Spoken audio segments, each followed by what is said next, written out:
Ассаляму алейкум, хайрлах шамлар, добрый вечер. В эфире телеканала АТР. Вы смотрите марафон Сейф АТР, голос Крыму. Мая Бута в эфире. В студии для вас работаю я, Кульсум Халилова. В следующие 3 часа в этой студии с гостями, которые подключатся к нам в эфир, мы обсудим основные новости и события сегодняшнего дня. Ну а для начала я предлагаю подключить сейчас к нашему эфиру нашего журналиста Романа Спиридонова, который с нами на прямой связи из Ньюзрума и готов рассказать об основных новостях сегодняшнего дня и то, что готовят вечерние выпуски новостей, то есть Заман. Рома, приветствую, мы слушаем тебя. Приветствую, Гульсум. Да, сегодня в выпусках новостей Заман мы будем говорить о таких темах. Положение крымских татар в оккупированном Крыму, перспективы освобождения политзаключенных Кремля, искусственное замещение оккупантами этнического состава полуострова, подготовка крымской платформы. Это те темы, на эти темы лидер крымско-татарского народа Мустафа Джемилев и председатель Меджлиса Рифат Чубаров обсудили в Киеве с директором института Маккейна и бывшим специальным представителем Госдепа США Куртом Волкером. По информации председателя Меджлиса, на встрече говорили и о реализации неотъемлемого права на самоопределение крымско-татарского народа в составе Украины вот в рамках этой крымской платформы, которую анонсировал президент Владимир Зеленский, установочный саммит, который состоится в августе этого года. А в воскресенье в Меджлисе прошла другая встреча. Национальный лидер народа Мустафа Джемилев встречался с делегатами Курултая, с членами Меджлиса, представителями общественных крымско-татарских организаций, журналистами, а также руководством Духовного управления мусульман Автономной Республики Крым.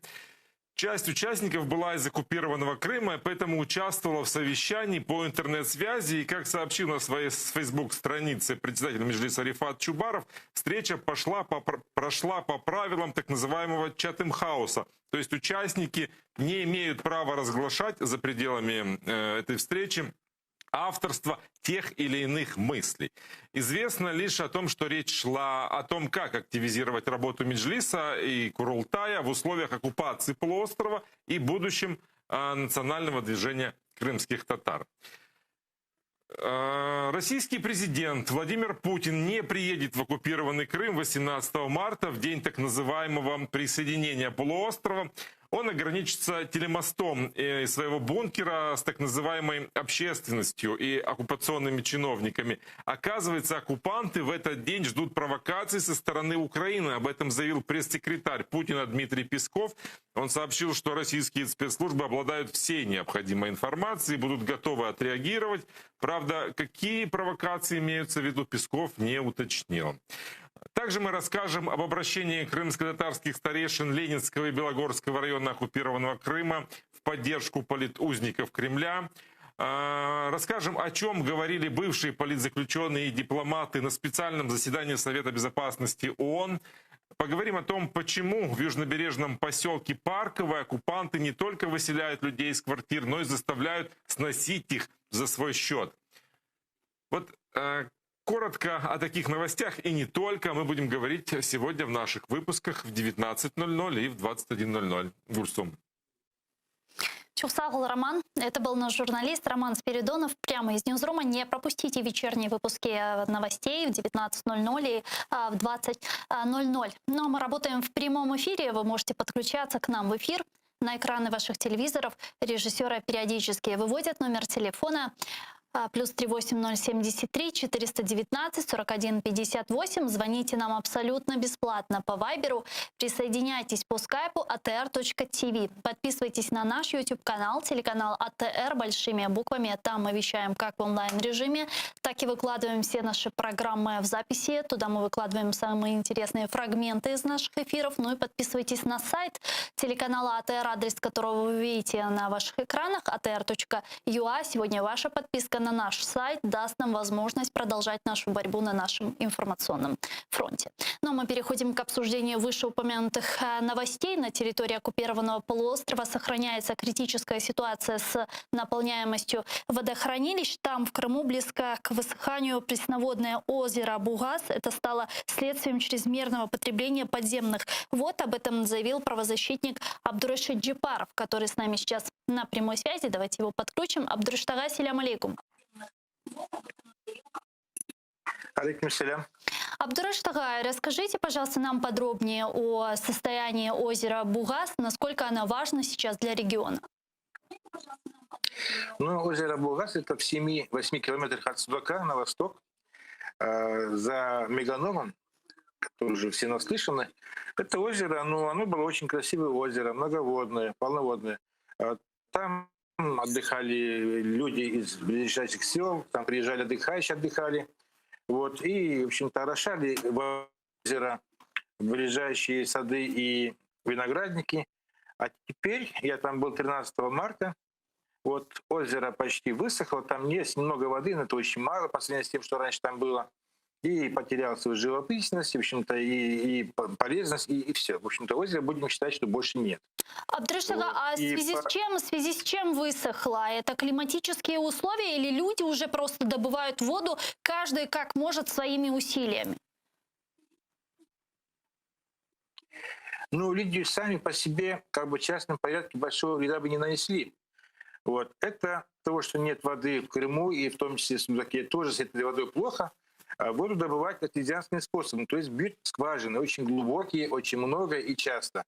И откачивая воду из, в общем-то, ну, подземных естественных хранилищ, в общем-то, теперь вода, природа сама себе как бы восполняет, и она берет воду, где она только хочет и может.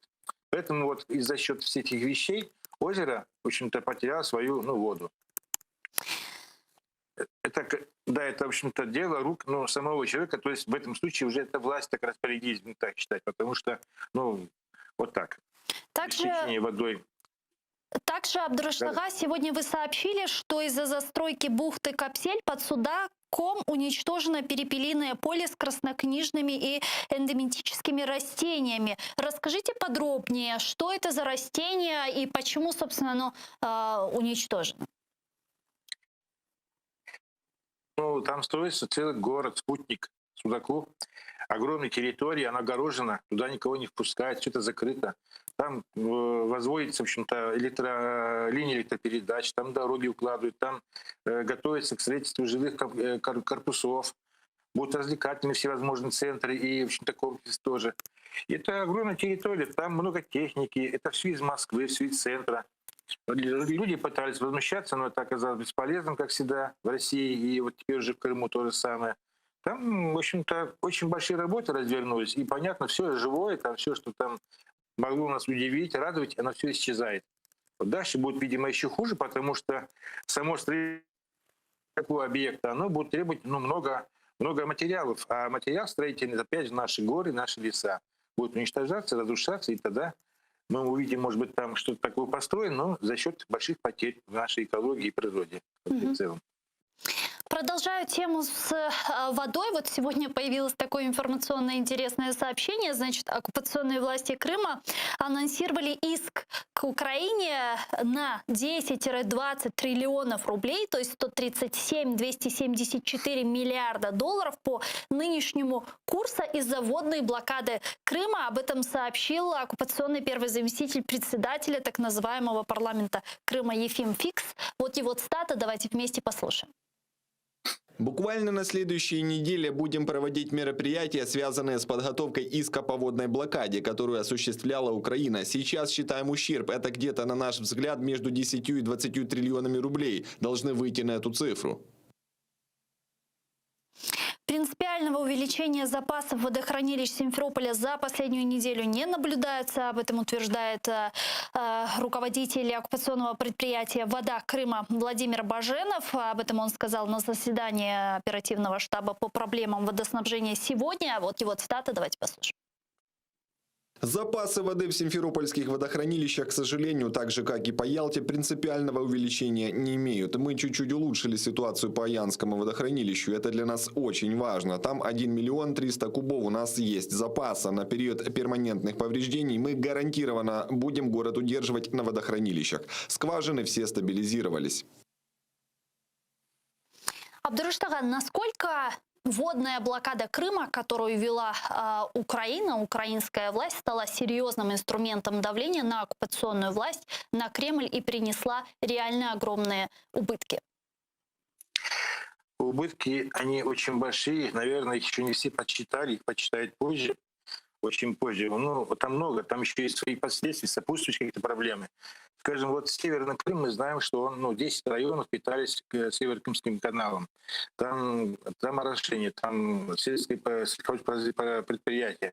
Теперь всего этого там практически нет. Раз нет, понятно, что труда населения, которое занималось промыслами, они ушли оттуда, то есть это переход очень сложно. Отсюда же и в том числе потребление, скажем, чисто пищи, вот воду тоже она ограничена. И при этом, как бы это не вина Украины, понятно, но раз уже Россия решила там сама заниматься прорывом Крыма, пусть она занимается этими проблемами без Украины. И тут это все просто смешно. Вот, в общем-то, конечно, чувствуется. Чувствуется, и, скажем, если в наших районах, предгорных или горных, там как-то можно добывать воду, не знаю, там скважины или какие-то там родники, реки и прочее, там этого всего тоже нет. Поэтому, если, скажем, там была вода, то она была только с Северо-Крымского канала, а других источников альтернатив там просто нет. Поэтому это катастрофа для всего Северного Крыма, а это большая часть Крыма. Мгм. А как сейчас, вот можете описать для зрителей из материковой части Украины, вот как сейчас обстоят дела с водой, вот в вашем регионе, в Белогорском районе, какая ситуация сейчас там? В том районе, где я живу, это самый модный район Крыма. У нас вода постоянно есть, и мы ее ни на час не теряли. С этим у нас в порядке. Но как бы у нас в порядке, но как бы это не весь Крым, это далеко не весь Крым, это 20-й час Крыма. А самое страшное то, что вот уже середина марта, а через 2 месяца в Крым пойдет большой наплыв отдыхающих. Вот тогда уже точно. Тут даже оставшуюся воду придется делить на, не знаю, там, на сотни там, раз больше, чем, будет больше потребителя. Если, как мы знаем, что в прошлом году только было более 6 миллионов, это из тех отчетов, которые делает правительство, людей в Крыму, сверх того, что оно сейчас есть, представьте, что будет вообще. Мгм. Скажем, с мая месяца тут воды, это будет катастрофа. А каковы ваши прогнозы, Абдурыштага? И насколько эффективными могут быть те меры, которые сегодня предпринимают власти, или которые планируют предпринять в виде установки строительных опреснительных установок на территории Крыма или там добычи воды с недр Азовского моря? Это пока все слова. Это просто слова. Это там как-то успокаивают население, там себя успокаивают. Но это просто слова, Гульсум. И здесь пока ничего не строят, навряд ли оно скоро будет строиться. Поэтому как-то пытаются обмануть кого-то и сами себя тоже. Поэтому ничего пока такого не делать. Если не считать, что там, скажем, из одного водоема перекачивать в другой, там пытаться как-то выразить. Это, конечно, не решение вопроса. Что, по-вашему, Поэтому здесь пока ничего такого серьезного не предпринимается. Что, по-вашему, является основной причиной дефицита воды сегодня в Крыму, помимо водной блокады и перекрытия Северо-Крымского канала? Причина — это присутствие здесь России. Вот. Причина всех наших лесные массивы. Мы знаем историю с Форосом, мы знаем, там, что там творится. Мы знаем Ставриды, какие последствия там строительства этой дороги. Вот. И в том числе и отсутствие воды. Это, в общем-то, пришла сюда Российская Федерация. Угу. Со всеми вытекающими отсюда последствиями. И еще вот такой вопрос. Абдурыштага, сегодня 15 марта, и в этот день, 15 марта 2014 года, в Белогорском районе, поблизу села Земляничное, Орта-Алан, было найдено изувеченное тело крымско-татарского активиста Ришата Аметова. Вот уже по прошествию 7 лет, что вы можете сказать? И есть ли у вас какая-то информация по поводу возможного расследования его дела? Вообще делают ли хотя бы оккупационные власти Крыма какой-то вид того, что они расследуют это ужасное убийство? Да, на самом деле это было ужасное убийство. Это, как вы и сказали, в селе Орталан, при въезде, километр примерно до села, на пушке леса, метров 50 от дороги, нашли его тело. Оно уже было до этого обезображено, там, они пока ехали вот, в машине, и вот так вот слегка присыпали землей, и обнаружил его там местный житель, когда приехал к себе на участок. Вот, ну, огородный, наверное. Вот так. Ну, расследования никакого, ну, нет, его и не было. Делали только вид расследования в самом начале, потом это все прекратилось. И это мы с вами только помним, кто-то еще, скажем, этим занимается, больше никто. Я имею в виду из властей. Поэтому нет расследований, как и по другим делам, особо нет расследований, вот, тяжелым делам. И поэтому, ну, остается вот как есть. В общем-то, мы знаем факт, мы знаем, что такое случилось, и без всяких расследований. Çok sağ olunuz, Абдурыштага. Büyük teşekkürler. Абдурашид Джипаров, правозащитник, был с нами на прямой связи из временно оккупированного полуострова. Продолжая вопрос воды, который мы начали, я бы хотела дать еще цитату оккупационного главы Крыма Сергея Аксенова, который вновь указал на необходимость строительства в Ялте опреснительных установок для стабильного водоснабжения региона. Об этом он сообщил сегодня на совещании по проблемам водоснабжения. Давайте послушаем его цитату. Опреснительная установка будет строиться. Гарантированное снабжение Ялты без опреснения невозможно. Действительно, воды не хватает. А вот так называемый глава оккупационного парламента Крыма Владимир Константинов назвал тех, кого считает виновными в водной блокаде полуострова. Среди них нынешний народный депутат, украинский лидер крымстарского народа Мустафа Джемилев и председатель Меджлиса крымстарского народа Рифат Чубаров. Водную блокаду мы расцениваем как попытку геноцида и физического уничтожения людей. За ее организацией стоят бывшие крымские политики и бизнесмены, которые после воссоединения Крыма с Россией бежали в Украину. Это Андрей Сенченко, а также лидеры признанной экстремистской и запрещенной в России организации Меджлис крымско-татарского народа Рифат Чубаров и Мустафа Джемилев. Зараз з нами на прямому зв'язку Андрій Смолій, український громадський діяч, політичний експерт. Пане Андрію, вітаю вас, салям алейкум. Доброго вечера, салам Доброго алейкум. вечера. Пане Андрею, как вы расцениваете вот такие заявления оккупантов? Свидетельствует ли это о том, что оккупационные власти Крыма уже не справляются с дефицитом воды на полуострове, и вот такая вот сейчас истерика у них?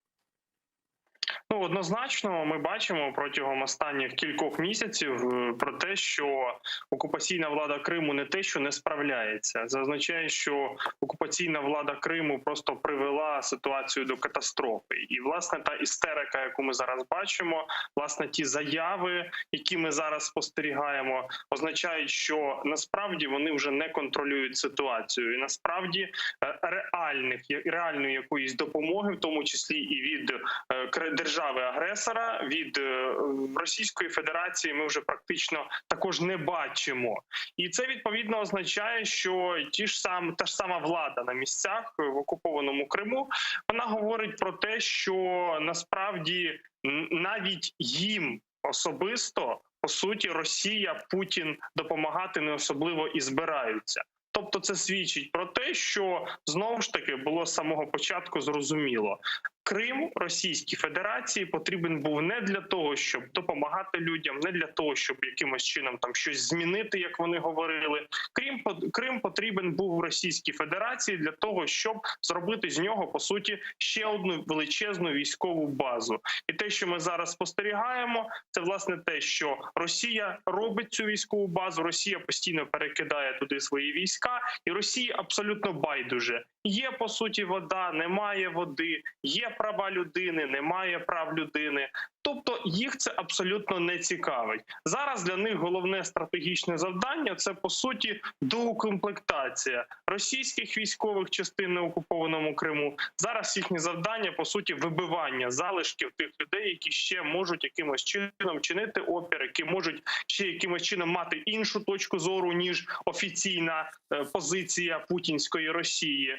І однозначно, що, скоріш за все, та ж сама окупаційна окупаційна влада, вони прекрасно навіть для себе розуміють, що ситуація катастрофічна, але намагаються, як кажуть, робити хорошу міну при поганій грі, намагаються далі брехати і, власне, кримчанам, і, власне, всій міжнародній спільноті. Абсолютно вже зрозуміло, що Росія, власне, з точки зору якоїсь хоча б елементарної допомоги, власне, населенню Криму просто потерпіла, так би мовити, фіаско. І далі, скоріш за все, буде ситуація лише погіршуватися. Я абсолютно згоден з тим, що, власне, цитувалася інформація про те, що скоро, і колега по ефіру до мене говорив про те, що дійсно настане літо, буде травень, червень, липень. До Криму приїдуть, знову ж таки, хто? Російські туристи, скоріш за все. Де брати цю воду? І чи зрештою це все не обернеться тим, що навіть в тих районах, де вода ще є, її будуть забирати на користь, власне, російських туристів, які будуть приїжджати і яким потрібно буде забезпечити якийсь, так би мовити, мінімальний комфорт. І таким чином населення Криму просто кінцево постраждає від дій російського окупанта. Уже, кстати, такая идея была, ее озвучивал Аксенов. Он говорил, что будут принудительно выкупать частные скважины и колодцы у местных жителей в случае, если будет необходимость. Помимо всего прочего, сейчас вы наверняка слышали эту новость. Оккупационные власти Крыма, они анонсировали иск к Украине на там колоссальные суммы, 10-20 триллионов рублей. Это что-то от 130 миллиардов до 270 миллиардов долларов. Вот о чем это говорит, и мне интересно, куда они будут подавать этот иск? Ну, знову ж таки, ми просто бачимо формування такої медійної повістки, тобто свою бездіяльність, свою абсолютно провальну політику і, по суті, свою політику окупації вони намагаються в черговий раз виправдати якоюсь виною України, якої насправді немає. Тобто, фактично, скоріш за все, протягом наступних кількох місяців в інформаційний простір федеральних російських телеканалів і так званих місцевих телеканалів окупованого Криму буде закидатися така мильна бульбашка під виглядом, нібито ми боремося з Україною, винна Україна, і, власне, ми зараз отримаємо якісь там кошти від України, почекайте ще трохи, почекайте ще рік, 2, 3, 5, 10, ми виграємо в Україні, ми отримаємо кошти, ми будемо щось там будувати, будемо тягнути якісь там, можливо, труби чи ще щось з території Російської Федерації. Тобто я, відповідно, не бачу, як юрист, наприклад, жодних перспектив того, що, власне, окупаційна влада Криму щось може виграти в Україні. Тому що куди вони будуть звертатися? До якого суду? Цих чиновників, цих, власне, призначених Путіном осіб ніхто не визнає ні в Європейському Союзі, ні в Європейському суді з прав людини, ні в Міжнародному суді. Тому куди вони будуть звертатися? Можливо, там якийсь в Ростовський суд, можливо, в Московський суд. Ну, зроблять картинку для там Первого канала чи для Росії 1. Ну, поговорить про це Скабєєва чи поговорить про це Кісельов. Ну, заявить про це в черговий раз Аксьонов. Але ми повинні розуміти, що ніяких результатів і ніяких наслідків це не буде мати. Вони просто в черговий раз брешуть людям, обіцяють людям, як це було 7 років назад. За цією брехнею, ми прекрасно розуміємо, криється просто величезна порожнеча, яку за собою залишила окупована Росія, і яку поширює на фактично окупований Крим Російська Федерація. Це порожнеча, це брехня, це зубожіння, реальне зубожіння людей і, по суті, знищення всієї можливої інфраструктури в окупованому Криму. Скажите, а насколько могут быть эффективными те меры, которые сегодня предпринимают оккупационные власти для избежания дефицита воды? Там у них такие идеи озвучиваются об строительстве опреснительных установок, о добыче воды из-под недр Азовского моря, бурении артезианских скважин и так далее. Насколько эти меры могут быть долгосрочными? Ну, по-перше, на це потрібен час. Тобто ми ж прекрасно розуміємо, що вся інфраструктура, яка була побудована до цього, вона не базувалася, власне, на можливості створення таких от установок, на можливості фактично викачування води дійсно з надр, наприклад, там чи на окупованому Криму, чи з надр, власне, з-під Азовського моря. Тому ми повинні розуміти, що на це насправді піде не один рік і, скоріш за все, не 2, не 3.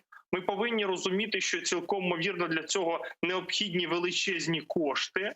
І ці кошти має дати, зрозуміло, хто держава-агресор, держава-окупант, Російська Федерація. Чи є зараз у держави-агресора такі кошти, зважаючи на те, що економічне становище Кремля зараз є в дуже поганому стані, зважаючи на те, що санкції добивають Росію, зважаючи на те, що, зрештою, у Росії немає зараз ресурсів для того, щоб вкладати їх в окупований Крим. І головне, немає бажання. Як там казав пан Медведєв, «денег нет, но ви держитесь». Тобто зараз ми бачимо десь приблизно ту ж саму ситуацію. Є багато обіцянок, є багато якихось на папері і медійних, так би мовити, проєктів, але насправді немає жодних дій.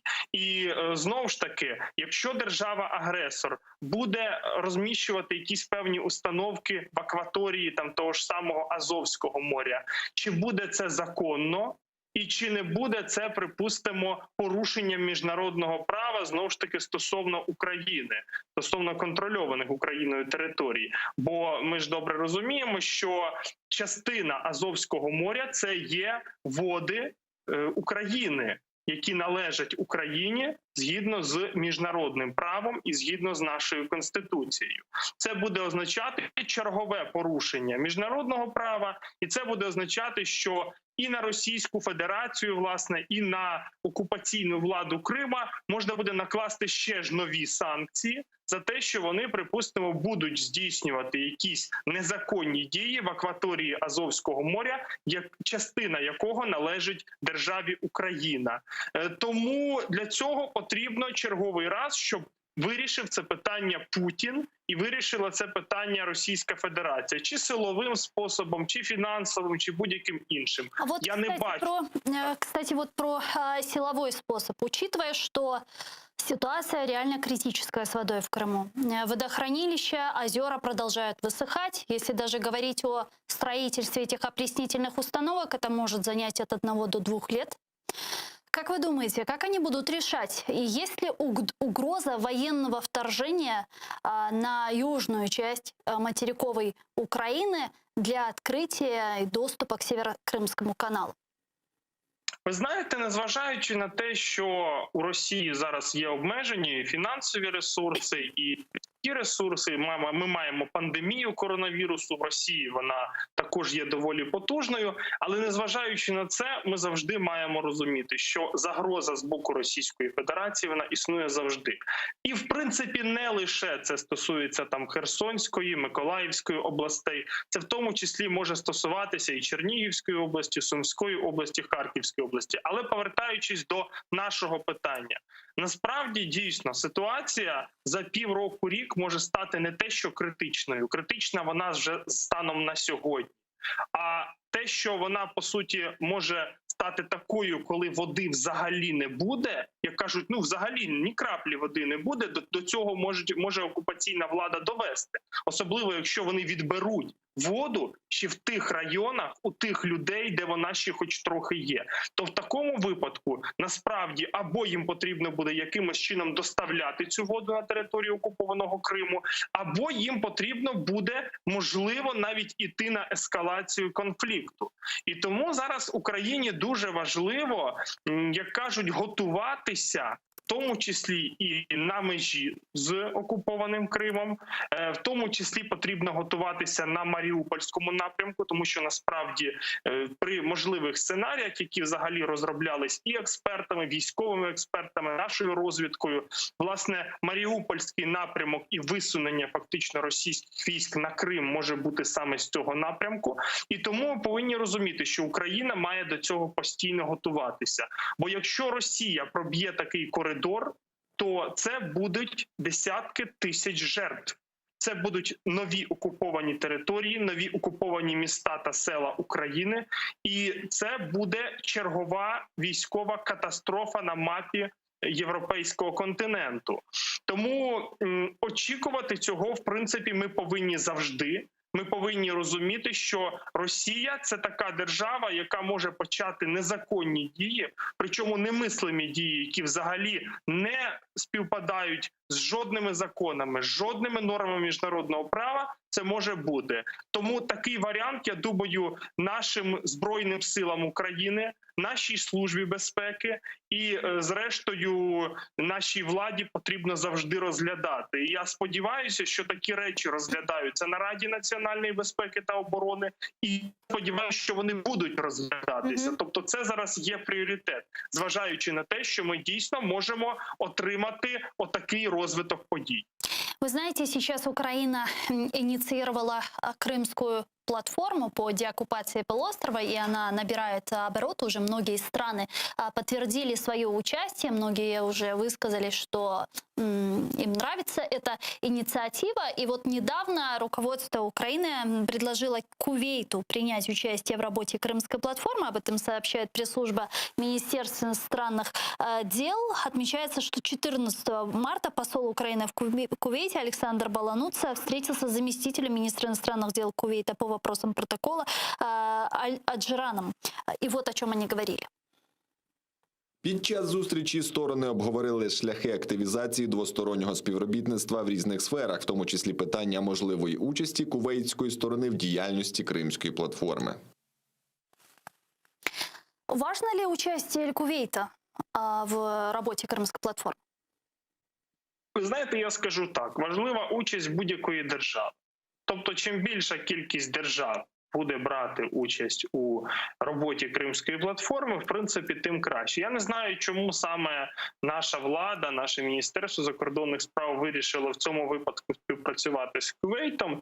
Ну, це дійсно трошки, можливо, так би мовити, під питанням, але так чи інакше, я скажу таким чином.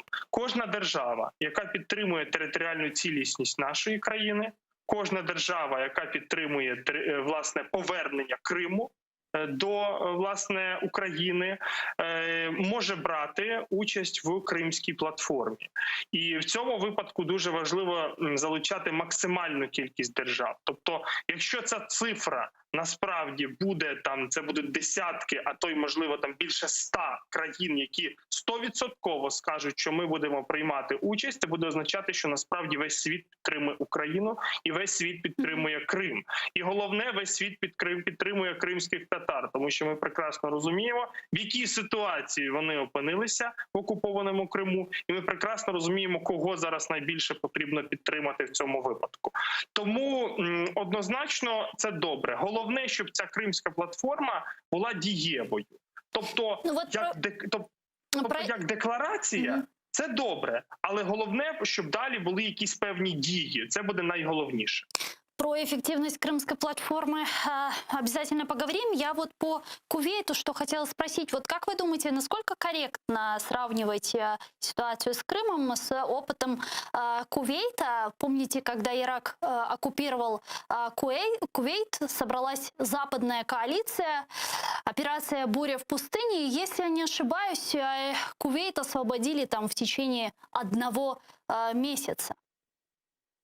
Насправді, я ще раз хочу сказати, будь-який досвід – це є добрим. І, зокрема, ми можемо навіть цей досвід, в принципі, застосовувати і планувати, чи стратегічно, чи тактично прописувати можливі сценарії.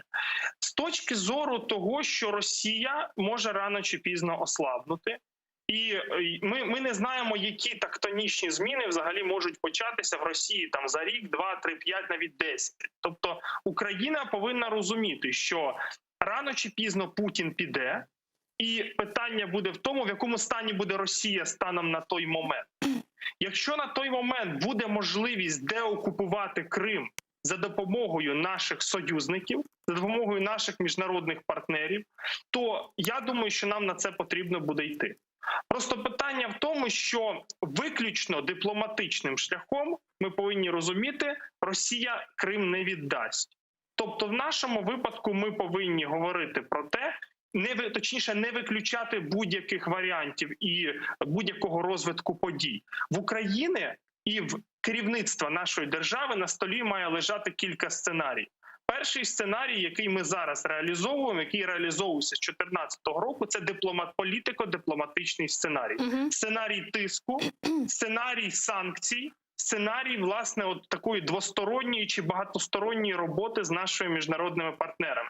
Сценарій другий, який повинен також лежати, це в тому числі і воєнний сценарій.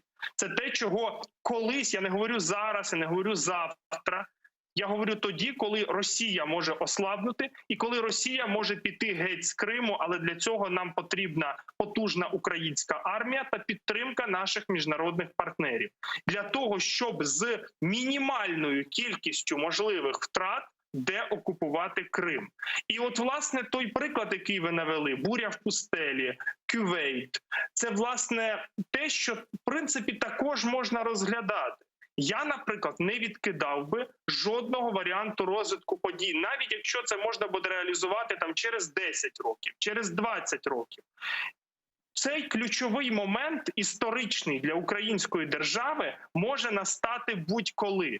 І ми повинні, як кажуть, в день, от знаєте, от сталося якась подія, яка може дозволити нам деокупувати Крим. Ми повинні це зробити, ми повинні бути до цього готовими. Тому кілька сценаріїв, і в тому числі залучені фахівців з Кювейту, які можуть розповісти, які можуть ретроспективно пояснити, як це робити, я думаю, це теж є дуже важливим.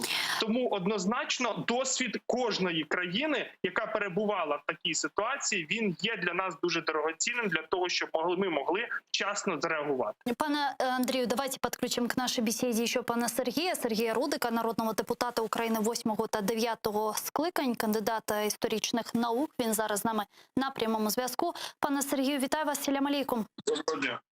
А как вы считаете, насколько сегодня корректно экстраполировать опыт Кувейта или даже опыт Нагорного Карабаха на наши оккупированные территории? Мені здається, досвід Карабаха більш може бути практичною, мати наслідки. Але Кувейт не зовсім коректний приклад. Мені так здається. Але не погодитися з колегою теж не можу, що досвід будь-якої країни цінний, якщо він призведе нас до фінальної точки, завершення. А фінальна точка для нас – це деокупація, і яка може статися в будь-який момент, так само, як свого часу сталася окупація. Я на цей момент головою секретаріату фракція «Свобода», і на моїх очах розвивалася ця історія. Єдине, що я не брав участі як політик, від якого залежало прийняття рішень, але коли мені вперше сказали, що Кримом їдуть танки, я не повірив. Мені настільки здалося це нереальним на той момент, що просто не вкладалося в голові. Зараз багатьом нам після 7 років окупації здається, що якась швидка деокупація Криму теж малоймовірна. Але треба це вірити. І дійсно, я погоджуюсь з Андрієм, мати кілька влади сценаріїв цього повернення. І після останніх змін, сподіваюся, стратегічних змін, а не епізодичних нашої влади, щодо і зовнішньої політики, і ставлення до Росії, і окремих питань внутрішньої політики, які з цього випливають, у нас з'явився якийсь такий оптимізм у мене, що ця історія має реалії цієї історії можуть бути ще з нашого життя, і я би дійсно не відкидав би всіх сценаріїв. Мы с паном Андреем еще обсуждали крымскую платформу, инициированную сегодня, и вот к ней пригласили, принять участие в ней пригласили сейчас Кувейт. И вот сегодня появилось такое сообщение от министра по вопросам реинтеграции временно оккупированных территорий Алексея Резникова. Он сказал, что Российская Федерация вряд ли будет участвовать в крымской платформе. А мне вопрос, вообще, нужна ли нам там Россия? Ми взагалі якісь такі ідіотські ситуації перебуваємо. Без Росії, яка є членом ООН і має право вето на всі, по суті, стратегічні рішення, ми не можемо нічого прийняти. Але зрозуміло, що їхня присутність вихолощує будь-який переговорний процес і в будь-яких міжнародних майданчиках, де тема України і відновлення нашої територіальної цілісності обговорюється, ми в патовій ситуації. Зрозуміло, да? Тобто я сам для себе, як політик, не можу знайти відповідь на це запитання. Без них ми не можемо, а з ними немає сенсу. Тобто це якась така дуалістична ситуація. Як би ми не прийняли рішення, воно все рівно буде недосконале. Пане Андрею, а вы как считаете, можно ли в рамках Крымской платформы разработать некую дорожную карту по освобождению Крыма без участия в ней России? Я думаю, що в такому випадку ця дорожня карта чимось буде нагадувати у нас нормандський формат, який, власне, чи дорожню карту після останньої зустрічі в кінці 19-го року, яку нібито розробили за участю там Макрона, Меркель, Зеленського і Путіна. Тобто ми бачимо, що насправді все це не виконується, і насправді ми бачимо, що всі ці речі, кажуть, просто не виходять з глухого кута. Тому, якщо ми насправді будемо бачити Російську Федерацію в Кримській платформі, я думаю, з боку держави-агресора будуть однозначно блокування будь-яких позитивних проукраїнських ініціатив. Єдине, що черговий раз можемо побачити, що просто буде створена така міжнародна платформа. В черговий раз ми можемо медійно, інформаційно заявити на весь світ політично про те, що Крим – це є Україна. Але поки Російська Федерація буде учасником такої платформи, і знову ж таки ми повинні розуміти, до того моменту, поки в Росії існує путінський режим, і поки в Росії не почалися певні внутрішні проблеми, внутрішня така дестабілізація, до того моменту участь Росії буде не те, що дестабілізуючим фактором, участь Росії буде блокуючим фактором. Але я згоден з Сергієм про те, що насправді, якщо ми говоримо про створення таких от платформ в рамках Організації Об'єднаних Націй, то без тої ж самої Російської Федерації ми просто також не зможемо нічого робити. Тому в цьому випадку, звичайно, без змін, я маю на увазі статут тої ж самої Організації Об'єднаних Націй, як кажуть, не обійтися. Тобто ми повинні розуміти, що Організація Об'єднаних Націй теж прийшла до якогось певного такого, як я скажу, тупіка. Тобто тупікова ситуація, коли є там Радбез ООН, є Генасамблея ООН, і одна держава насправді може накласти вето на ті чи інші ініціативи. Причем страна, которая в своей конституции утвердила, что международное право ей не закон. Абсолютно так. Тому ж і говорю, що насправді зараз прийшов час, і я сподіваюся, що за якісь там кілька років все ж таки світове співтовариство дозріє до того, щоб якимось чином змінити, власне, підходи, в тому числі і в рамках Організації Об'єднаних Націй, взагалі до формування міжнародного права. Бо виходить така ситуація, що дійсно Росія 7 липня минулого року у своїй конституції прописала, що міжнародне право для неї більше не є пріоритетним.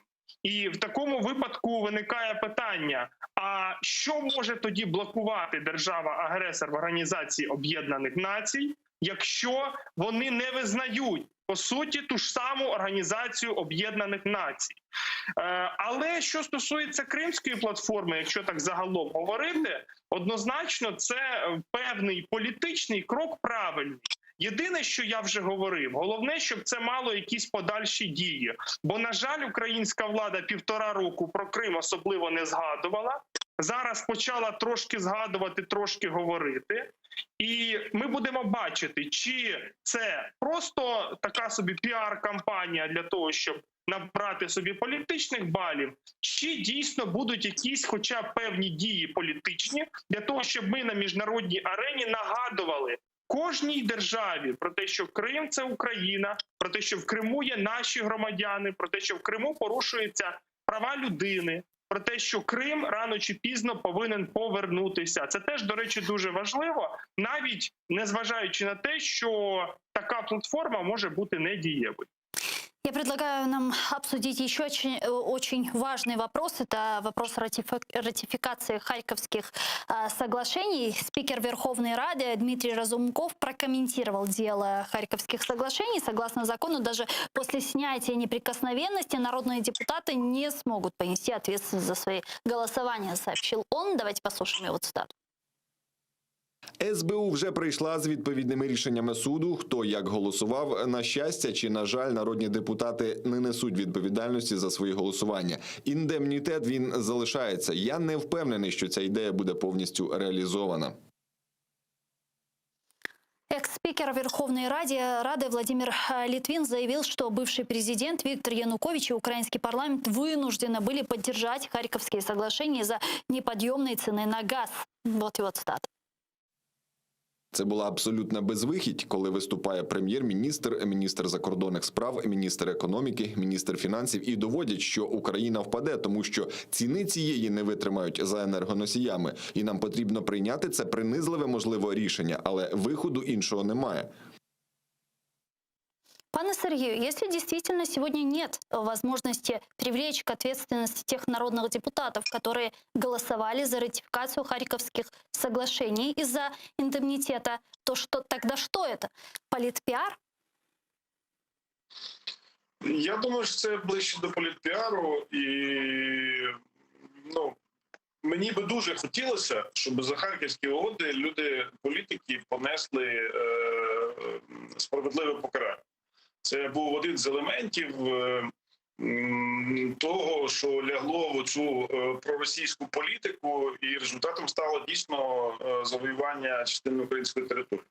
Але цитата спікера, і навіть без спікера це можна було зрозуміти, Конституція забороняє подібні речі. Я не знаю, яким треба бути, який прецедент може до цього призвести.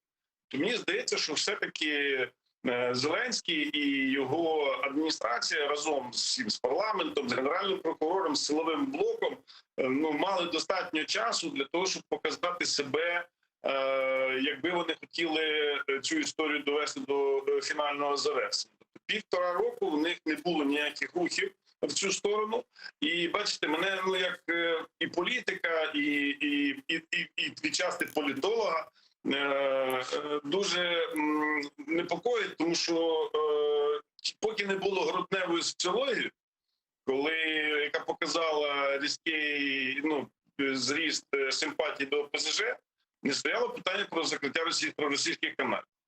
Поки у Шарія рейтинг був в районі 3%, ніхто не чіпав того Шарія. Хоча він то саме ніс в прямих ефірах багатьох каналів впродовж багатого періоду часу. Поки не було інших потенційних електоральних суперників у «Слуги народу», які виросли за цей період, їх не хвилювало питання харківських угод. То мені здається, що це удар по політикам, які можуть скласти конкуренцію «Слугам» саме на їхньому електоральному полі. І елемент, який дозволятиме відносно в легальний спосіб силовому блоку, який підконтрольний нинішній владі, полювати на політиків. Ще раз кажу, я засуджую харківські угоди. То есть, по-вашему, это такой политический пиар с целью повышения своих рейтингов и привлечения электората? Думаю, так. Я думаю, так. А скажите, по-вашему, что было больше в тот день, когда принимали эти Харьковские соглашения? Пророссийских сил в Верховной Раде Украины или просто святая вера в то, что русские, братский народ и так далее, и, в принципе, Черноморский флот в Крыму не рассматривался как угроза национальной безопасности, как угроза территориальной целостности? Я був в своїй службовій діяльності дотичний до до теми Криму впродовж, скажімо так, достатньо великого проміжку часу.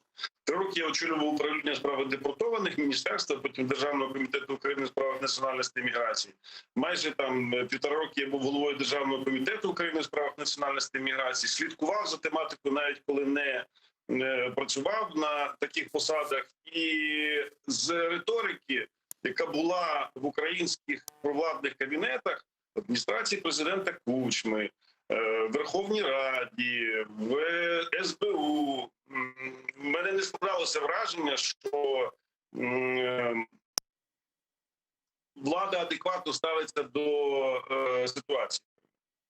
До тих самих кримських татар, до проблеми заблокування кримськотатарського народу, до проблеми не тільки з побутової частини влаштування кримськотатарського народу, а як взагалі центральна влада ставиться до проблем в Сімферополі, в Севастополі, в мене не складалося таке враження. Тобто у багатьох в Києві, щоб повторювати всі посади, і всі інстанції, якесь таке, було поблажливе ставлення до ситуації в Криму. Не звертали увагу на проросійські сигнали, не просто проросійські, а на явно російську діяльність в Криму. Чому це пов'язано було, мені важко сказати.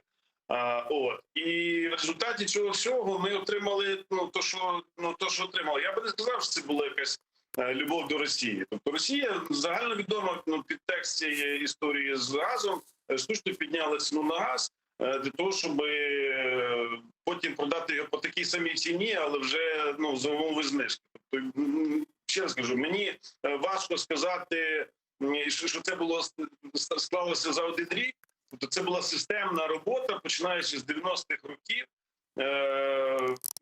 в українському Києві, не без, я підозрюю, я думаю, що сьогодні вже загальновідомо, не без втручання самої Росії. Тобто я думаю, що дійсно частина політиків була підкуплена, частина політиків були шантажовані, частина політиків були ще з часів СССР інтегровані в систему, і їхні там минуле згадали. Ми ж так і не відкрили після здобуття незалежності архівів КДБ.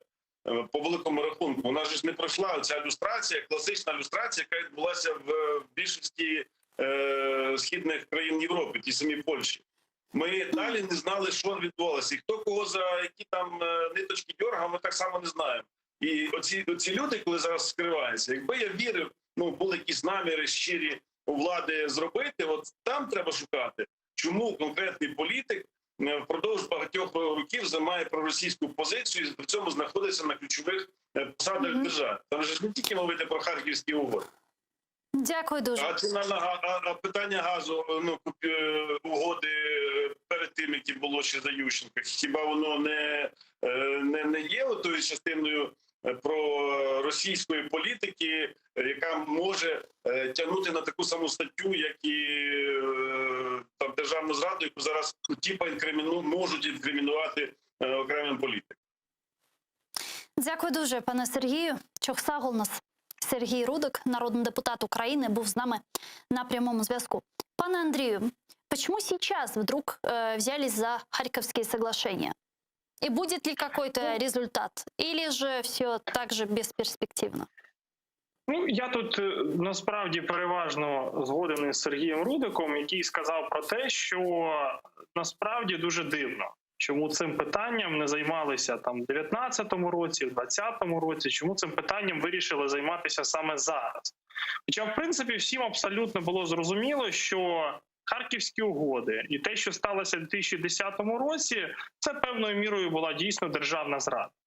І якщо ми не будемо брати там окремих народних депутатів, зрозуміло, що абсолютно всі це, скоріш за все, там не агенти Кремля, це, скоріш за все, там не люди, які конкретно кожного там підкупила Росія, але так чи інакше частина з тих людей, які просували тоді Харківські угоди, особливо в керівництві нашої держави, це, по суті, були люди, які так чи інакше афіліювалися з Російською Федерацією, які так чи інакше мали бізнесові, політичні, фінансові, будь-які зв'язки з Російською Федерацією. Ба більше, я навіть, можливо, і собі припускаю, що частина цих людей, можливо, мали зв'язки, в тому числі і з ФСБ. Але питання в тому, що насправді в якому стані перебувала тоді Україна, і в якому стані взагалі перебувала тоді більшість народних депутатів. Це, по суті, люди, які так чи інакше перебували, як кажуть, під сукном руського міра. Тобто вважали, що Росія – це добре, це дружня держава. Це люди, які не вчили історію. Люди, які не знали, як вчиняла Російська Федерація 350 років з українцями, як вона вчиняла з кримськими татарами, як вона вчиняла з іншими народами в колишньому Радянському Союзі. Тобто елементарний історичний аналіз означав би, що ми не маємо підписувати цих угод. Що стосується теперішніх дій української влади, от і в мене є питання, чому саме зараз і яка юридична можливість буде, припустимо, якихось процесуальних дій, якихось дій, які стосуються там розслідування чи засудження тих чи інших осіб. Насправді, левова частка людей, які прямо причетні до підписання Харківських угод, зараз перебуває в Російській Федерації. Це Янукович, це Азаров, це ще якась певна частина людей, просто треба розбиратися, хто конкретно з міністрів і з керівництва держави тоді був причетний до просування цієї антиукраїнської ініціативи, яка заклала, по суті, окупацію Криму через 4 роки. Тому щодо народних депутатів, дійсно, от при, можливо, там моєму скептичному ставленні до того ж самого пана Разумкова, він в плані цьому правий, що насправді народні депутати за свої голосування не відповідають. Але, можливо, є інші кейси, чому вони проголосували. Можливо, є якісь питання корупції. Можливо, якісь є питання зв'язків з російськими спецслужбами. Все це потрібно зараз розслідувати, якщо влада цього захоче. Ну вот, кстати, очень интересный момент. Вы сказали, народные депутаты не отвечают. Да? Ну, а где вот эта грань между политической ответственностью и государственной безопасностью? Ведь можно принять любое решение и сказать, ну, мы приняли политическое решение, ну, мы ж не знали, что так будет. Простіть. Дивіться, насправді тут знову ж таки, якщо людина голосує за те чи інше рішення по своїй власній волі, це ще, як кажуть, півбіди.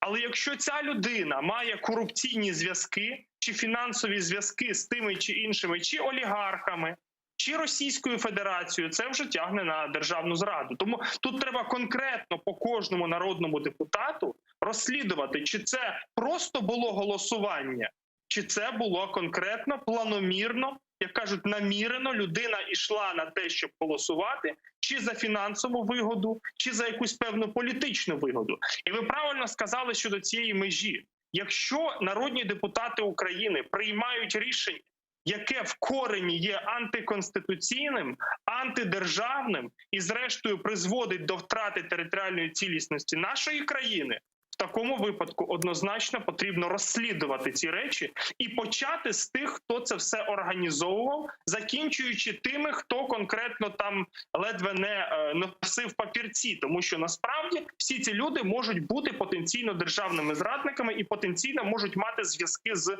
Російською Федерацією. Я єдине останнє скажу щодо мотивів влади. Єдине, мені хотілося б, щоб ця справа дійсно була доведена до кінця. Бо якщо ми так трошки ретроспективно подивимося на перше засідання Ради національної безпеки, яке відбулося ще 6 лютого цього року, коли Медведчука, там Козака, потім Медведчука визнали терористами, то чомусь досі ці терористи в нас ходять по вулицях Києва, досі ходять в Верховну Раду України. І досі насправді не було ні запобіжних заходів, ні допитів стосовно всіх осіб, крім Медведчука, але по іншій справі. Тому насправді це рішення РНБО просто може черговий раз залишитися на рівні політичного піару для того, щоб набрати електоральні бали владі, яка їх просто розгубила. Питання в тому, що влада розгубила свої рейтинги, і зараз вони намагаються зробити все, щоб якимось чином нас догнати, як кажуть, и втримати электоральные позиции. Пане Андрею, мы с вами начали обсуждать оккупированный Крым, а я хочу перейти сейчас к оккупированному Донбассу. Там сейчас на Донбассе происходит обострение, но ситуация не критическая и контролируемая. Об этом в эфире программы «Свобода слова» сообщил секретарь Совета национальной безопасности Украины Алексей Данилов. Вот его цитата. Дійсно, у нас на території Донецької та Луганської областей відбувається загострення, збільшується кількість обстрілів, але ми не можемо сказати, що це критична ситуація і вона не перебуває під контролем наших військових. Ситуація повністю контрольована. Віктор Толочко, полковник Національної гвардії України в відставці, комбат 1-го батальйону оперативного призначення НГУ імені Кульчицького зараз з нами на прямому зв'язку. Пане Вікторе, вітаю вас, салям алейкум. Алло. Алло. Пане Викторе, витаем вас, салям алейкум. Ну, для начала, вчера Украина отмечала День добровольца. Я бы хотела в прямом эфире поблагодарить вас за ваше мужество и самоотверженность. Чохсавлность. Пане Викторе, и относительно Донбасса, вот Алексей Данилов сообщил о том, что там идет сейчас обострение, и мы ежедневно получаем сообщения о нарушении режима тишины. Вот по вашим оценкам, вообще режим тишины-то в принципе был? Вот это перемирие, о котором говорили, о котором говорят, что оно нарушается, оно в принципе было? Как вы оцениваете сейчас там ситуацию на фронте? Ну, тут, на мою думку, я би поставив питання по-іншому. Порушення режиму тиші було з якої сторони і з якої він зберігався.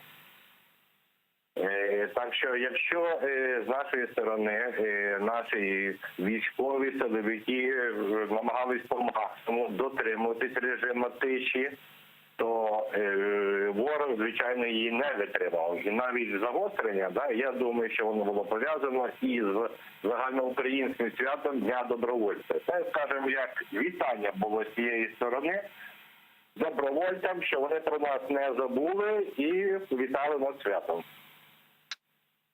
Пане Викторе, а украинская сторона, украинские военные открывают ответный огонь на провокации российских боевиков? Скажемо так, що відкриття вогню, воно ж буває різне. Буває і стрілецької зброї, так, і буває з крупного калібру. Наприклад, це все залежить від рішення командира, який відповідає за певний сектор. Якщо навіть і, скажімо, наші керівники, державні керівники заявляють про те, що вони дозволяють вогонь у відповідь, але ж військовий є військовий. Він має суто і без всякої розмови виконувати наказ. Якщо був наказ про заборону відкриття вогню у відповідь, то про те, що цей наказ відмінено, не однієї бумаги, оскільки я знаю, ні Збройної сили, ні інші силові структури не мають. Військовий має виконувати наказ. Коли б була відміна цього наказу про заборону, то відкривався би вогонь у відповідь. Сегодня украинская власть привержена политико-дипломатическому пути возвращения своих территорий, Крыма и Донбасса. Вот вы как военный человек, человек, который был на фронте, воевал за нашу страну, как вы оцениваете перспективы Минских соглашений, нормандского формата?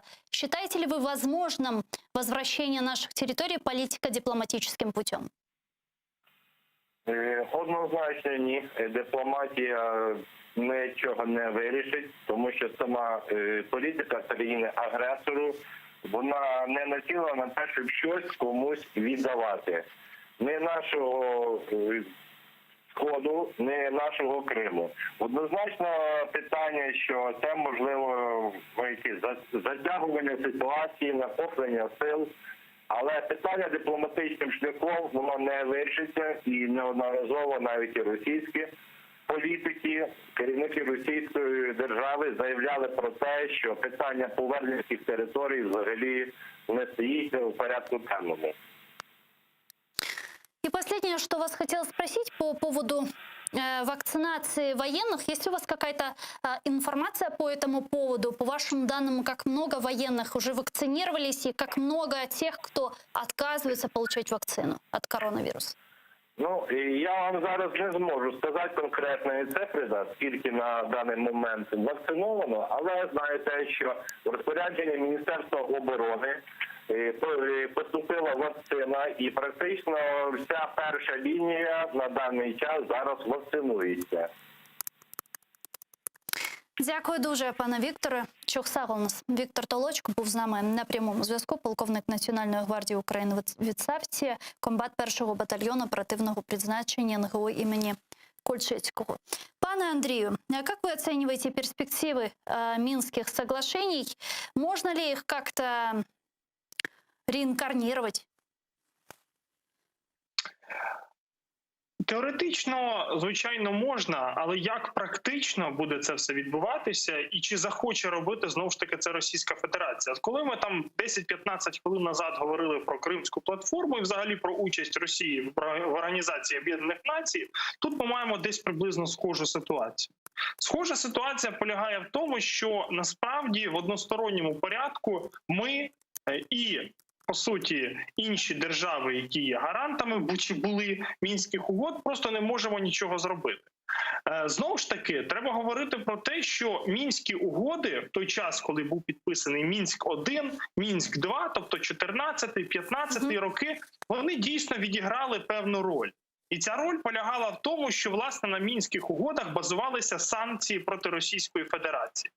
Власне, ті санкції, які сьогодні і протягом останніх 7 років просто добивали економічно Росію і не дали Російській Федерації просунутися далі в бік материкової України, ту ж саму Харківську область, далі в Донецьку область, Луганську область. Але питання в тому, що станом на сьогодні Мінськ просто знаходиться в такому напівмертвому стані. Єдине, що дійсно важливо, це санкції. Але насправді от ситуація дійшла до того, що Росія не хоче виконувати жодну з норм тих підписаних Мінських угод, які в нас були і які в нас є. От жодну. Насправді протягом останніх 1,5 року була таке було бажання з боку влади Зеленського актуалізувати взагалі Мінськ, фактично дати можливість там виконати якісь угоди. На жаль, з нашої сторони української ми дуже часто йшли на багато поступок, в тому числі по розведенню військ, в тому числі там по забороні нашим військовим на аеророзвідку, взагалі на розвідку як таку. Зеленський говорив, там треба просто перестати стріляти. Тобто ми чули дуже багато речей. Но, пан Андрей, вы же понимаете, что вопрос по Минским соглашениям это даже не вопрос выполнения или невыполнения тех или иных пунктов, а вопрос именно порядка выполнения этих пунктов, Абсолютно. где Россия настаивает на своем порядке, Украина на своем, и именно в этом и есть несостыковка. Але насправді текст Мінських угод, він є одним. Да. Він підписаний, ми його маємо, і давайте тоді виконувати. Починаємо з пункту 1, пункт 2, пункт 3, пункт 5, пункт 10. На жаль, Російська Федерація хоче чомусь починати одразу вже там з якогось 5, 7, 10 пункту.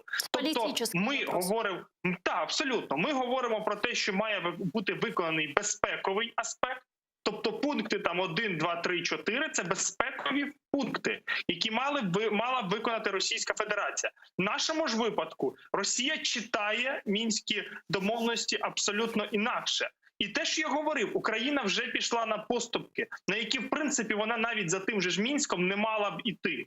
Бо треба виконувати конкретні пункти. І в цьому випадку, звичайно, Мінські угоди можна змінювати, але питання в тому, на які зміни піде Російська Федерація. Якщо Росія піде на зміни, щоб спочатку там певні політичні речі, а потім безпекові, то на це погоджуватись в жодному випадку не можна. Тому що нам будуть знову пропихати формулу Штайнмаєра, вибори, там, можливо, якийсь статус для тої ж російської мови чи ще для чогось. Неважливо. Будь-які речі, які буде просувати Росія в власних інтересах, це будуть речі, які будуть невигідні Україні, і це будуть речі, які будуть шкодити, власне, нашій державі зсередини. Тому Мінські угоди, звичайно, при нормальному, адекватному діалозі за посередництва наших міжнародних партнерів можна змінювати. Та чи захоче цього Росія? Я бачу, що Росія цього не хоче. Росії навіть зараз, в принципі, вигідно заморозити все це і тримати це все в тому вигляді, як є, для того, щоб певною мірою далі продовжувати просувати свої інтереси. Многие вот политики, эксперты говорят, что в качестве способа реабилитации этих Минских соглашений можно к ним привлечь Соединенные Штаты Америки, учитывая активную позицию новой администрации США в вопросе Украины. Это реально? Насправді можна говорити і про залучення туди і Франції, і Німеччини, і Сполучених Штатів Америки. І Сполучені Штати Америки, я думаю, погодились би на це. Але в чому нереальність цього? Знову ж таки, потрібна згода Російської Федерації. Як тільки Росія почує про те, що ми хочемо фактично посередником, чи медіатором, чи свідком зробити Сполучені Штати Америки, зрозуміло, що в такому випадку вони просто заблокують цей процес.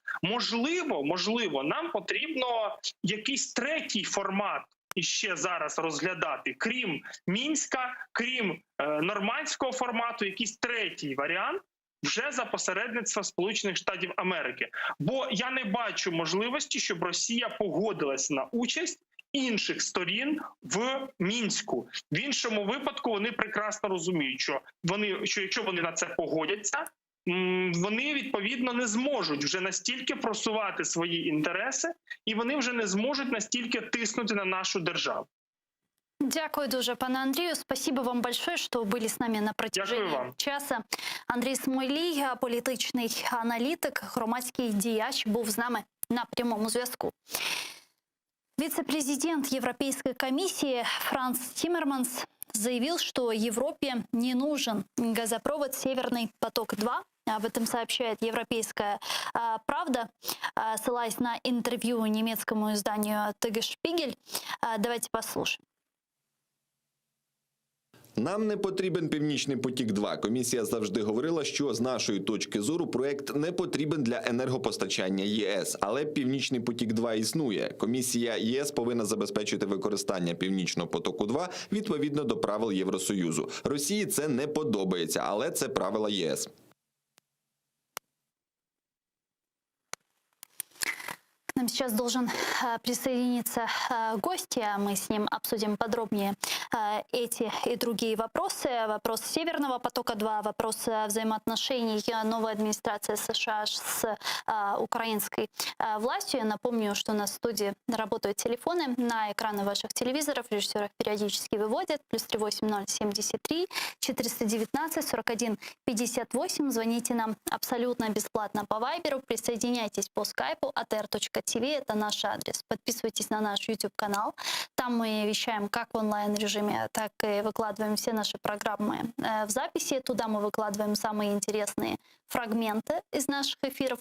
Можете подписываться на сайт телеканала АТР, atr.ua. Это наш адрес. Сегодня ваша подписка на наш телеканал АТР поможет нам продолжать нашу работу на нашем информационном фронте, так как финансовые проблемы телеканала АТР все еще не решены. Если сегодня мы продолжаем работать в этой студии в прямом эфире, мы продолжаем производить новости и программы, то это все благодаря вашей помощи. Чохсагунс. К нам сейчас присоединился Михайло Трипольський, головний редактор видання «Руська реклама» з Нью-Йорку. Пане Михайло, вітаю вас. Селям алейкум. Спасибо, я вас витаю. Добрый день. Пане Михайло, относительно Северного потока-2, как вы думаете, дожмут ли его американцы? И пока я сказать вам это не могу. И мы видим, что наша администрация Байдена, они все-таки стараются не сжигать мосты с Москвой. К сожалению, может быть, как для меня, они все-таки маневрируют. Я не вижу пока, чтобы Байден так жестко пытался дожать Кремль. Вы это видите, видимо, сами по санкциям, которые, я бы считал, никакие пока это, слишком уж они легкие. Там несколько фигур администрации президента России. Но будем надеяться, все-таки в Конгрессе у нас обе партии настроены на то, чтобы жестко реагировать на действия Москвы.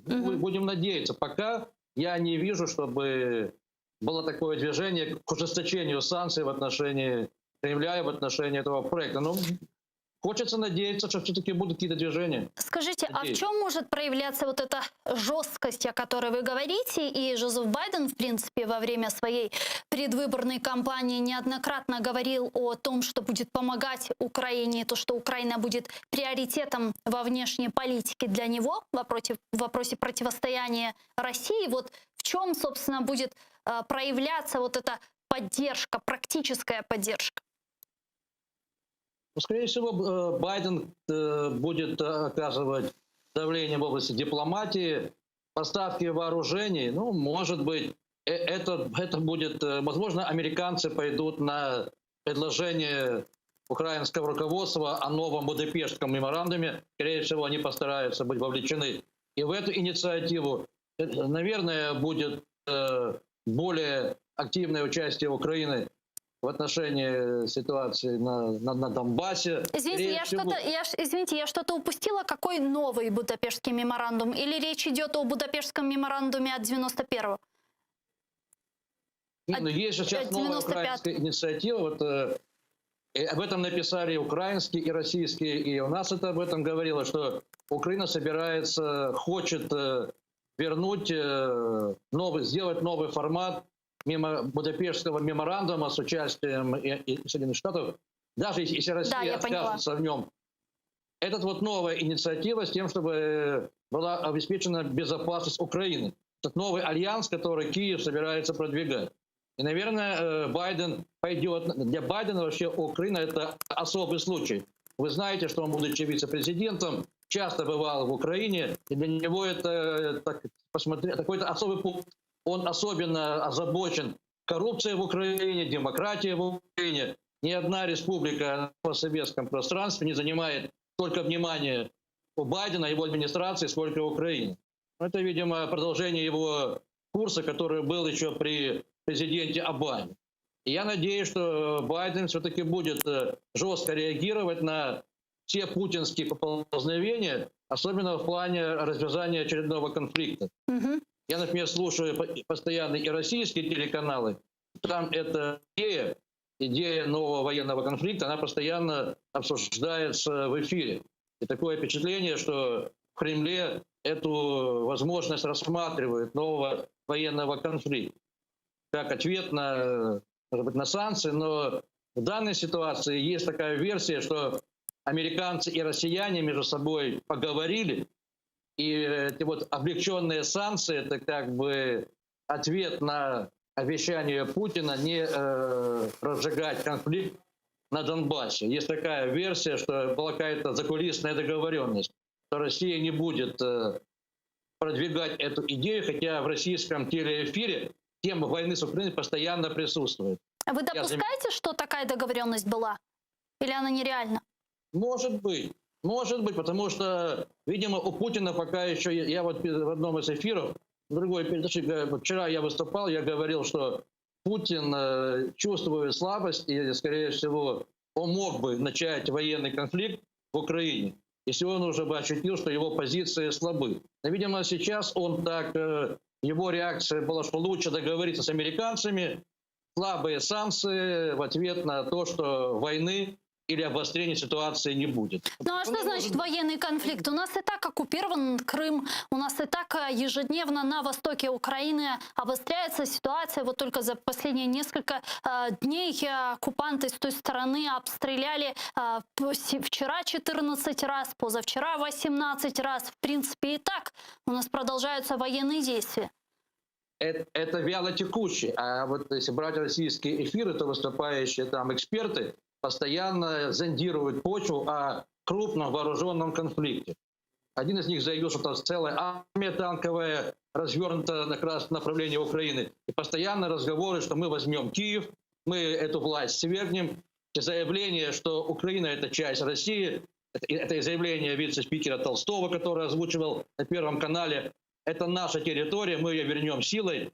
Постоянно обсуждается в эфире и на НТВ, и на Первом канале. И, естественно, у Соловьева, что военный конфликт может быть крупным. Не просто провокации, а настоящая война с поддержкой сепаратистов. Вы понимаете сами, что означает поддержка. Это российские военные и крупный военный конфликт. крупный. Не просто провокация, а настоящая война. Эта тема обсуждается постоянно в эфирах российских телеканалов. Не просто так, я думаю. Это зондируется почва и реакция российского населения на это. Знаете, я вчера сказал в одном из эфиров, что если такое случится, то Россия пожнет огонь. И то, что было 5 лет назад, это будет много хуже. Украинская армия усилилась. И то, что российские морги будут забиты под завязку, это понятно. И Путин часто, видимо, старается оценить шансы, но эта опция, так как я ощущаю по настроениям в российских СМИ, она не снимается с повестки дня. Может быть, она сейчас снялась, поэтому и санкции такие слабые на посадку Навального. Может быть, договорились между собой, может быть. Санкции США по Навальному, они синхронизированы с Европейским Союзом. Почему, как вы думаете, они такие все же неэффективны? Это все же персональные санкции. Есть ли вероятность того, что американцы будут предпринимать с приходом Байдена более радикальные санкции в отношении России? К примеру, могут ли они имплементировать вот тот закон, который, кстати, принял Конгресс США в 2017 году. В 2017 году о внедрении там жестких санкций против ближайшего окружения Путина. Там санкции оцениваются на $триллионов. И этот закон, если не ошибаюсь, как раз блокировал сам Дональд Трамп. Вот этот закон может быть имплементирован? Может быть, но пока Байден выжидает. Вы сами это видите, он выжидает, он и с Зеленским контактов не имеет. Пока Байден больше, я думаю, настроен, я так вижу, санкции вводить против олигархов украинских, скорее, чем против окружения Путина. Это и касается Коломойского, это касается других ваших олигархов. Я вижу, что Байден сейчас более настроен оказать давление на Зеленского с тем, чтобы он провел наконец-то... Чего от нас ждут? Вот. Чего ждет сейчас администрация США от Зеленского? И почему такой телефонный разговор еще не состоялся? Она очевидно, чего она ждет. Она ждет, что Зеленский все-таки сможет сломать шею украинской олигархии. Нужно помнить, вот в нашей американской прессе, и особенно в русскоязычной, когда шли выборы, было очень много лжи в отношении того, почему там Байден в свое время давил на Порошенко с этим траншем в $1 миллиард, и было много инсинуаций, что он это делал специально. На самом деле скрывали то, что для Байдена Украина очень важна. И когда Байден собирался ехать в Киев на переговоры с Порошенко, он поставил в известность всю республиканскую администрацию. Консерваторы тогда все хорошо знали, и они одобрили поездку Байдена в Киев, ее одобрил Евросоюз, и был консенсус. Нужно бороться с коррупцией в Украине. И сегодня Байден получил еще больше свободы рук в этом отношении. Вы знаете санкции в отношении Коломойского. Администрация Байдена считает, что нужно нанести, ударить по рукам украинским судьям, которые поддерживают коррупцию. Нужно в Украине восстановить в полной мере действия антикоррупционного комитета. Он так полагает. Нужно вернуть независимость Центробанка Украины. И самое главное, он дал понять Зеленскому, что если он не сможет или не захочет бороться со своим бывшим другом Коломойским, Америка финансовую помощь Украине будет, видимо, тормозить. Поэтому и мы видим, как сейчас Зеленский, это вы сами это видите, он нанес, он как бы приветствовал через 3 дня после объявления этих санкций, он все-таки приветствовал санкции в отношении олигархов, он дал понять, что Коломойского он тоже будет по возможности поджимать, что он постарается провести реформы, и реформу права, и судебную реформу. И на выступлении на съезде «Слуги народа», мы же это слышали, и я читал это в интернете, он прямо дал понять, что это будет его курс на реформу. И Байден его к этому подталкивает. Если Байден это делал еще в 2016 году, то сегодня он собирается это сделать еще более жестко. От Зеленского требуется то, что требует и Евросоюз, и то, что требует наша администрация, и то, что требует оппозиция в Америке. Почему-то Украина, вот так вот, очень это единственная, видимо, республика, которая внимание администрации Байдена наиболее видимо. То есть Украина поставлена во главу. Он больше нигде так себя активно не ведет, как в Украине. И он требует от Зеленского реальных шагов по борьбе с коррупцией. То, что он и от Порошенко требовал в 2016 году, когда ездил в Украину, это все тоже, это все звенья одной цепи. Он на это ставит, ему это важно. Для Байдена важно украинское направление. Вот это он поступает. Дякую дуже, пане Михайло. Спасибо вам большое. Михаил Трипольский был с нами на прямой связи, главный редактор издания «Русская реклама» из Нью-Йорка. Но я с вами не прощаюсь. Я говорю вам до свидания. Мы вернемся в эту студию буквально через несколько минут и продолжим наш эфир уже на крымско-татарском языке. Оставайтесь с Первым крымстарским АТР.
Селям алейкум, харлах шамлар, сайгылатыр телеканалының телесерджілері, Сейфатер, Қырымның сесі яйында олмалы деген марафонны серетесіңіз.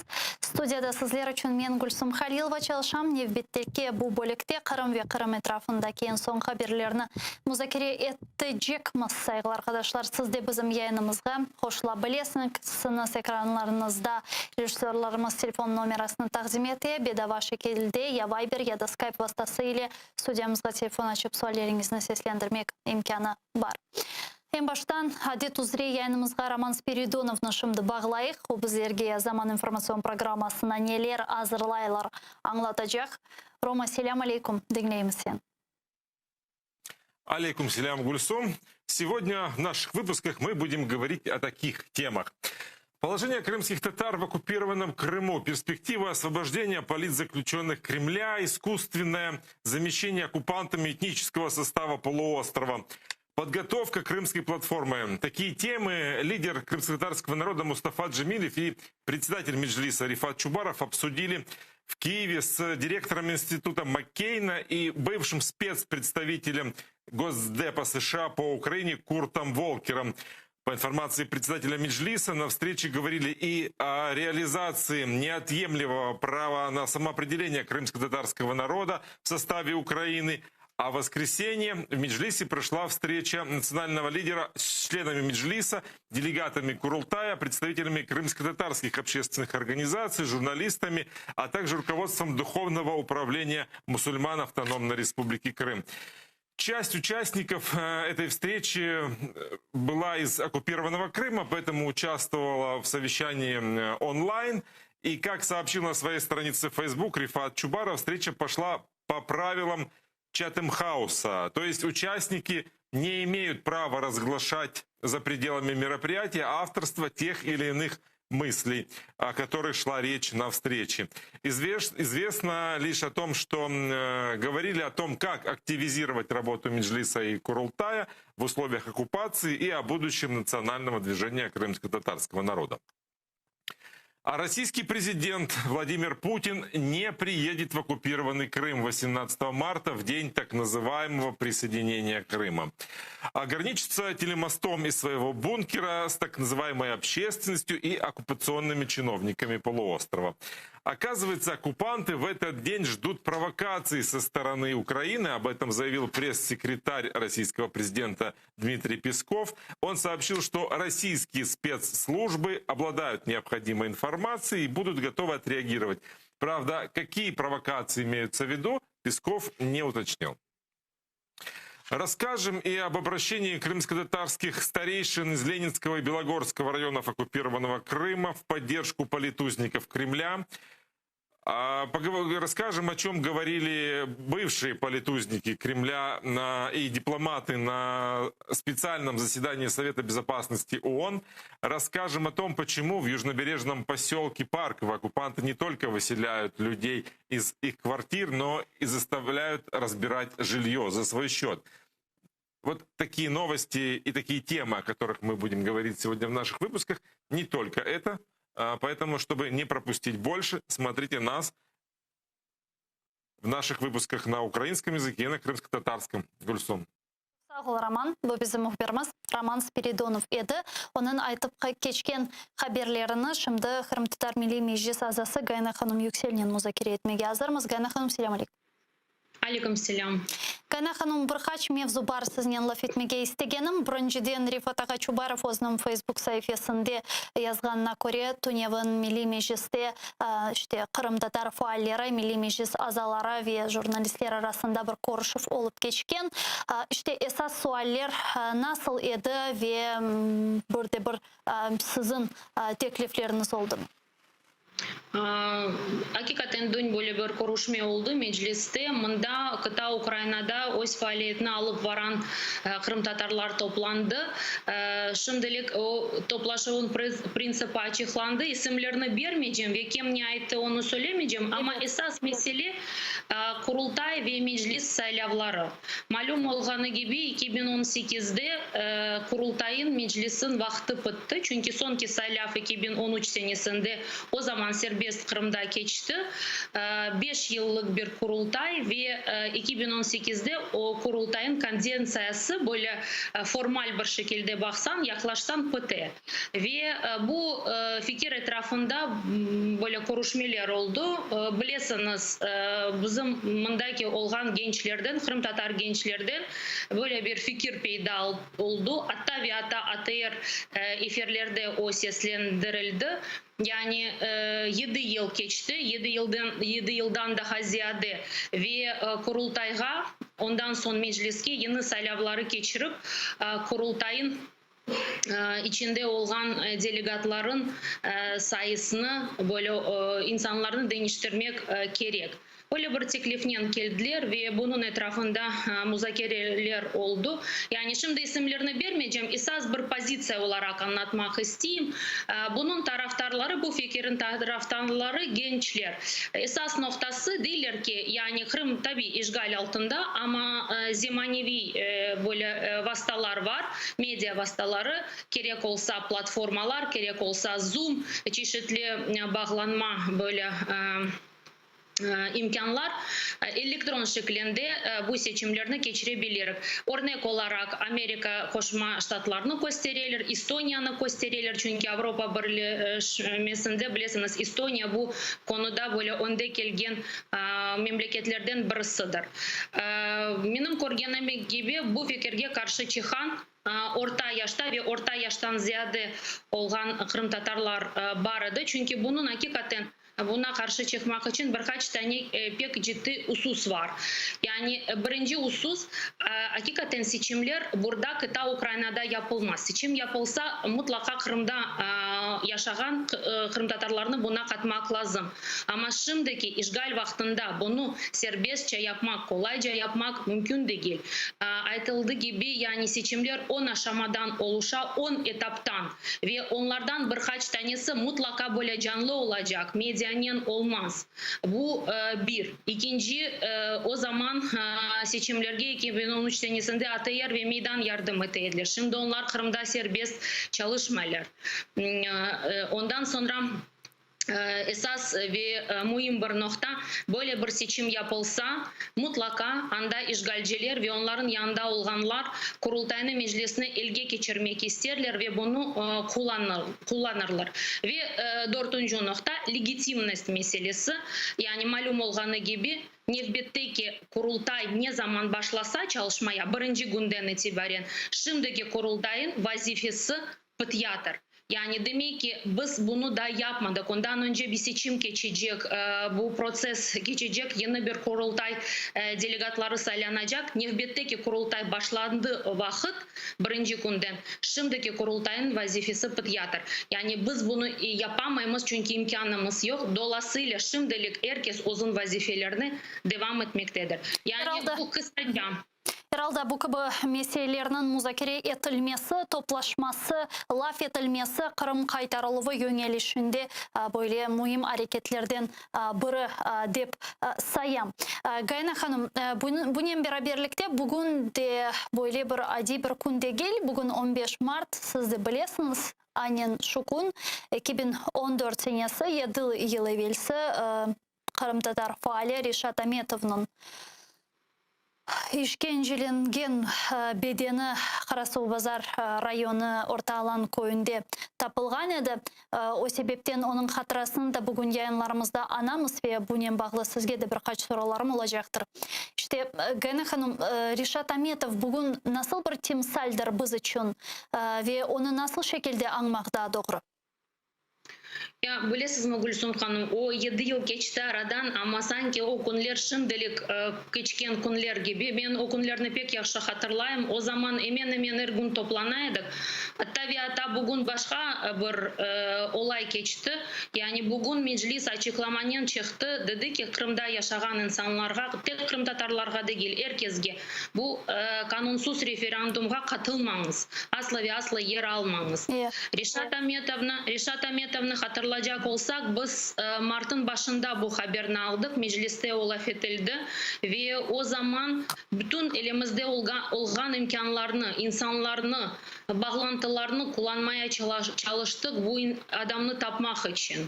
Ve afsus ki 2 haftadan son tam 15 Mart'ta Rişat Ametov'un cenazesi oldu. Ben o günlerini pek yaxşı hatırlayayım çünkü Abdal mezarlığına hepimiz bardık, katıldık o cenazeye.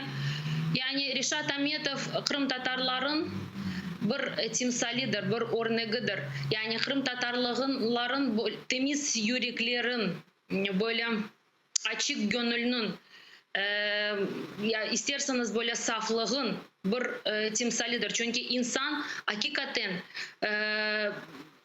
patriotik niyetlerinin böyle can yürekten katılıp hakikaten öz memleketini, öz devletini korçalamağa tırışaydı. Biz hepimiz bilemiz, o birinci günlerde voyenkomatga geldi.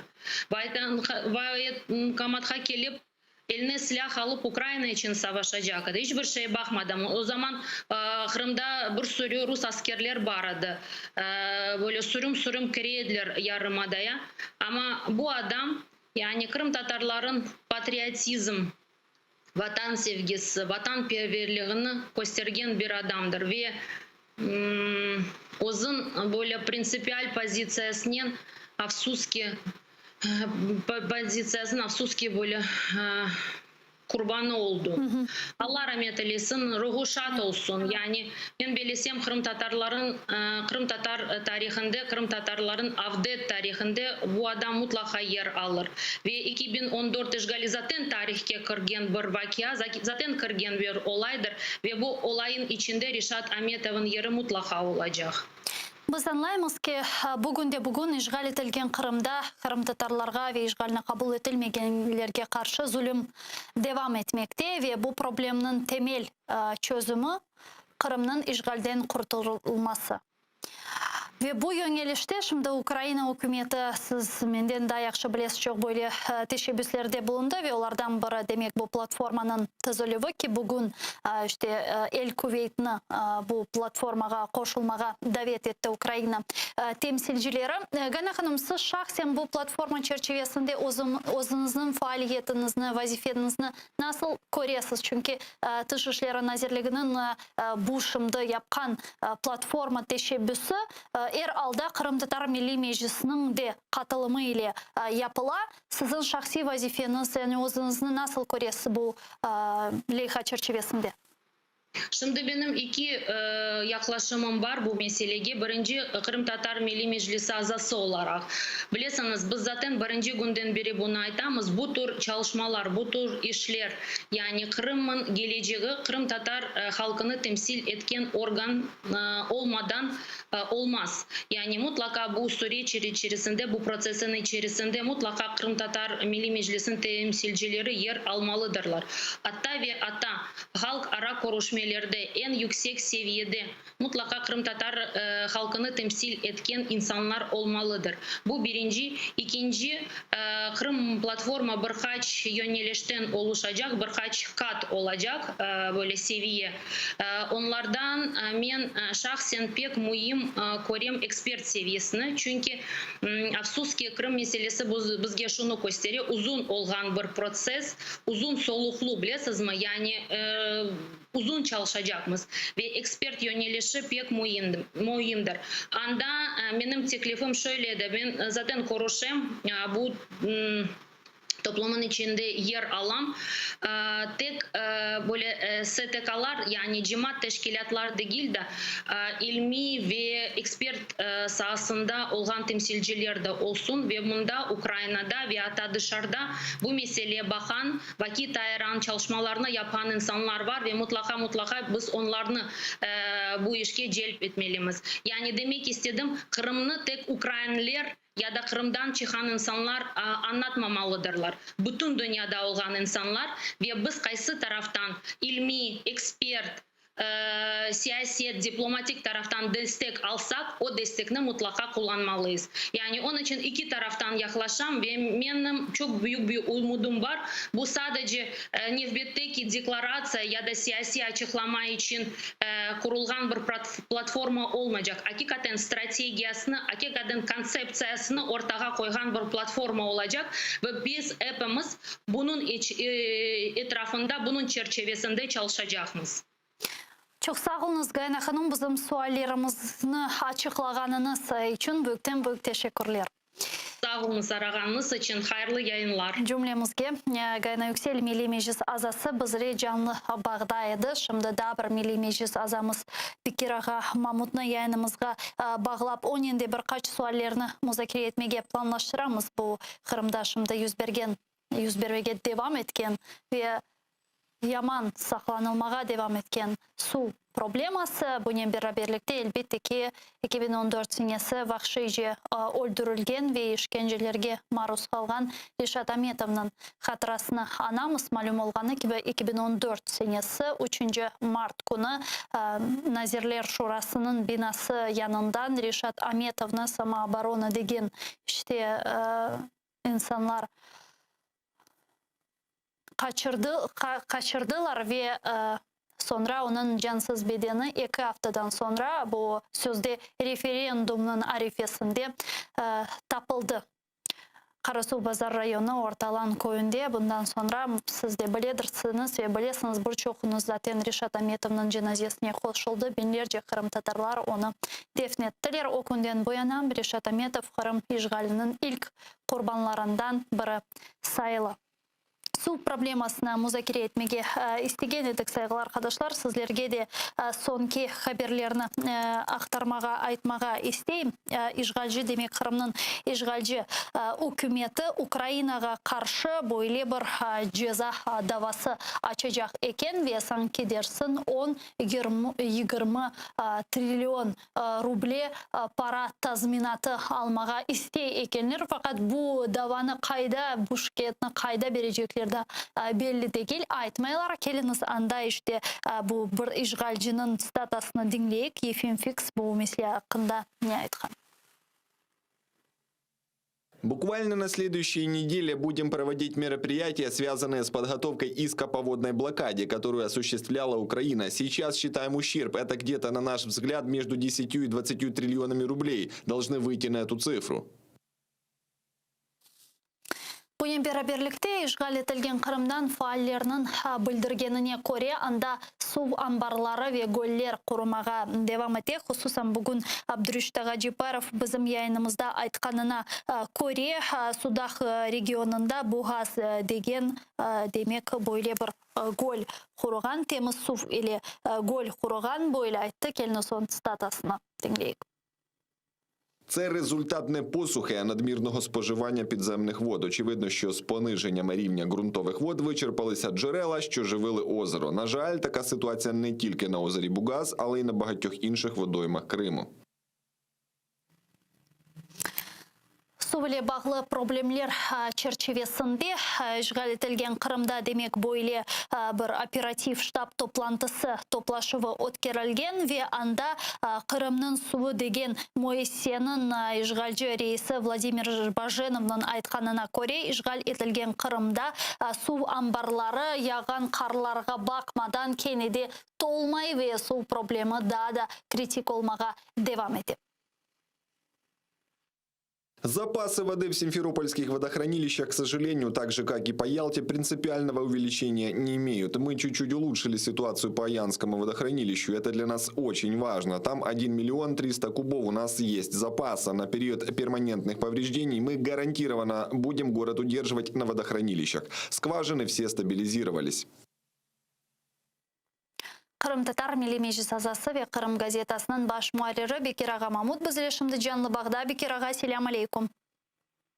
Aleyküm selam Gülsüm Hanım. Bekir Ağa bu su meselesini biraz sizinle müzakere etmeye isteyimiz. Demek işgalcilerinin bergen malumatlarına göre ve Akor Çalaycı Abdurüşt Ağa'nın bergen malumatlarına göre su ambarları korumağa devam etti, kuyular korumağa devam etti. Buna sizin yaşayan bölgenizde su ile problemler var mı?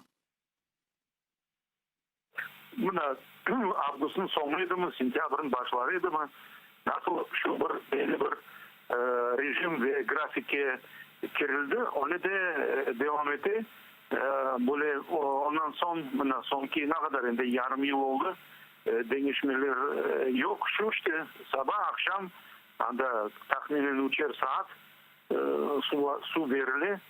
Evet, diler onu skvajinalardan bilmiyorum işte andan bir yerleri tapıp o ende evet su ambarın su değil başka menbalardan tapıp öyle başka da su ambarlardan belki getirip bunda bizim ne diyeyim işte vadakaçkamızdan koşulup andan işte yani usullar verili. Lafı çok evet öyle böyle laflar yürü. Birkaç hafta evvelsi hatta bunda sezilgen edi çeşit böyle bir yanaşma bu meseleye bazıları bundaki hakimiyet ana neler denizin sunu temizlegen oraya aletler oraya zavodlar çalışmak gerek. Evet onlar çok pahalı, kıymetli turalar. Andaki Moskova'daki hakimiyet onlar ısrarlıkla diyediler. Yok anda özünüze kadarınız bakınız. Evet meselen çıkanın sebebi defalarca ayıpıldı. Bunda adam çoklaştı. Evet harbi ihtiyaçlar çok genişlendi. Ve ben razım. Yani böyle fikir ayıpılgan edi. Eğer de Kırım evvelki gibi kalsaydı bekim de ona evet biraz bekim kendine bir rejim küsetmek gerek olurdu ama bu kadar yetişmemezlik olmaz dedi. İşte herhalde vaziyet böyle. Yani da ne diyeyim sizge daha sezmi çünkü evvelki belirlenen grafik boyunca adamlar yarama işi de alışasıydı. Sabah akşam öyle alıp durarlar. Sizin fikrinizce eğer böyle devam edecek olsa ki көргенімізге көре yağan karlar ve yağmurlar da su ambarlarının dolmasına yardım etmegen, yani böyle devam edecek olsa bizlerini ne bekliyor, yani Kırım'ı ne bekliyor, ciddi böyle bir problemler ve sorunlar ile yazda endi karşılaşabilir mi Kırım? Bu ben evet koz ettim, belirlesem çok insanlar bu su meselesinde mütehassıs oldular. Biz için bu milyon kubometrelerin evvel boş rakamlar olsaydı şimdi bazı belli bir emniyeti var. Anlayınız şimdi degen ediler ki bu evet bayağı karlar yağdı, yağmurlar ondan evvel oldu. Dediler 12 milyon kubometrede demek bu su ambarları çoklaştı, laflar yürüdü. Lakin böyle hesapla baksan her bir insanın misal için 3 milyon eline alıp da böyle rakamlardan çalışacak olsan görünüyor ki bu 1,5-2 aylık bir ihtiyaç, insanların ihtiyacı. Onun için evet yazgacı ne olacağını onu kimse ayıp olamaz. Çünkü bu aprisnitiller deniz suyunun çalışkan aletler etrafında hala laflar ki onun teknolojisi öyle böyle de işte onun için ben belirlesim şimdi Kırım'da öyle insan yok ki bir aydır yazın başında ne olacak Kırım'da? Mına men ne için sordum? Şimdi siz de көргендірсiniz bu haberni. Demek işgalci hükümet temsilcileri Ukraynaga karşı böyle bir şikayet davasında bulunacak eken suv böyle kamaçavı yapkanı sebebinden onlar tazminatını sayganlar sanki işte 10-20 trilyon ruble kadar tazminat şimdi Ukrayna'dan almak için dava açıyorlar. Sizin fikrinizce yani bu davanın böyle bir perspektivası, bir geleceği aslında var mı? Birinciden o siyasi aksiya. O ne biteceği ve ne vakit biteceği ve nasıl basamaklardan geçeceği o belli de o anda bir halkara mahkemelerge bargancı omunda bütün bu basamaklardan geçmek gerek. Haydi onu tez yapsınlar. Son bu biliyorsunuz bizde bekim bir taraftan daha da güzel olur ve Kırım meselesine dikkat bekim ziyade celp edilir. Çünkü Ukrayna'nın pozisiyası belli. Mesela şimdi bir insan komşusunun korantasını bilmem bir şeysin kvartirasını zapt etti mi? O tabii ki bu insanların bakmak gerek. Temellemek gerek. Eğer de bilmem anda sahibin kuğan olsa bir yerde. Ve bu halkara kamuların norması belli ve ben kozumu getirip olamayım. Onlar kaysı taraftan nasıl deliller getirecekler buna bu halkara normaga karşı. Onun için bu ziyade aytalarda ben o sözünü çok sevmiyorum ama işte bu bir PR aksiyası olacak. Son bitti görsetecekler. Yani bana biz bir şeyler yapamız, tırışamız. Ana biz mecbur ederek ziyade ne diyeyim onu böyle bir propagandistik emniyete o geç çıkıp dura. Ve Bekir Aga'da bir sual var, bir mesele var. Onu da elbette ki sizden de laf etmege istedik. Malum olğanı ki bu gün 15 mart günü Kırım'da tarafali Rişat Ametov'nun cesedi ortalan koyunun yanında tapılgan edi. Buna 7 yıl endi geçti. Rişat Ametov siz için, halkımız için, Kırım için, işgal için ne demektir? Evet öyle şehit kim insanlarımızın bir sırası var ve bu kardeşimiz kaysı ki 39 yaşında bu seçimini yaptı. O da Musa Mahmut'a oşap biledi neye gittiğini ve teessüf ki işte bu onun cesurluğu böyle bitti.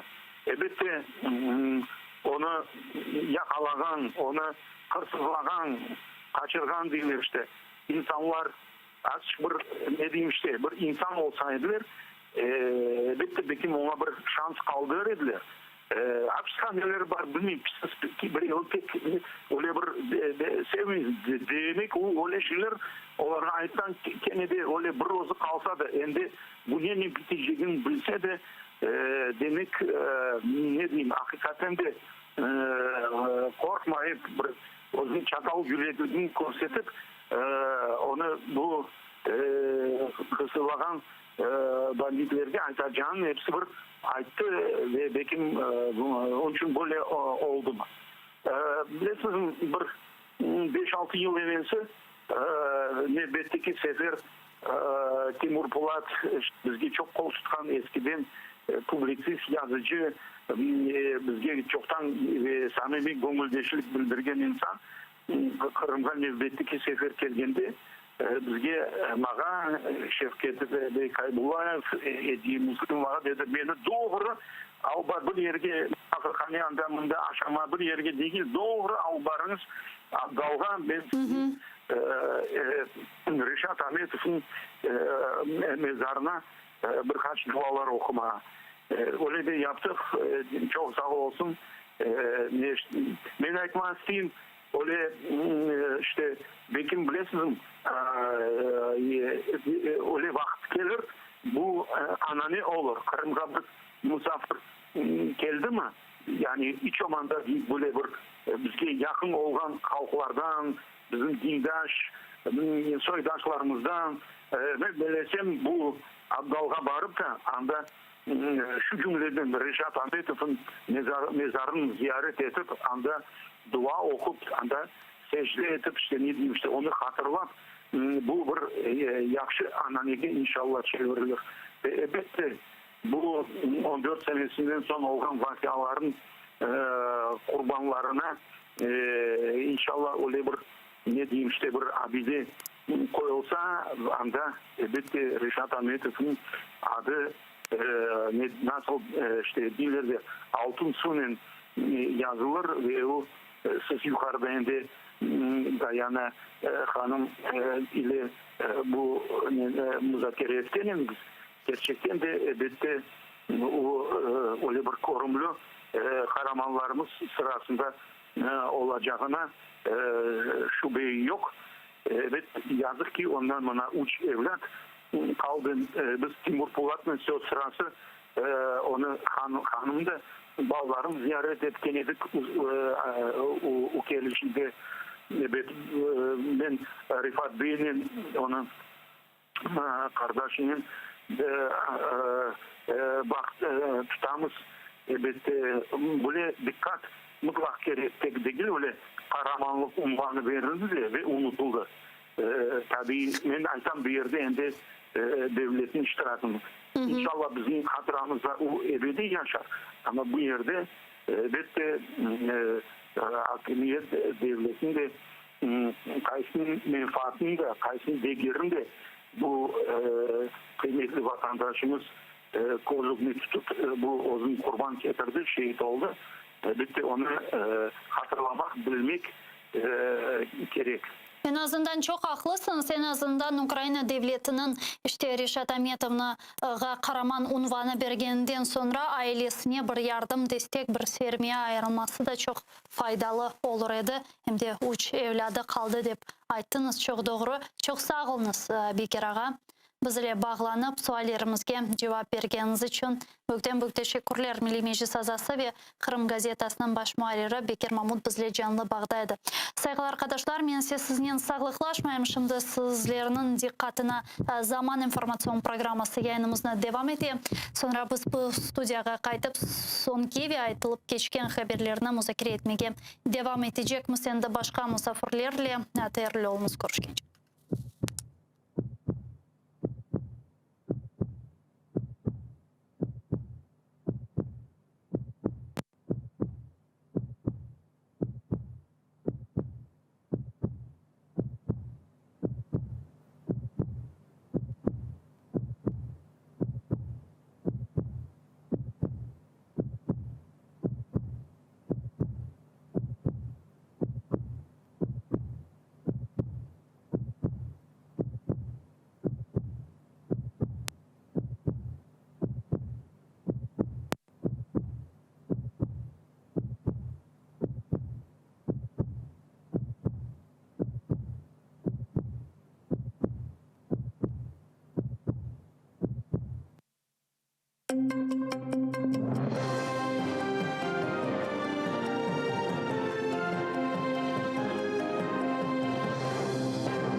В окупованому Криму до затриманого українця Владислава Єсипенка не пускають адвоката. Як повідомляє Кримська правозахисна група, цей факт підтверджує незаконні методи слідства та можливість застосування тортур до чоловіка. За словами дружини затриманого Катерини, окупаційний слідчий заявив, що Владислав нібито підписав відмову від послуг адвоката Еміля Курбідінова. Як відомо, 10 березня в окупованому Криму ФСБівці затримали 2 учасників акції до дня народження Тараса Шевченка, уродженця Кривого Рогу Владислава Єсипенка та жительку Алушти Єлизавету Павленко. В будинку жінки відбувся обшук, який тривав понад 8 годин. Жінку відпустили, а Владислава Єсипенка вивезли у невідомому напрямку. 12 березня окупаційний суд Сімферополя засудив чоловіка на 2 місяці арешту до 11 травня. Йому закидають нібито незаконне виготовлення вогнепальної зброї та боєприпасів.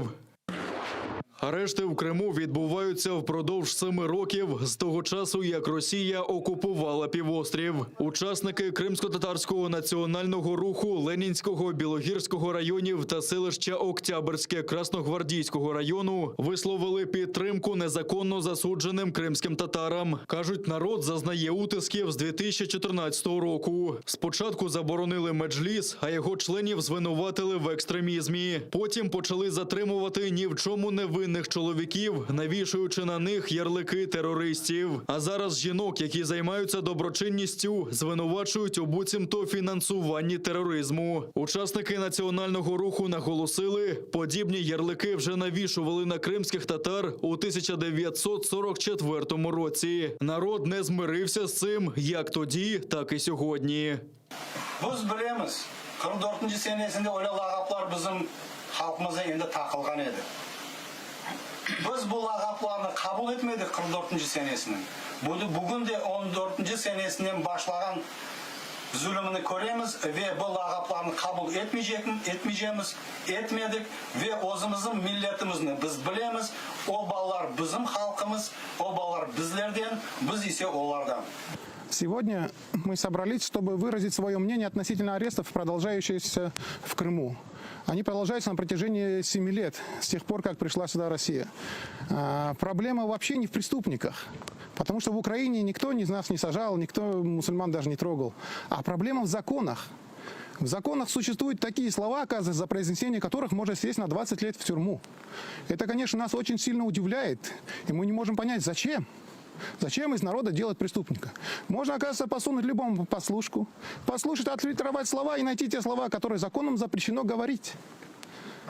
Ясно. И все наши братья сели за слова. Не за оружие, ни за что, а просто за слова. Бүгін біздің халқымыз енді 14 seneden zulüm içine buluna.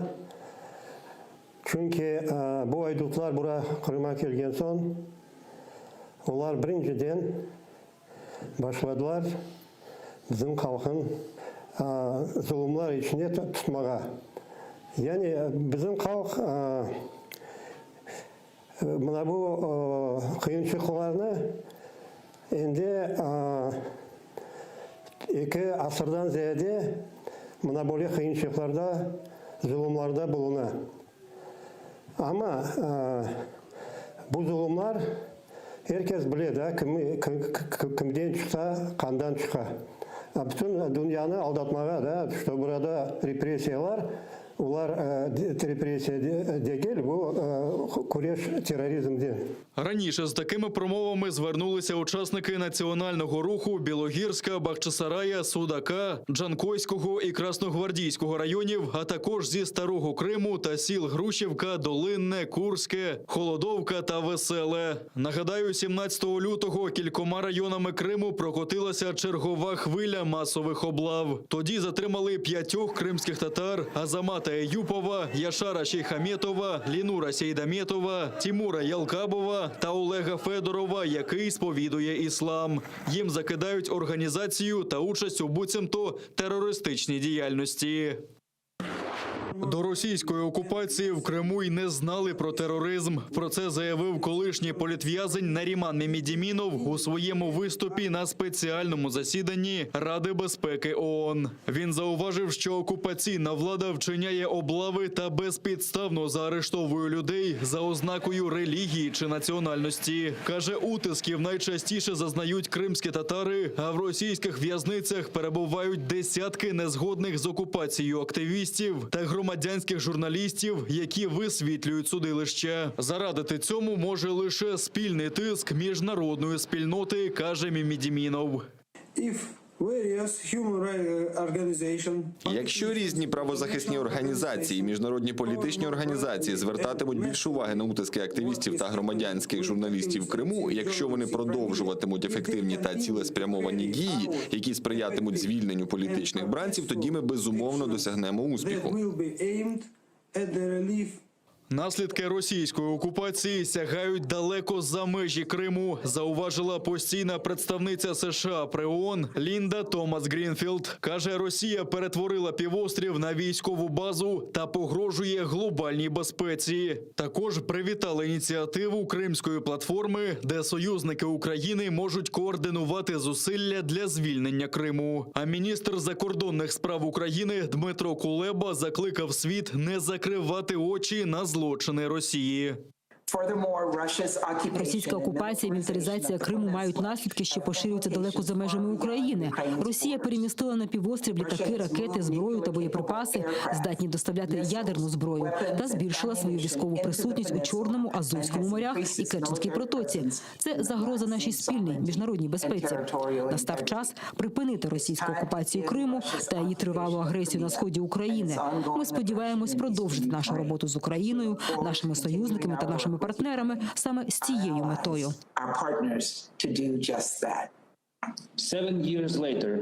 За 7 років російська військова присутність на півострові зросла більш ніж удвічі. Росія змінює демографічну структуру та порушує міжнародне гуманітарне право. Руйнівна політика Росії має на меті легітимізацію спроби анексії, закріпити статус-кво та захистити свої військові сили та розповсюдити вплив на весь Азово-Чорноморський регіон та Середземномор'я.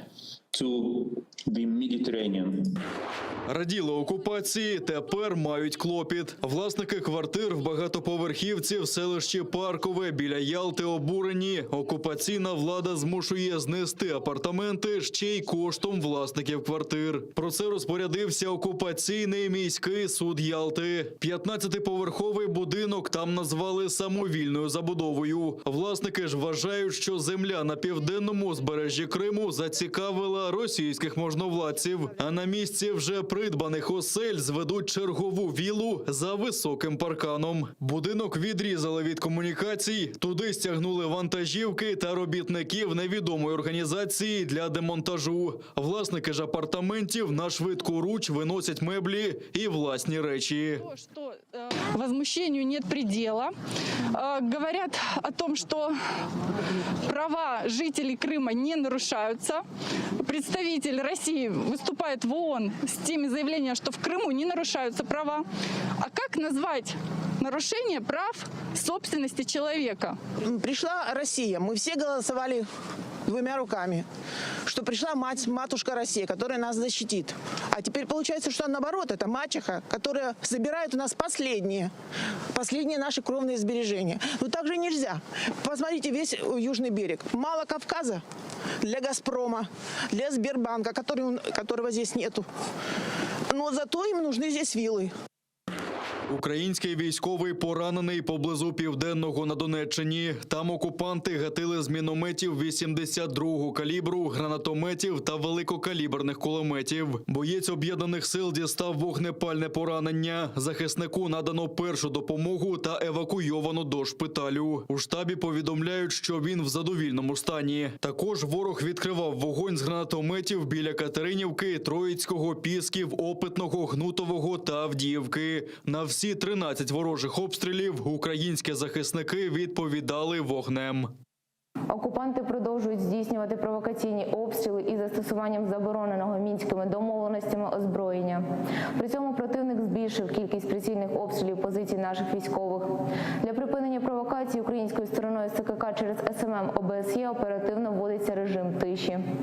Наголошуємо, підрозділи Збройних сил України неухильно дотримуються досягнутих домовленостей щодо припинення вогню та є послідовними у виконанні взятих на себе зобов'язань.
Ассаляму алейкум, хайрлах шамлар. Добрый вечер. В эфире телеканала АТР. Вы смотрите марафон «Сейф АТР. Голос Крыма». Мая бути в эфире. В студии для вас работаю я, Гульсум Халилова. И следующие 40 минут в этой студии с гостями, которые подключатся к нам в эфир, мы обсудим основные новости и события сегодняшнего дня. Вы также можете присоединяться к нашему эфиру. На экраны ваших телевизоров режиссеры периодически выводят номер телефона +38 073 419 41 58. Звоните нам абсолютно бесплатно по Вайберу. Присоединяйтесь по скайпу. atr.tv – это наш адрес. Подписывайтесь на сайт телеканала АТР, atr.ua. А сегодня ваша подписка поможет нам продолжать нашу работу на нашем информационном фронте. Ну и подписывайтесь на наш YouTube-канал, телеканал АТР большими буквами. Там мы вещаем как в онлайн-режиме, так и в записи. Выкладываем самые интересные фрагменты из наших эфиров, ну и все программы. Начнем наш эфир со следующего информационного сообщения. Оккупационные власти Крыма анонсировали иск к Украине на 10-20 триллионов рублей, то есть 137-274 миллиарда долларов по нынешнему курсу. Об этом сказал в понедельник, то есть сегодня, оккупационный заместитель председателя так называемого парламента Крыма Ефим Фикс. Буквально на следующей неделе будем проводить мероприятия, связанные с подготовкой иска по водной блокаде, которую осуществляла Украина. Сейчас считаем ущерб. Это где-то, на наш взгляд, между 10 и 20 триллионами рублей. Должны выйти на эту цифру. Политический аналитик, юрист Андрей Вегеринский с нами сейчас на прямой связи. Пане Андрею, витаю вас. Ассаляму алейкум. Да, добрый вечер. Добрый вечер. Куда они будут подавать этот иск? Московский городской суд. Ну или в Ростовский. Ну, смотрите, в пределах юрисдикции судебных органов Российской Федерации они могут подавать, в принципе, куда угодно. А в пределах международной юрисдикции, ну, соответственно, они столкнутся с одной очень важной проблемой – ненадлежащий истец. Ну, потому что никто, ни одна цивилизованная страна, и самое главное, ни один международный суд, который работает так или иначе под эгидой любой, ну, той или иной международной организации, он не признает суверенитет, ну, самопровозглашенных органов власти и, соответственно, республиканский их статус в составе Российской Федерации. Ну и, соответственно, этот иск принят не будет и рассмотрен тем более. Ну, это такая бесперспективная история, да? Ну, мне кажется, это более чем очевидно, что это бесперспективно. Но степень пропаганды и примитивности пропаганды, которая существует в Российской Федерации, он, в принципе, знаете, если есть это дно, то оно с каждым разом становится все глубже. Я не могу найти для себя аргументов юридических, ну, даже не важно, в какой правовой системе мы живем, при которой этот иск имеет шансы быть не то чтобы удовлетворенным, рассмотренным, а просто принятым. Вот и все. Поэтому ну, о чем говорит вообще тогда вот эта теза, которую они озвучили? Свидетельствует ли это о том, что сегодня оккупанты реально уже не справляются с дефицитом воды в Крыму?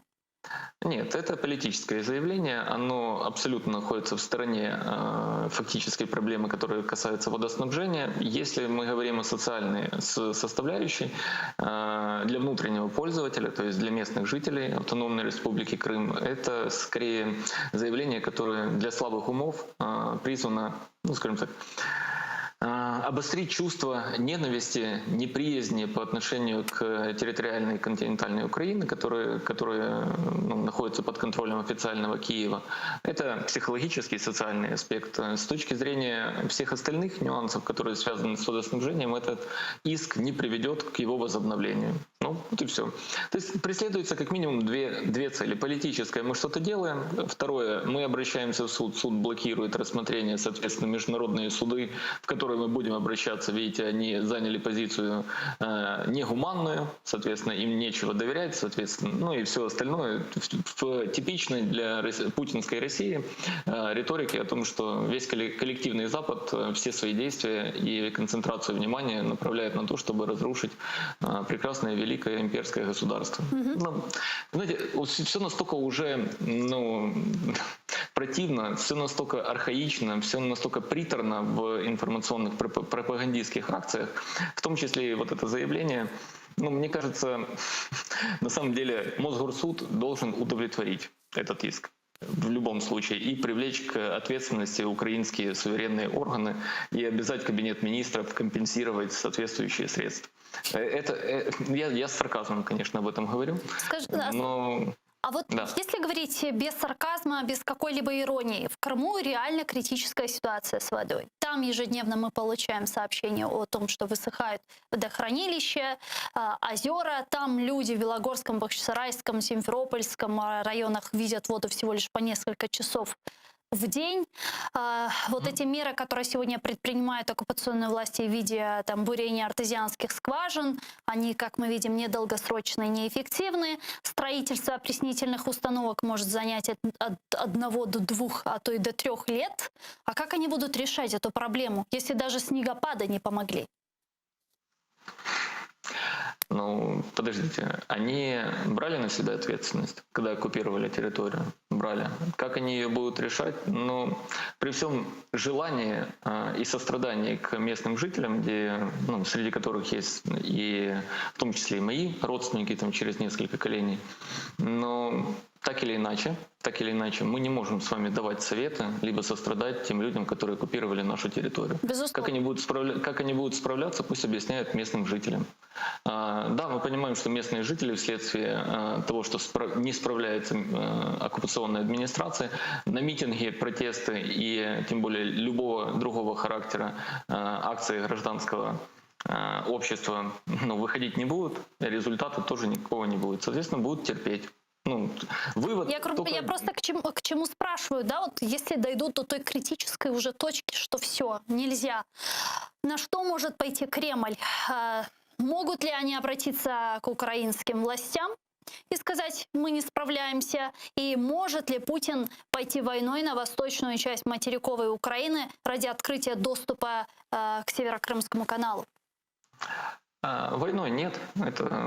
Это явно не в его интересах. Тут мы уже отходим от, наверное, вопроса отношений исключительно Украины и России. Мы подходим, наверное, к вопросу, который все-таки стремится господин Путин в преддверии своего очередного срока или последнего срока, исходя из его возраста. Это необходимость нормализации отношений с Западом, необходимость нормализации экономических отношений в первую очередь. А любое обострение, будь оно с юга, с востока, с севера, с Беларуси, оно приведет только к эскалации и более углубленной политической, а самое главное, экономической изоляции его режима, что дестабилизирует ситуацию не столько в самом Крыму, сколько в той части Российской Федерации, которая, скажем, исконно относится к землям, на которые распространяется его суверенитет как президента страны.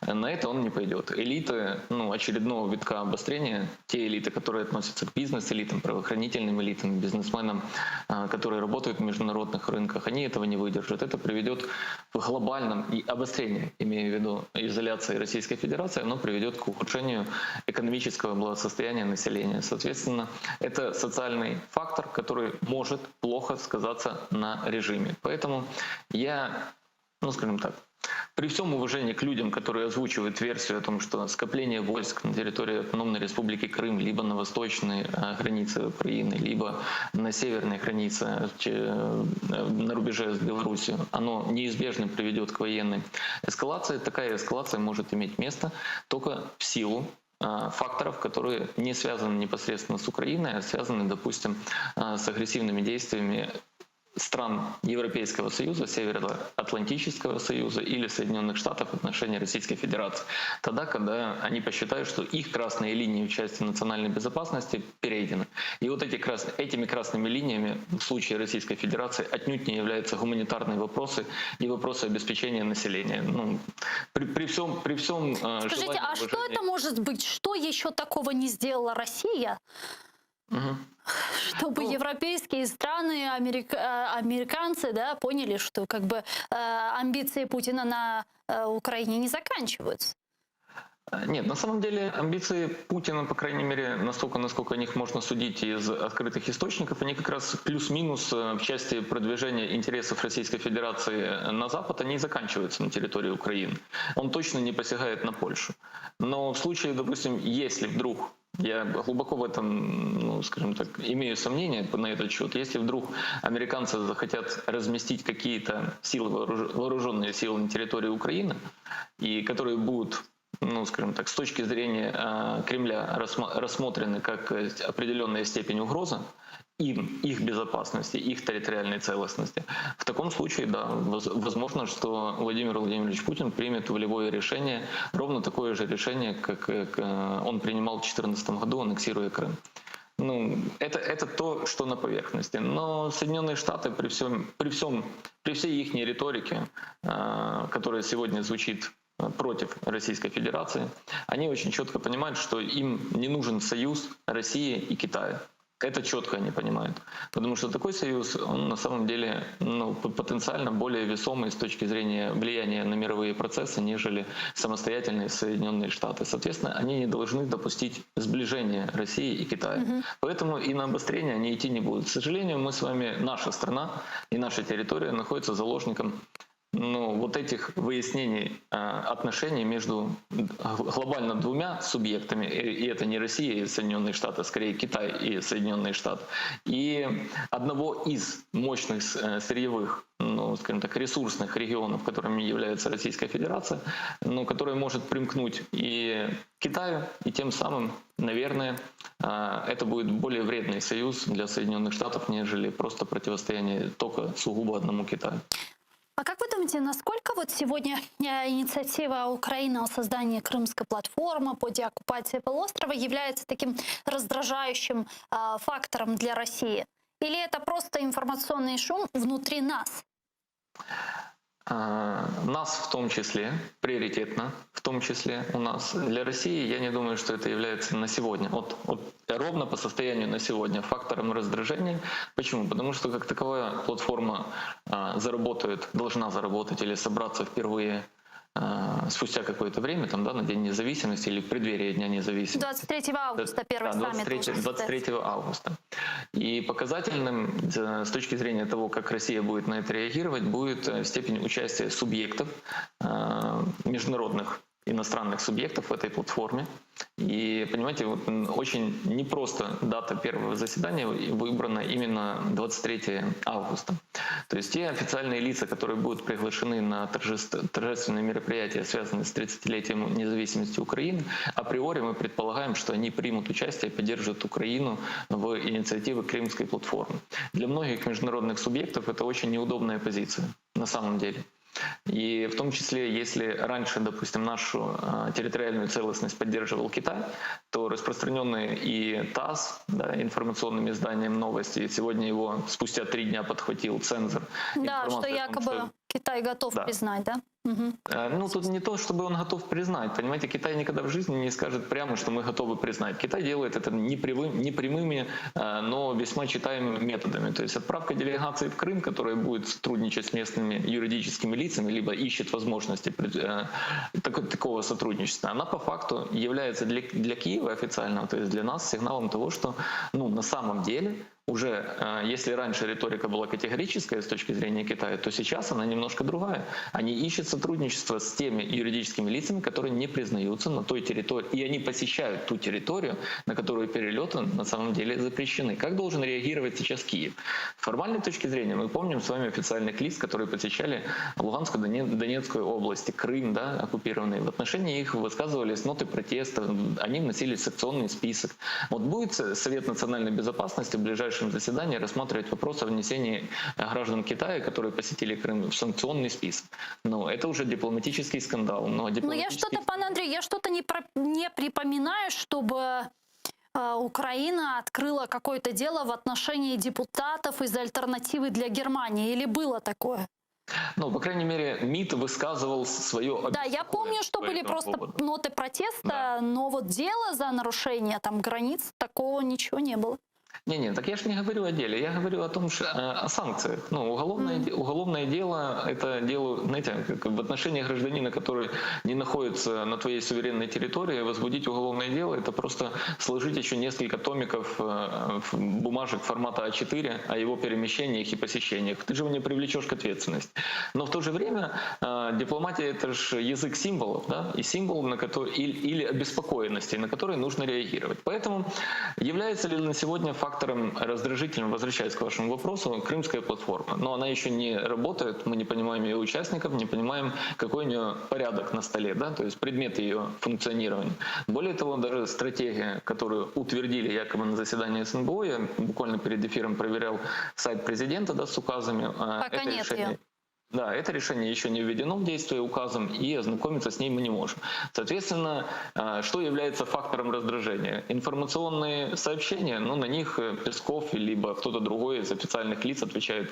Ну, нам, собственно, вообще некорректно обсуждать этот вопрос, потому что Крым мы рассматриваем как субъект федерации, а наша новоизмененная конституция, она не предполагает возможность вообще гражданину страны обсуждать вопрос изменения территории сегодняшней Российской Федерации. Поэтому для нас вопрос исчерпан, а все остальные пусть обсуждают все, что хотят. В таком случае вообще нет смысла. В таком случае вообще нет смысла ждать и рассчитывать на то, что Россия примет участие в Крымской платформе, да и в принципе она там не нужна. Я думаю, что нам точно не стоит ждать, что Российская Федерация примет участие в Крымской платформе. Но разве что, если мы теоретически с вами допускаем, что мы хотим услышать тот же тезис, который я только что произнес, который будет высказан всем лицам официально на этом круглом столе. Надо еще, правда, субъект определить, который это сделает. Да? То есть, вряд ли Лавров прилетит в Украину, либо Козак прилетит в Украину, и на заседании, соответственно, Крымской платформы он это озвучит, скажет все. Я свое высказал, спасибо, до свидания, а вы дальше разговариваете о чем хотите. Я не думаю, что это состоится, это маловероятно. Но нужна ли нам платформа? Да, она нужна, потому что история и время, что самое главное, оно бежит, и обстоятельства исторические, они так или иначе меняются. Да, и Российская Федерация, какой бы нерушимой она ни казалась, но мы им не желаем ничего плохого в том смысле, который касается прекращения функционирования как государства. Но так или иначе любые государства не изменяются. Кто бы 20 лет назад мог в нашей стране подумать о том, что у нас будет военный конфликт с Российской Федерацией? Но кто бы мог подумать, что мы в очередной раз переживем даже не одну, а несколько революций. Но предполагать не могли, а это состоялось. Соответственно, площадка для диалога, она нужна. Стратегия... Да-да.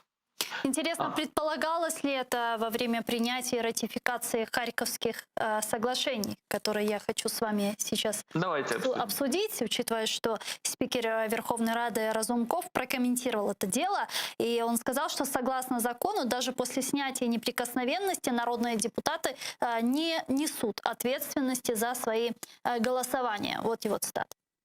Да, он абсолютно прав. СБУ вже прийшла з відповідними рішеннями суду, хто як голосував. На щастя чи, на жаль, народні депутати не несуть відповідальності за свої голосування. Індемнітет, він залишається. Я не впевнений, що ця ідея буде повністю реалізована. А вот экс-спикер Рады Владимир Литвин заявил, что бывший президент Янукович и украинский парламент вынуждены были поддержать Харьковские соглашения из-за неподъемной цены на газ. Вот его цитата. Це була абсолютна безвихідь, коли виступає прем'єр-міністр, міністр закордонних справ, міністр економіки, міністр фінансів і доводять, що Україна впаде, тому що ціни цієї не витримають за енергоносіями. І нам потрібно прийняти це принизливе, можливо, рішення, але виходу іншого немає. Я напомню нашим телезрителям, что Совет национальной безопасности и обороны поручил проверить, было ли государственные измены и ратификация народными депутатами в 2010 году Харьковских соглашений. Тогда за ратификацию этих соглашений проголосовало 236 народных депутатов. Об этом сообщил секретарь РНБО Алексей Данилов. Предлагаю его послушать. Дійсно, у нас на території Донецької та Луганської областей відбувається загострення, збільшується кількість обстрілів, але ми не можемо сказати, що це критична ситуація і вона не перебуває під контролем наших військових. Ситуація повністю контрольована. К нашей беседе сейчас присоединяется Игорь Романенко, заступник начальника Генерального штабу ЗСУ у 2006-2010 роках. Пане Ігорю, вітаю вас, салям алейкум. Витаю вас, салям алейкум. Действительно ли нет сегодня возможности каким-то образом привлечь к ответственности тех народных депутатов, которые в 2010 году ратифицировали Харьковские соглашения? Юридически, к сожалению, это проблемно. Однако необходимо заниматься этим вопросом. Есть и моральная сторона, и есть перспективы деятельности этих деятелей в политической сфере, в государственной сфере и так далее, где принципиально недопустима работа этих людей. Поэтому необходимо этим заниматься, проводить расследования соответствующие, показывать общественности и таким образом исключать этих людей из государственной деятельности и переводить в зону, где бы они не могли вредить дальше нашему государству и народу. Пане Андрею, если сегодня привлечь ответственности тех народных депутатов, которые проголосовали тогда за ратификацию этих Минских соглашений, нельзя, так как есть такое понятие, как индемнитет, то смысл тогда того, что сейчас подняли, зачем тогда взялись за эти Харьковские соглашения? Ну, собственно, господин Игорь, он точечно на этот вопрос ответил. Это форма политической, а не юридической ответственности. Политическая ответственность, которая заключается в том, чтобы сделать субъектов, которые принимали участие в этом голосовании, неприемлемыми, токсичными и изгоями в украинском политикуме. Политикум — это одна история. Вторая проблема заключается в том, что помимо политики они являются крупными бизнесменами. Среди них есть крупные бизнесмены, назовем их так, и лишить их экономического воздействия и на экономику страны, на трудовые коллективы, этого сделать нельзя. Поэтому, те люди, которые владеют финансовыми ресурсами, хотим мы в это верить, хотим мы это отрицать, они так или иначе влияют на формирование политики в этой стране. Поэтому, отвечая на ваш вопрос, зачем это сделано, политическое преследование, да, решение тактических политических задач, потому что, в принципе, среди проголосовавших за этот законопроект есть очень много людей, которые представлены сегодня в украинском политикуме в виде элит, в которых можно тыкать пальцем и говорить: видите, из-за этих людей в свое время, в том числе, Украина потеряла Крым. Если господин Литвин упоминает вопрос предмета регулирования Харьковскими соглашениями, да, и среди них упоминает цену на газ, а это он тут абсолютно, скажем так, не искажает реальность, то соответствующий вопрос мы должны задать и господину Ющенко. Потому что газовое соглашение, которое подписывало, вернее, не подписывали, по ее поручению, которое на самом деле не голосовалось на заседании Кабмина, подписал господин Дубына, да, поручение подписанное Юлией Владимировной, оно возникло как следствие досрочного расторжения сделки, которая существовала на уровне государств Украины и Российской Федерации, досрочного расторжения сделки по поставке газа, которую осуществил господин Ющенко.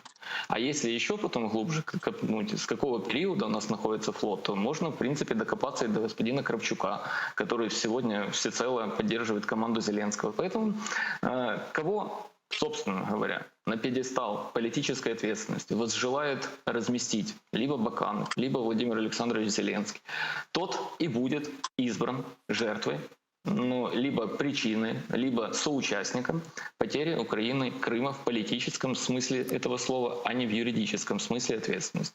Более того, распространяются же сейчас сообщения о том, что министр экономики времен Януковича, он же и 5-й президент нашей страны, в свое время очень хвалил необходимость принятия Харьковских соглашений. Как вы думаете, в случае политической борьбы, да, но воспользуется команда Владимира Александровича Зеленского тем, чтобы напомнить гражданам Украины, что коль уж мы с точки зрения официальной политики государства рассматриваем Харьковские соглашения как первую причину потери Крыма, а хвалил ее 5-й президент страны, что он на самом деле не совсем является патриотом до мозга костей, так как он раньше противопоставлял себя на бордах Путина. Поэтому с точки зрения политической тактики превосходно, с точки зрения долгосрочной стратегии, немножко плохо, потому что через 2 года привлечь, 2 года спустя, когда мы подойдем, допустим, к срочной избирательной кампании президентской, у Владимира Александровича и его подчиненных спросят: а где результат расследования, а кого вы привлекли к ответственности? Ожидания высокие, а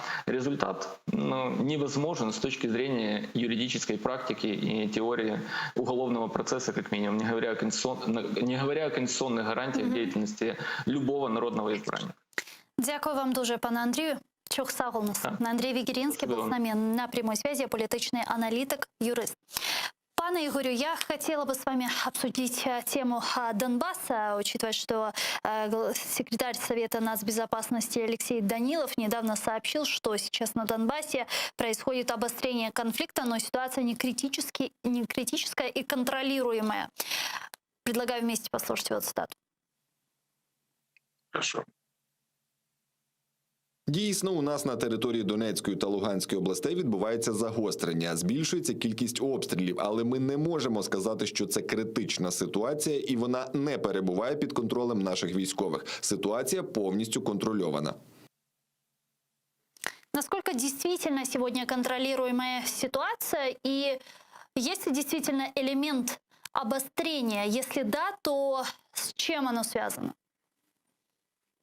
Ситуация связана с обострением, безусловно и однозначно. Интенсивность ведения боевых действий повысилась. У нас, к сожалению, с начала года погибло уже 20 военнослужащих. И перспектив в ближайшее время уменьшения этой интенсивности пока не наблюдается.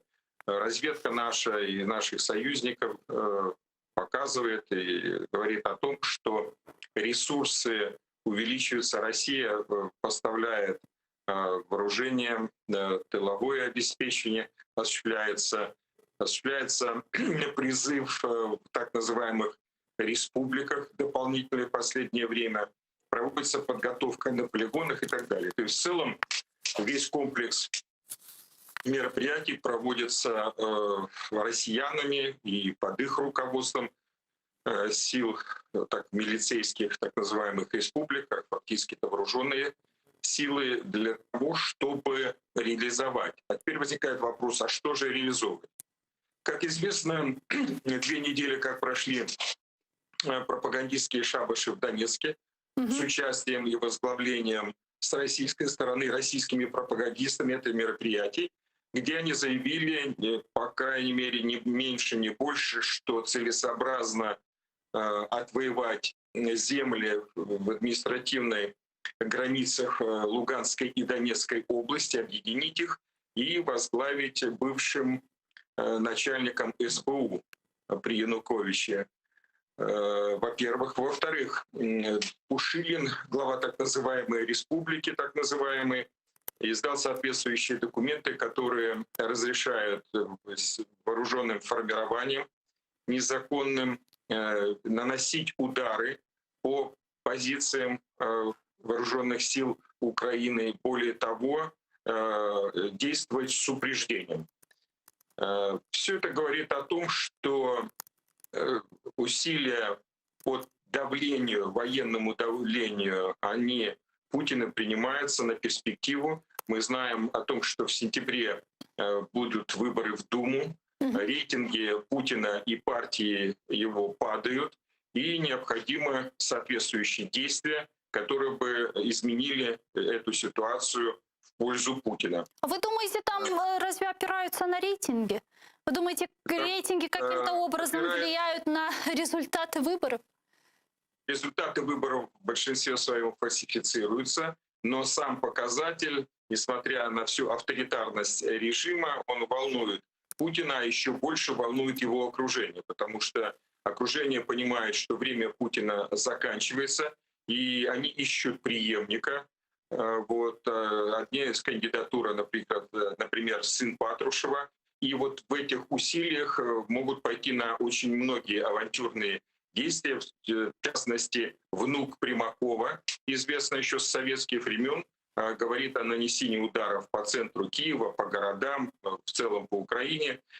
Такой же обстановка и ситуации и подходы существуют в Генеральном штабе. Бывший военнослужащий генералитет поддерживают эту идею. То есть в целом обстановка с перспективами достаточно сложна. Скажите, а Украина сегодня, украинская армия готова к возможному полномасштабному наступлению со стороны России? По всем ресурсам и возможностям, которые она имеет, в первую очередь в вооруженных силах Украины и силовых структурах, мы готовимся к реализации сценариев, в том числе и самых сложных, самых тяжелых о начале таких действий. Но, с другой стороны, надо четко и ясно понимать, что в вооруженных силах Российской Федерации имеется преимущество существенное в таких областях, как ракетное вооружение, как бронетехника, как летательные аппараты, не говоря уже о ядерном оружии. А, к сожалению, после аннексии Крыма в интервью Путин сам заявлял, что, в принципе, они были готовы в случае поддержки Украины натовцами или будь кем применить тактическое ядерное оружие. Поэтому вот с учетом такой ситуации, таких подходов, конечно, это достаточно тяжелые варианты, но силовые структуры и в целом государственные структуры готовятся в том числе и к этим тяжелым сценариям. И возвращаясь к теме Донбасса и к Минскому процессу, к Нормандскому процессу, вот многие эксперты говорят о том, что, и в том числе военные, которые сегодня подключались к нам в эфир, они не верят в то, что политико-дипломатическим путем сегодня можно вернуть наши оккупированные территории. Рано или поздно придется возвращать территории, на которые зашли войной, военным путем. А вы как думаете? Я думаю, что и знаю, что этот вариант не исключается, и поэтому в целом последовательно, целеустремленно руководство нашего государства занимает поднятием военного потенциала. Однако, как заявлено и как осуществляется вместе с нашими союзниками политика и подход относительно того, чтобы использовать все возможности военной дипломатии, политические возможности и в первую очередь включение в этот процесс такого государства, как Соединенные Штаты Америки, с ее лидером, президентом Байденом, который с 2009 года неоднократно работал в Украине, достаточно четко и ясно представляет ситуацию, которая имеет место у нас. Поэтому вот ближайшая перспектива как бы продвижения военно-дипломатической, политической сфере заключается во включении американцев, а также у американцев есть очень сильный рычаг финансово-экономический, который в полной мере фактически не используется еще американцами, и это есть серьезный резерв давления на Россию. Скажите, а в чем может проявляться помощь американцев Украине, хотя бы в оборонном секторе? Это помощь вооружениями 21-го столетия, современными, потому что в Российской Федерации переоснастил Путин за время своего управления этим государством вооруженные силы современным вооружением на 60-80% по разным видам вооруженных сил. В наших вооруженных силах самые оптимистичные оценки — это до 20%. Поэтому нам необходимо современное вооружение, нам необходимо соответствующие средства для подготовки, то есть помощь в очень широком спектре. Нам недавно американцы, спасибо им, предоставили $250 миллионов на военную поддержку, но, например, по Египту количество денег, которое выделяется в этом году, $1 300 миллионов. Ну, потому что Египет есть государством, главным партнером поза НАТО, есть такая форма. И вот я думаю, что надо бороться и Украине за то, чтобы стать для американцев таким государством. То есть если вступление в НАТО — это отдаленная перспектива, то уже сейчас это можно сделать в ближайшее время. Это существенная поддержка будет во всех сферах государства України. Дякую дуже, пане Ігорю. Чохсагл у нас. Ігор Романенко був з нами на прямому зв'язку, заступник начальника Генерального штабу ЗСУ у 2006-2010 роках. Олександр Харченко присоединяється к нам в ефір, керуючий директор Центру досліджень енергетики. Пане Олександре, вітаю вас, салям алейкум. Доброго вечера. Вот какую новость я хочу с вами обсудить. Вице-президент Европейской комиссии Франс Тиммерманс заявил, что в Европе не нужен газопровод «Северный поток-2». Об этом он сказал в интервью одному из немецких изданий. Предлагаю вместе послушать его цитату.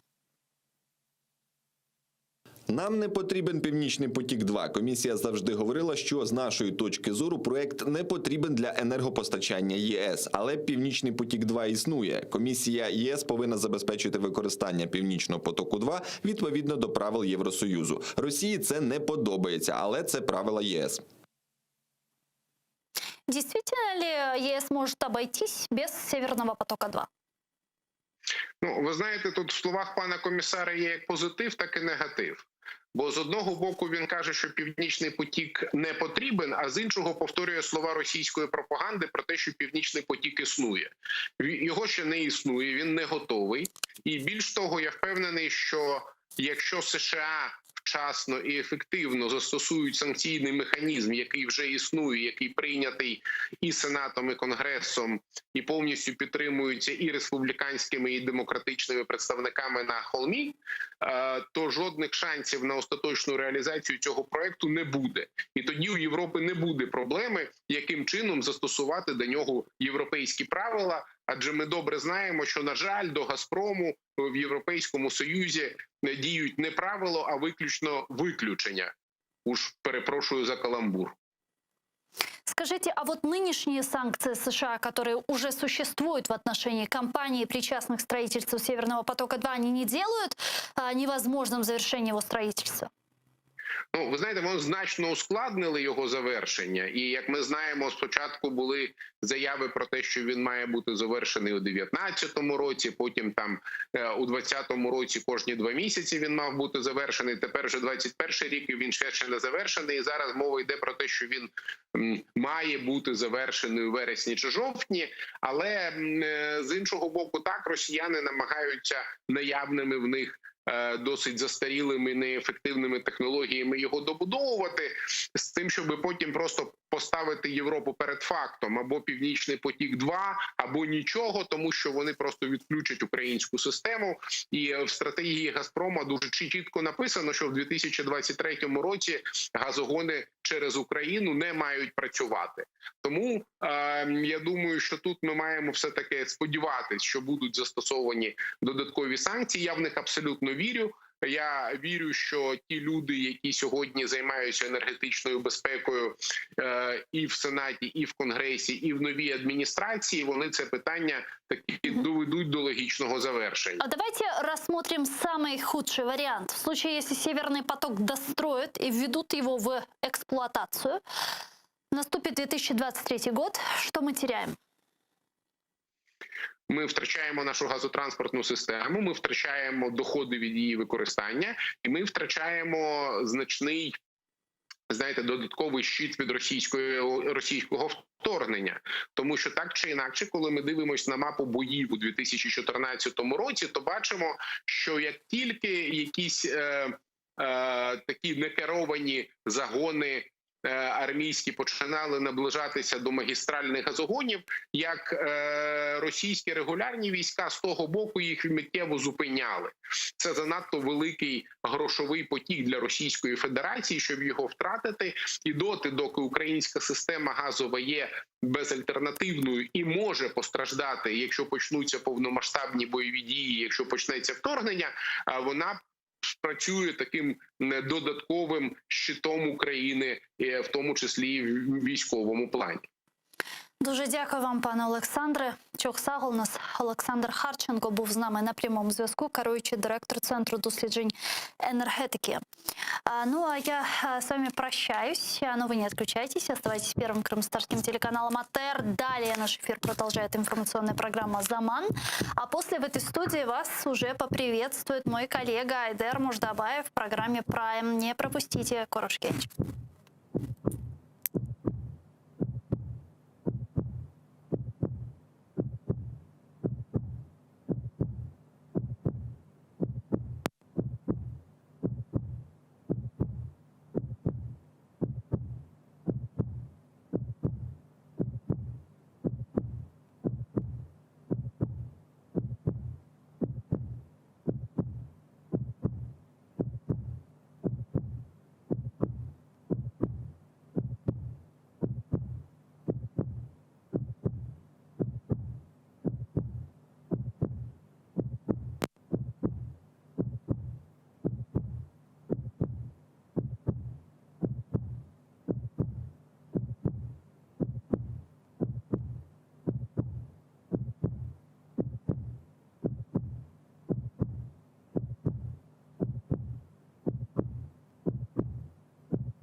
В окупованому Криму до затриманого українця Владислава Єсипенка не пускають адвоката. Як повідомляє Кримська правозахисна група, цей факт підтверджує незаконні методи слідства та можливість застосування тортур до чоловіка. За словами дружини затриманого Катерини, окупаційний слідчий заявив, що Владислав нібито підписав відмову від послуг адвоката Еміля Курбідінова. Як відомо, 10 березня в окупованому Криму ФСБівці затримали 2 учасників акції до дня народження Тараса Шевченка, уродженця Кривого Рогу Владислава Єсипенка та жительку Алушти Єлизавету Павленко. В будинку жінки відбувся обшук, який тривав понад 8 годин. Жінку відпустили, а Владислава Єсипенка вивезли у невідомому напрямку. 12 березня окупаційний суд Сімферополя засудив чоловіка на 2 місяці арешту до 11 травня. Йому закидають нібито незаконне виготовлення вогнепальної зброї та боєприпасів.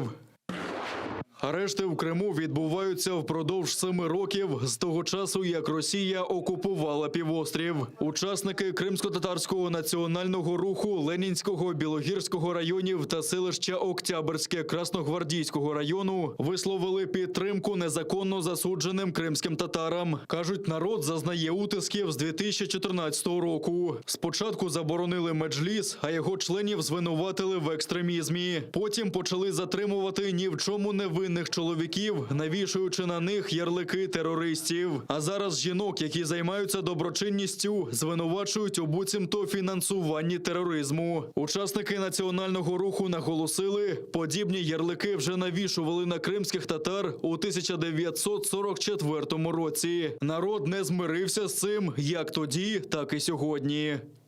Biz bilemiz, 44 senesinde öyle lagaplar bizim halkımıza endi takılgan edi.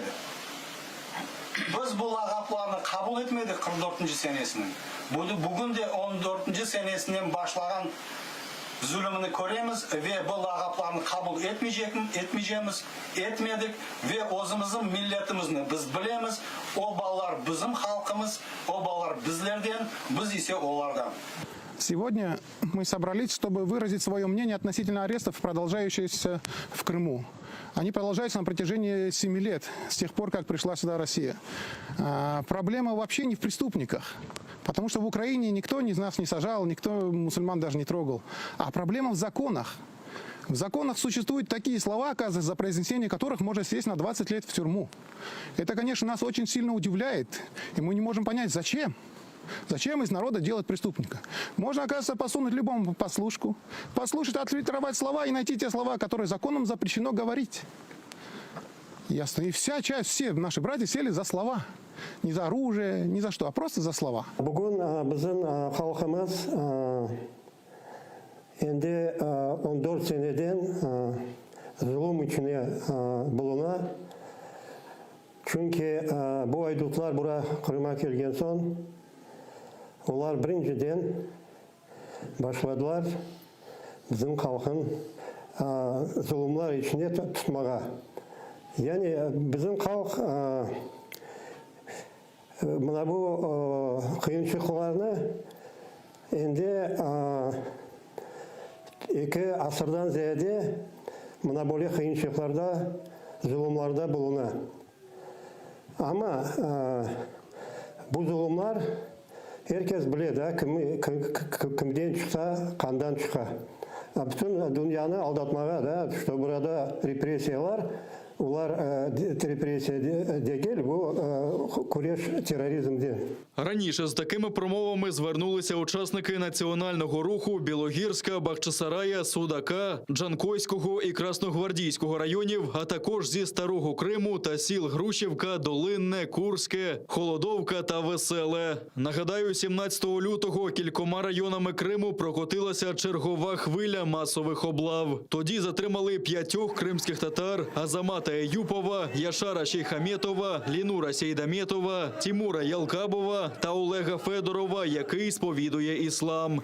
Їм закидають організацію та участь у буцімто терористичній діяльності. До російської окупації в Криму й не знали про тероризм. Про це заявив колишній політв'язень Наріман Мемедімінов у своєму виступі на спеціальному засіданні Ради безпеки ООН. Він зауважив, що окупаційна влада вчиняє облави та безпідставно заарештовує людей за ознакою релігії чи національності. Каже, утисків найчастіше зазнають кримські татари, а в російських в'язницях перебувають десятки незгодних з окупацією активістів та громадянських журналістів, які висвітлюють судилища. Зарадити цьому може лише спільний тиск міжнародної спільноти, каже Мемедімінов. Якщо різні правозахисні організації, міжнародні політичні організації звертатимуть більше уваги на утиски активістів та громадянських журналістів в Криму, якщо вони продовжуватимуть ефективні та цілеспрямовані дії, які сприятимуть звільненню політичних бранців, тоді ми безумовно досягнемо успіху. Наслідки російської окупації сягають далеко за межі Криму, зауважила постійна представниця США при ООН Лінда Томас-Грінфілд. Каже, Росія перетворила півострів на військову базу та погрожує глобальній безпеці. Також привітали ініціативу Кримської платформи, де союзники України можуть координувати зусилля для звільнення Криму. А міністр закордонних справ України Дмитро Кулеба закликав світ не закривати очі на злочини Росії. Російська окупація і мілітаризація Криму мають наслідки, що поширюються далеко за межами України. Росія перемістила на півострів літаки, ракети, зброю та боєприпаси, здатні доставляти ядерну зброю, та збільшила свою військову присутність у Чорному, Азовському морях і Керченській протоці. Це загроза нашій спільній міжнародній безпеці. Настав час припинити російську окупацію Криму та її тривалу агресію на сході України. Ми сподіваємось продовжити нашу роботу з Україною, нашими союзниками та нашими партнерами саме з цією метою.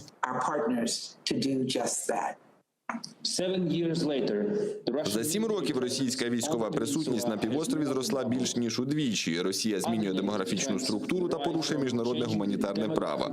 Руйнівна політика Росії має на меті легітимізацію спроби анексії, закріпити статус-кво та захистити свої військові сили та розповсюдити вплив на весь Азово-Чорноморський регіон та Середземномор'я.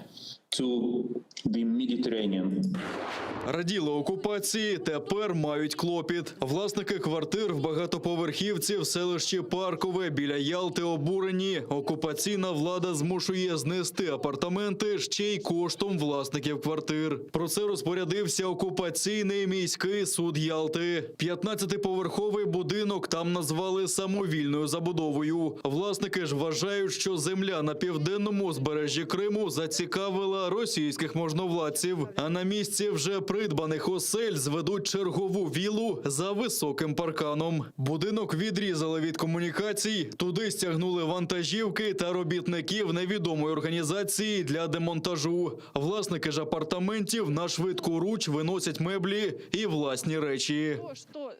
Возмущению нет предела. Говорят о том, что права жителей Крыма не нарушаются. Представитель России выступает в ООН с теми заявлениями, что в Крыму не нарушаются права. А как назвать нарушение прав собственности человека? Пришла Россия, мы все голосовали 2 руками, что пришла матушка Россия, которая нас защитит. А теперь получается, что наоборот, это мачеха, которая забирает у нас последние наши кровные сбережения. Но так же нельзя. Посмотрите весь южный берег. Мало Кавказа для «Газпрома», для Сбербанка, которого здесь нету. Но зато им нужны здесь виллы. Український військовий поранений поблизу Південного на Донеччині. Там окупанти гатили з мінометів 82-го калібру, гранатометів та великокаліберних кулеметів. Боєць об'єднаних сил дістав вогнепальне поранення. Захиснику надано першу допомогу та евакуйовано до шпиталю. У штабі повідомляють, що він в задовільному стані. Також ворог відкривав вогонь з гранатометів біля Катеринівки, Троїцького, Пісків, Опитного, Гнутового та Авдіївки. На всі 13 ворожих обстрілів українські захисники відповідали вогнем. Окупанти продовжують здійснювати провокаційні обстріли із застосуванням забороненого мінськими домовленостями озброєння.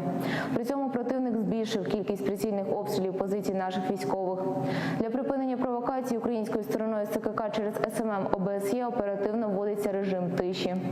Наголошуємо, підрозділи Збройних сил України неухильно дотримуються досягнутих домовленостей щодо припинення вогню та є послідовними у виконанні взятих на себе зобов'язань.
Добрый вечер. Снова в эфире телемарафон Сайва ТР «Голос Крыма» має бути в эфире.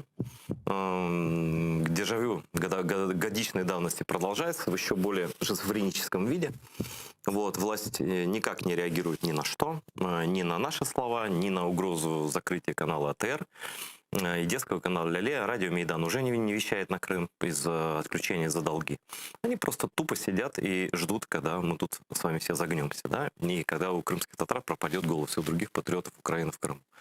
Но мы вместе делаем все, чтобы этого не случилось. Уже более месяца, по-моему, длится наш марафон, я не считаю дни. Это все как один большой-большой день. Вот. И благодаря тому, что вы присылаете нам свою помощь разными путями, иногда совсем уже партизанскими, да, из Крыма это непросто. Спасибо вам огромное. Многие подписываются на Patreon АТР и делают постоянные донаты, что тоже нам поможет продержаться и остаться в эфире. Ну вот, далее огромную помощь нам оказывают иностранные партнеры. Я сейчас представлю гостей, потом еще чуть расскажу, потому что я тебе этого не рассказывал. Олександр Доній, наш гость сегодня. Доній, правильно ударение поставил? А все рівно, і можна і Доні, і Доній. А что ты так вырос? Я до цього ставлю спокійно. Це не є принципово річ. Ты знаешь, как Мустафа Джемилев его все время Джемилевым называют? Он никогда не поправляет. Но это примерно странно. А я говорю, а где логика вот у людей, которые называют Джемилевым? Я говорю, вы же говорите Иванев или Петрев. Я говорю, почему Джемилев-то? А тем более в украинской азбуке же есть специальные буквы для этого. Если в русском там можно так и так читать, ее, да, то тут же есть буква Е. Все. Нет, все равно Джемилев. Ну, але він насправді коректний дуже. Він ніколи не чув, щоб він особисто щось говорив, дійсно поправляв. Да, я, знаешь, просто это такой маркер. Мы тут с ребятами даже компанию такую, вот как Киев, not Киев, да, так мы писали Джемилев, not Джемилев, потому что это показывает, знаешь, это показывает глубину погружения отдельных представителей власти вообще в проблему, да? То есть, когда ты даже не знаешь, как легендарнейшего в мире человека, представителя, лидера коренного народа Украины, даже не знаешь, как его фамилия произносится, это, наверное, говорит о том, что тебе, в той или иной степени все равно, что происходит с Крымом, и это такая, знаешь, такие маркеры искренности. Правильна постановка питання, тому що і етиці, і коректності слід вчити, але кожен з нас може припускатися десь помилки, головне, щоб робити роботу над собою. Это правда, главный смысл. Вот, по смыслу докладываю. Значит, в субботу даю я интервью польскому радио ВНЕТ, WNET. Это такое известное, такое чуть не глобальное польское радио, которое слушают там все политики, кто угодно. У них корпункт в Киеве. Вот, и в отличие, кстати, от нас, которые белорусами никак не занимаемся, вот как страной поддержки, да, на базе этого радио ВНЕТ, например, обещает белорусская редакция сейчас из Киева. Никто не знает об этом, вот широкой украинской аудитории. А у нас из Киева на польские деньги вещает радиостанция белорусская на Минск. Ну, на Беларусь помогает как бы освещать ситуацию там. Но опять наше государство к этой контрпропаганде никакого отношения не имеет, к сожалению. Так вот. И Павел Бабалович, товарищ мой, друг и соратник, он корреспондент этого радио, большой патриот, журналист, он, хотя поляк, но он такой же украинец, я считаю, как вот самый патриотичный украинец, можете представить? Вот такой Павел, да? И мы с ним в эфире говорим, и он говорит, ты понимаешь, мне звонят из Польши, из Союза журналистов польского, а я там выступал 3 года назад там, на премии, на вручении, там еще что-то. Они не понимают, что происходит. Они говорят, зачем им закрывать Крымстарский канал? Но они не видят логики, это какой-то самострел в ногу, да? Ну, то есть у тебя и так ничего нет для оккупированных территорий, да? И ты единственную работающую структуру убираешь. То есть товарищ Путин, докладываем, значит, все части отведены с информационного фронта, и все. Он говорит, мне трудно полякам это объяснить. Но я прямым текстом, там переводчик сделал прямой эфир. И я знаю, что парламентарии слушали, и все, кто кому надо, слушали. Вот, и я сказал, что наши чиновники просто вводят вас за нос. Они же... Ты не видел эту резолюцию Европарламента об ассоциации с ЕС? Не читал? Не пригадую, мабуть, ні. Вот видишь, у нас даже мимо информационного поля это прошло. Вот настолько украинские так называемые медиа не интересуются даже своей страной, что такие глобальные вещи, как вот такая вот, понимаешь, резолюция об ассоциации ЕС с Украиной, ей уделено было вот такое медийное внимание. Вот такое. А знаешь почему? Потому что там столько невыполненных аспектов. С боку Украины мається? Да. То есть мы, заявляя формально, что мы хотим в ЕС, и вот у нас ЕС и НАТО в Конституции, ты знаешь, можно обещать жениться всю жизнь, да, но при этом тогда ЗАГСа и не дойти. Да? Все зручно. Да. И это очень удобно. Вроде как имитируешь деятельность какую-то, что-то делаешь, а по факту ты там берешь, распечатываешь вот так вот это полотно, значит, и читаешь, и подчеркиваешь, это не выполняет, этой реформы нет, этого нет, этого нет. А это же волчий билет называется, если ты не выполняешь. Мы так не, европейцы так не играют. Они же проверяют, да, вот соответствует или нет, да. И вот открываем, я уже другие статьи не буду, открываем статью 60 этого прекрасного документа. Я тебе даже сейчас зачитаю. И зрителям, кто подзабыл, может, уже тут не мудрено, потому что столько событий происходит.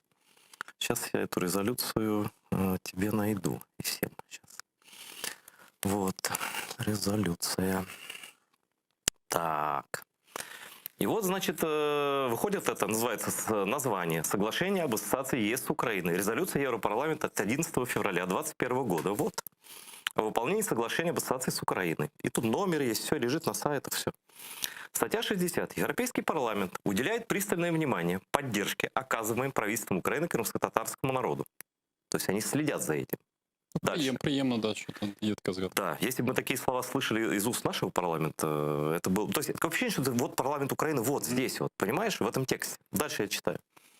Уделяет пристальное внимание поддержке и выражает озабоченность по поводу отсутствия финансирования в проекте бюджета на 2021 год, представленному Верховной Радой в сентябре 2020 года, для программы переселения и размещения крымских татар или из других национальностей, депортированных с временно оккупированной территории Украины, пишет нам Европарламент. Далее, через точку с запятой.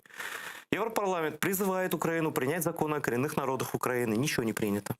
О статусе коренного крымстарского народа, о внесении поправок в ее конституцию для признания национально-территориальной автономии крымско-татарского народа в пределах Украины, а именно Крыма, что проистекает из неотъемлемого права коренного крымско-татарского народа на самоопределение и так далее. Ну, это, то есть, опять точка запятая. Все по нотам им расписано, да? Ничего не сделано вообще за 7 лет. И попыток нет. Дальше. Настаивает на том, чтобы украинские власти, я подчеркиваю, не желает, там, не предлагает, а вот там такой глагол употреблен, настаивает на том, чтобы украинские власти решали проблемы единственного крымско-татарского телеканала ЭТР. Это второй раз, когда мы упомянуты в резолюциях Европарламента. Первый раз 2016 год. Дальше. И предложили, внимание, стабильный механизм финансовой и технической поддержки, чтобы телеканал мог продолжать вещание на оккупированной России Крым.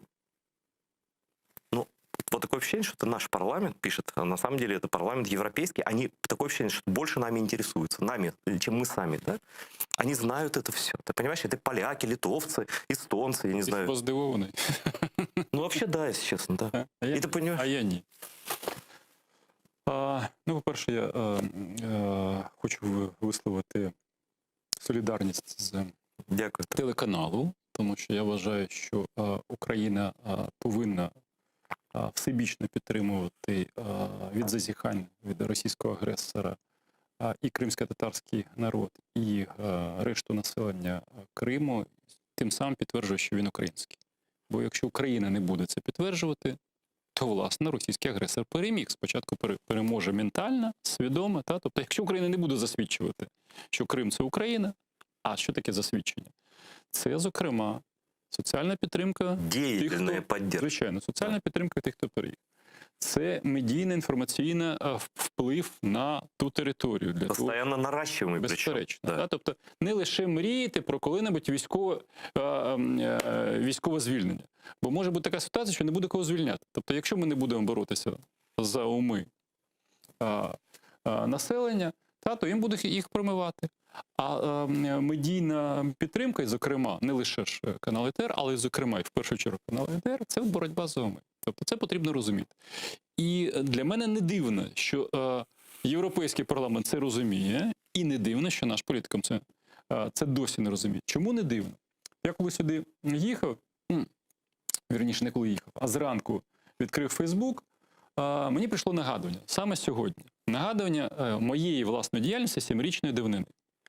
7 років тому я зробив інформацію у Фейсбуці про те, що випустив газету в перший раз російською мовою «Наш настоящий Крим». Газета для того, щоб не допустити, газета 14 березня 2014 року, щоб не допустити псевдореферендум, який проводили агресори. Це упредительний удар такий. Так. Так от це виявилося, що це було з боку Києва. Єдина взагалі медійна підтримка проти псевдореферендуму. Ми випустили 150 тисяч примірників, тобто я і моя команда. Поширювали лише, до речі, через кримсько-татарські мережі, тому що решта наших знайомих відмовилися, злякались. На той момент вже... Одну секундочку, я прошу редактора, знаете, зайдите, пожалуйста, на фейсбучную страничку на Александр Доній, и там у меня он отмечен в публикации на моей странице, и посмотрите, там предыдущий пост, как раз обложка этой газеты. Покажите, чтобы люди понимали, о чем идет речь, а Александр продолжит. Я сам поїхав тоді, я був 9-10 березня в Криму, був останнім з депутатів, який доїхав до Севастополя. І після того я зробив, в мене були ще наївні, от як в тебе зараз, наївні думки про те, що київська влада буде боротися за Крим. Я зробив перелік. Я їздив і там спілкувався, до речі, і з Мустафою Джемілєвим, і з Ріфатом Чубаровим. Моя група їздила лише під підтримкою кримських татарів, інакше би нас схопили, нас, власне, нас врятували, ми взагалі додумалися не через літак, а залізницю доїхати, але вже на пероні були оці бандюгани з бітами, і якби нас не зустріли кримські татари, до речі, і ми під виглядом кримських татарів, отак в шапках, ось по самі вуха, ми от проходили. Така була умовна конспірація. Так от, на той момент, поспілкувавшись із Джемілєвим і Чубаром, зокрема, я зробив доповідь на 15 пунктів. Що потрібно зробити, щоб не допустити псевдо цього референдуму? Що потрібно, щоб боротися? Це дуже цікаво. Треба такі речі напоминати. Так, кілька я можу нагадати. По-перше, я відразу скажу, що там не було жодної пропозиції військової. Там були пропозиції, деякі пункти мені запропонував Джемілєв і Чубаров щодо міжнародної підтримки, тобто пропозиції звертання до міжнародних інституцій, а деякі я запропонував, згадуючи деякі пункти, згадуючи, як Україна боролася за Крим ще в 90-х роках. Пам'ятаєш, там Мішковщина була епізоди, і ще один був епізод. І яким чином тоді боронили? Україна почала шантажувати і Росію, і Мішкова, що в разі спроби відокремлення північні райони Криму, де є, зокрема, на той момент етнічно-українське населення, вони відокремляться від Автономної Республіки Крим.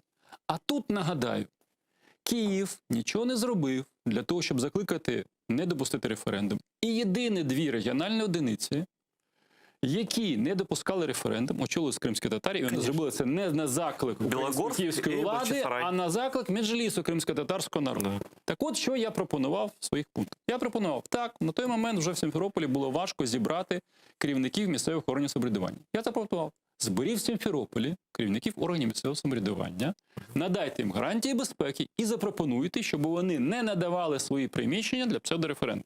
Де організовують, як правило, ці виборчі, вірніше, дільниці? Так понятно. В державних органах. І не тільки. Ще в школах і ще в лікарнях. Тому я запропонував наступні пункти.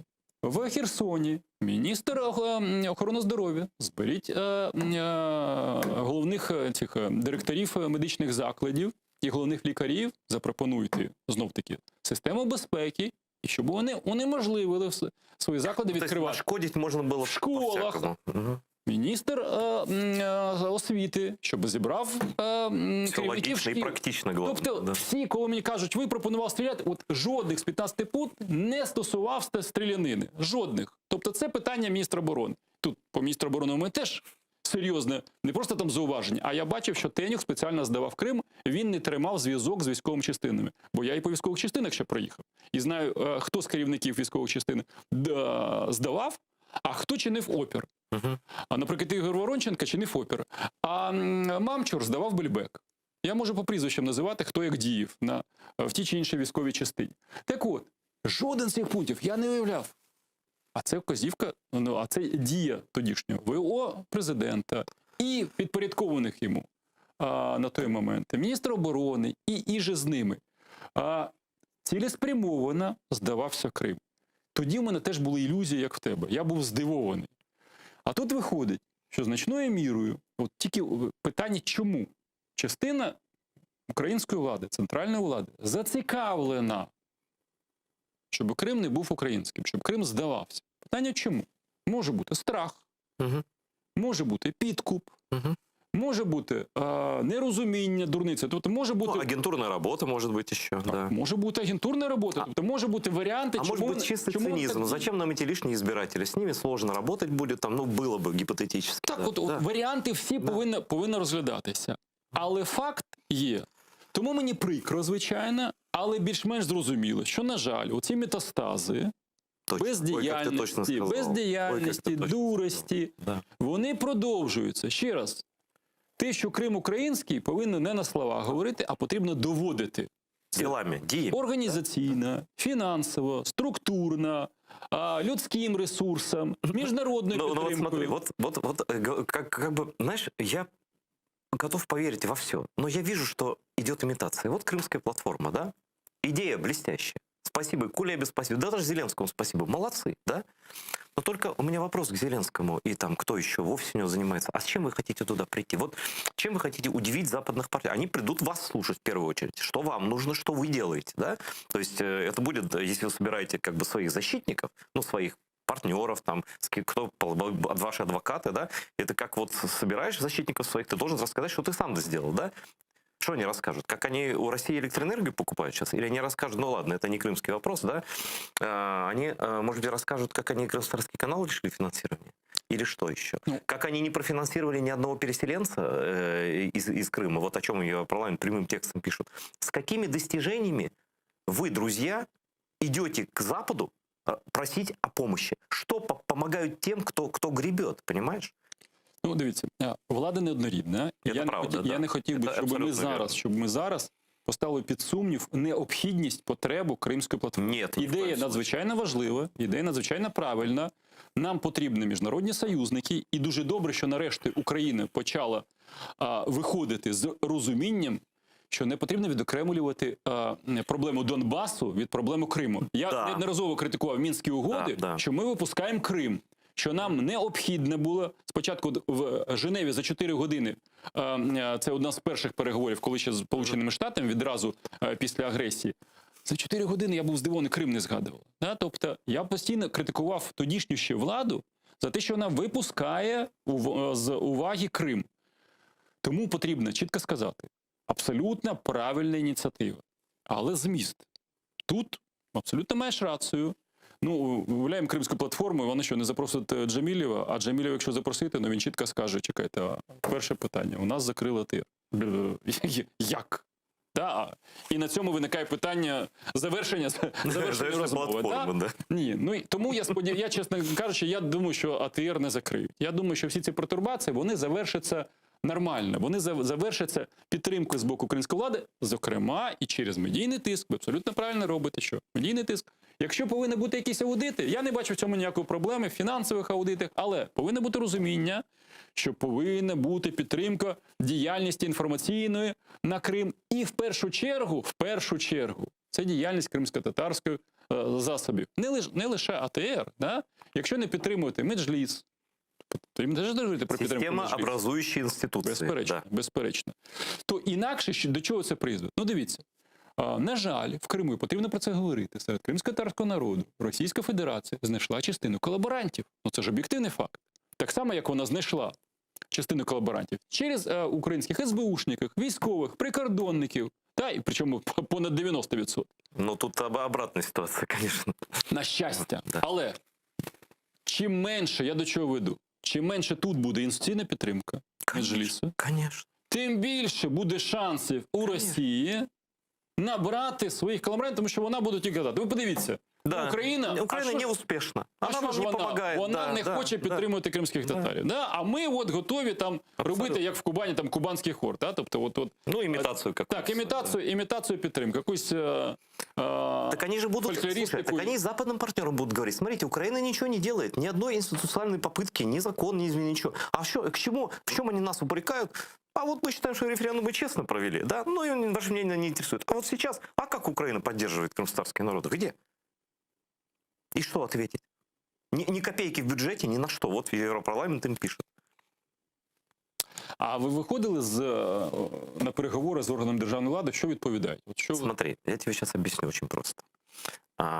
Вот мы как раз в разговоре с Павлом Бабаловичем в эфире радио ВНЕТ польского, я рассказал, первый же человек, который спросил у господина Резникова, у министра, куда передали АТР из Министерства культуры, информации передали вот в это Министерство реинтеграции, да, вот, где-то еще до резолюции, наверное, числа 1, может быть, февраля, может быть, еще в январе даже, когда мы поняли, что нам меняют правила игры по ходу, и наши деньги не собираются нам отдавать, у него был разговор у Резникова с вице-спикером польского сейма, ее зовут пани Малгожата Гошевска.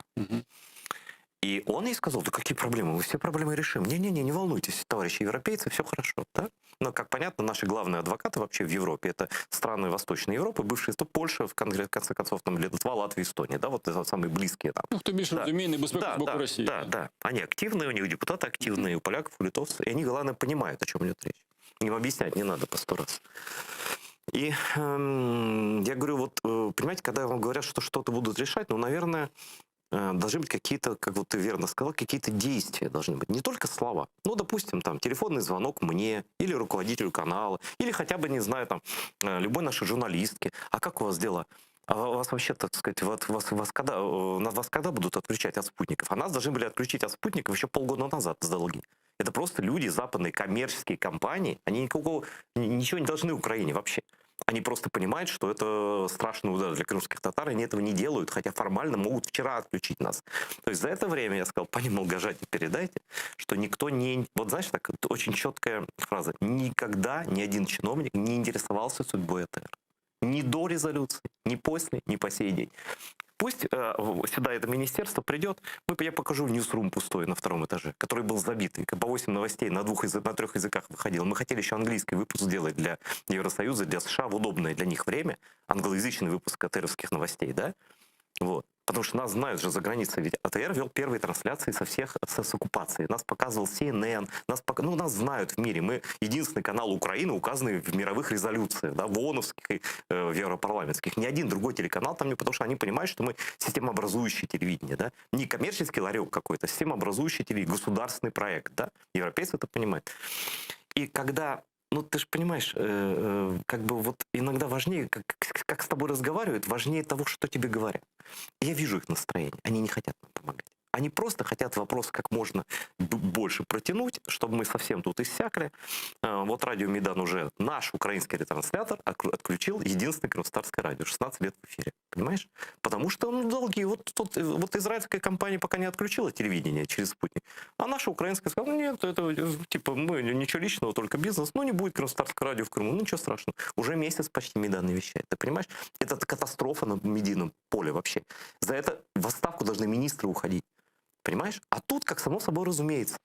Следующий на очереди... Ти думаєш, що це система, да? Тобто, що не Но я випадковість, просто це- вижу подход, когда реально ни один чиновник не звонил ни разу на канал АТР. Это что? Они польским парламентариям, потом министру иностранных дел Литвы, тут приезжал Габриэлис Ландсбергис, ему глава правительства и Резников тоже, да не, мы все решаем. Они ничего не А решают. як вони аргументували, що вони передають з Міністерства культури, ну, в підпорядкування Слушай, інформаційної если політики? Тому що мені здалося, если що честно, там нам... Ткаченко Саш, системний. да нет, ну послушай, дело же не в персонале. В конце концов, все они завтра могут уйти в отставку, и министерство могут опять переименовать в ЗАД и переменить, подчинить. Там же был спорт, молодежь, потом отделили. Ну, ты помнишь, что это дело, да? И мы еще тем министрам, еще до Ткаченко министру, мы говорили, ну вы сегодня министр, завтра нет. Сделайте систему. Вот о чем Европарламент пишет. Устойчивый механизм создайте, блин, наконец. С помощью Рады, с помощью кого угодно. Но прекратите это издевательство над народом, находящимся в оккупации. Мне люди звонят тут просто в трубке плач. Потому что они понимают, сейчас погаснет экран и все. Все остальные каналы украинские, во-первых, они про крымских татар не говорят вообще.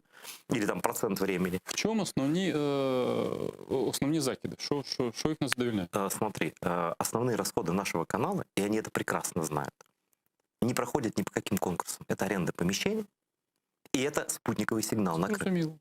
И третье, это то, что вот все видят сейчас на экранах, это картинка вот это вещание, это аппаратное там, да, который выдает сигнал, компьютерный блок вот этот наш, там, выпускающий блок, это ньюсрум, который сейчас переместился в другую комнату, потому что просто народу мало. Тогда там работало 30 человек, а сейчас там 5 работает, понимаешь, из-за финансовых проблем. Вот.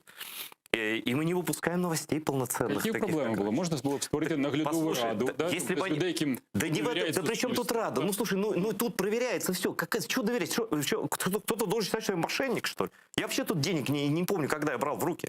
Понимаешь? Не, ну якщо у них там є Еще закиди, раз, тобто если они якісь, считают всех ворами, пусть проверяют. И это не мой вопрос, да? У нас вот на экране наша отчетность. Наши программы, наши исторические, политические программы, наши ток-шоу «Мост», который мы делали, пока имели финансовую возможность. У нас, понимаешь, наша деятельность, к счастью, публична. Ее легко проверить, просто взяв запись эфира. Мы же, понимаешь, мы же не занимаемся там, что-то там, асфальт кладем, здесь мы 10 сантиметров не доложили, там где-то, да, там особнячок построили. У нас все проверяется. И тех денег, которые заложены в бюджет на нас, их недостаточно для развития АТР. Это только чтобы дышать, чтобы вещать. И они прекрасно знают, что никакими конкурсами деньги не выделяются ни на помещение, ни на спутник. Понимаешь? По идее, если ты хочешь помочь каналу АТР, если ты пане Гашевской там, или пану Ландсбергису говоришь, что мы решаем проблемы, ну реши проблему, погаси долги, просто для начала, да, погаси долги, за которых вчера может быть прекращено вещание. Заплатите за помещение, не нам. Заплатите за помещение и заплатите спутниковым компаниям, которые осуществляют государственную функцию Украины, трансляцию на оккупированной территории. Отдайте им хотя бы деньги. Понимаешь? Нет. Ни попыток, ни выяснения, какие долги. Ничего. Гробовое молчание и постоянная ложь западным партнерам. Но я, к счастью, так сказать, не лишен тоже мозга и каких-то способностей разговаривать. Поэтому я на постоянной связи. Я звоню постоянно парламентариям в несколько стран Европы. В Европейский Союз. Там без слов нас понимают. Они понимают нас на уровне жестов. Они все понимают. Ты понимаешь? То есть вот эта идея такая провинциальная какая-то, обмануть кого-то, она не получится. Цими дрязгами вони приводять просто до дискредитації самого проекту. І як от від України є втома, і від конфліктної ситуації ж може бути втома. Тобто, якщо воно триває дуже понимаешь, довго... я не знаю, как это все выглядит, но нам деваться некуда. Тогда я должен сказать нашим жителям, нашим крымским татарам и другим, кто нас смотрит в Крыму: ребят, мы сдаемся, все, мы отключаемся, пошли, так сказать, вон, ну и что, я работу себе не найду, понимаешь? То есть мы все расходимся, понимаешь? И вот мы должны будем честно сказать, мы сдаемся. Кабмін цього не розуміє? Если бы было опять желаемое и действительное, слова, дела, если бы было желание помочь, наши долги бы уже были как минимум погашены. А долги эти создались с прошлого года. Знаешь почему? Потому что тогда мы поверили на слово обещаниям чиновников, про того еще правительства, да? И они дали деньги, последний транш, они же не сразу эти деньги дают. И мы вынуждены жить в долг в долгое время, потому что, если вы, знаете, 1 января выделили деньги, мы все спланировали себе, знаешь, четенько, там, столько программ, развития, здесь мы вот это выложим, здесь вот это, да, все, тут вот эти деньги на это, дальше сидим, пишем отчетность, все. Но такого же нет. И последний транш они дали в последнюю ночь последнего дня года. Добре, понимаешь? Припустимо, з вами у них... І ми не змогли його потратити. З вами у вас якась заруба. А що з Меджлісом? Ну, Меджліс же впливова структура. Вони ж можуть дослуховуватися, якщо не вас, то до Меджлісу. Я докладываю, что с Меджлисом. Давайте приведу пример. Вчера была принята, и когда? Ну, на днях была принята стратегия повернения Крыма. Докладываю. Эту стратегию с руководством Меджлиса никто даже не обсуждал. Нічого собі. Да. То есть, понимаешь, это отношение, вот Бачите, они... я недаремно сказав, що я коли пропозиції від імені персонального депутата доповідав з трибуни Верховної Ради, я перед тим заїхав і до Почубарової, і до Джемілєва, і у них поради питав, що туди вставити. Смотри, вот у них никто не то, что их даже не уведомляли. И вот чтобы ты знал, вот прочитай у меня на блогах на «Украинской правде», я сегодня опубликовал «Стратегия извращения Крыма без крымских татар, но с русскими оккупантами в законе». Что они делают? Они не учитывают сущность... Жорсткі. Я бачу, що ти ображений. Минуточку, это унижение для людей, которые сидят в Крыму. Это для моего народа унижение. Я за свой народ, извините, пасть порву, как говорили в советском фильме. Вот это просто принижение. Это значит, это показать людям, вы никто. Вы как до Майдана. Какие-то непонятные черные где-то там в горах сидите, понимаешь? Ну, давай без... Я тебе говорю, как это воспринимается. Я людей, наоборот, успокаиваю, что ты понимал. Вот пишут в комментариях, на что Украина бросила. Я говорю, нет. На что все предали? Нет, нет, нет. Я, наоборот, говорю, я волей-неволей являюсь адвокатом любого украинского правительства в глазах своего народа, понимаешь? Потому что... Будь-яка влада, це ж не вся Україна, ми теж Україна. Еще раз, но нам же, мы вместе плывем в одной лодке. И этот корабль не делится ни на что. Значит, дальше. Происходит такая история. Одними и теми же устами. Они не допускают вообще до обсуждения стратегии лидеров, избранных, международно признанных крымско-татарского народа. Крымско-татарский народ отсутствует в этой стратегии целиком и полностью. Це мені нагадує якась російську позицію. Вот, я ж к этому и веду. Да? Намагалися. Да. Вони казали, що кримських татар поважають, а от Меджліс – це антизаконна заборонна організація. Вот послушай, то есть по факту крымско-татарские выборные органы, признанные в мировых резолюциях, де-факто выключены из процесса принятия решений по Крыму. Даже как в качестве согласительного, в качестве консультативном качестве. Они, а тем более в решающем. Просто нет ни слова про это. Говорят, я еще не читал, но говорят, выпущена концепция национальной памяти Украины, где нет ни слова про крымско-татарский народ. А я считаю, что любые вещи украинские, которые мы выпускаем, наше правительство, где отсутствует упоминание о Крыме и о коренном народе крымских татар, они сами по себе ущербны, потому что они позорят нашу стратегию. Ну, не знаю, я разберусь. Якщо Інститут національної пам'яті, то з Дробовичем я можу поговорити. Я просто, понимаешь, я, Антон, знаю, я не читал этого. Я с ним сам могу тоже поговорить. Спасибо тебе, если ты... Просто вопрос вот в чем, понимаешь? Любое неупоминание, вот как ты говорил про Минское соглашение, любое неупоминание Крыма и крымских татар – это подарок русским. Так, это абсолютно. Это на их мельницу. Это они потом вон будет говорить, да Украина ничего не делает для своего типа Крыма. По факту-то они от него отказались. Вещание не прекращают, это прекращают, то прекращают. Крым не упоминают там, не упоминают здесь. Ну, вы что, с кем вы хотите иметь дело? Они вот так себя ведут сами. Понимаете? Они нашу неуспешность будут рикошетом нам возвращать. Понимаешь? Еще добавят на своим выдумкой, своей пропагандой. Теперь получается, в Украине сейчас нет иновещания. Ты знаешь об этом вообще? Ну, его же закрыли, да. Так вот, я тебе докладываю. Значит, сейчас Украина в информационном плане хуже, чем, прошу прощения, Зимбабве с своим диктаторским режимом и так далее. Потому что там хотя бы язык английский. И там про Зимбабве хотя бы можно новости по-английски прочитать при желании. В Гугле забить. А Украина, кроме как на украинской мове, никакой и на российской, никакой информации о себе миру не дает официально. Ти розумієш? Ну, це була ще діяльність Міністерства інформаційної політики попередньої влади. Ти ж пам'ятаєш, коли вони закрили, да. У меня на голову це это, було абсолютно на голову вообще не налезает. Да? Тоді, да. То есть мы сами себе обрезаем, то есть, грубо говоря, вот как бы это выглядело на фронте. Вот приходит министр обороны и говорит, так, снимаем эту часть. Значит, так, морпехи нам не нужны, все, отойдем от Мариуполя. Это нам ПВО, мы тут, значит, будем картошку сажать. Все, это вот так выглядит. И ничего, как можно... Вот то, что хотя бы работает, да, слушайте, АТР работает? Работает. Все видно. Дайте им еще 100 заданий. Пусть они делают на английском, французском языках новости про Крым. Пихаем везде, заставляем этих ленивых там муждабаєвих работать. Бачите, наші вороги що роблять? Вони ж Russia Today, вони ж пхають різними мовами куди завгодно, в будь-яку країну. І на це кидають гроші. Кто про Украину рассказывает миру сейчас на их языках? А я тебе скажу, Russia Today и Спутник. Ты знаешь, что, например, какую они экспансию в Турции устроили? В Турции Спутник колоссально имеет ресурсы.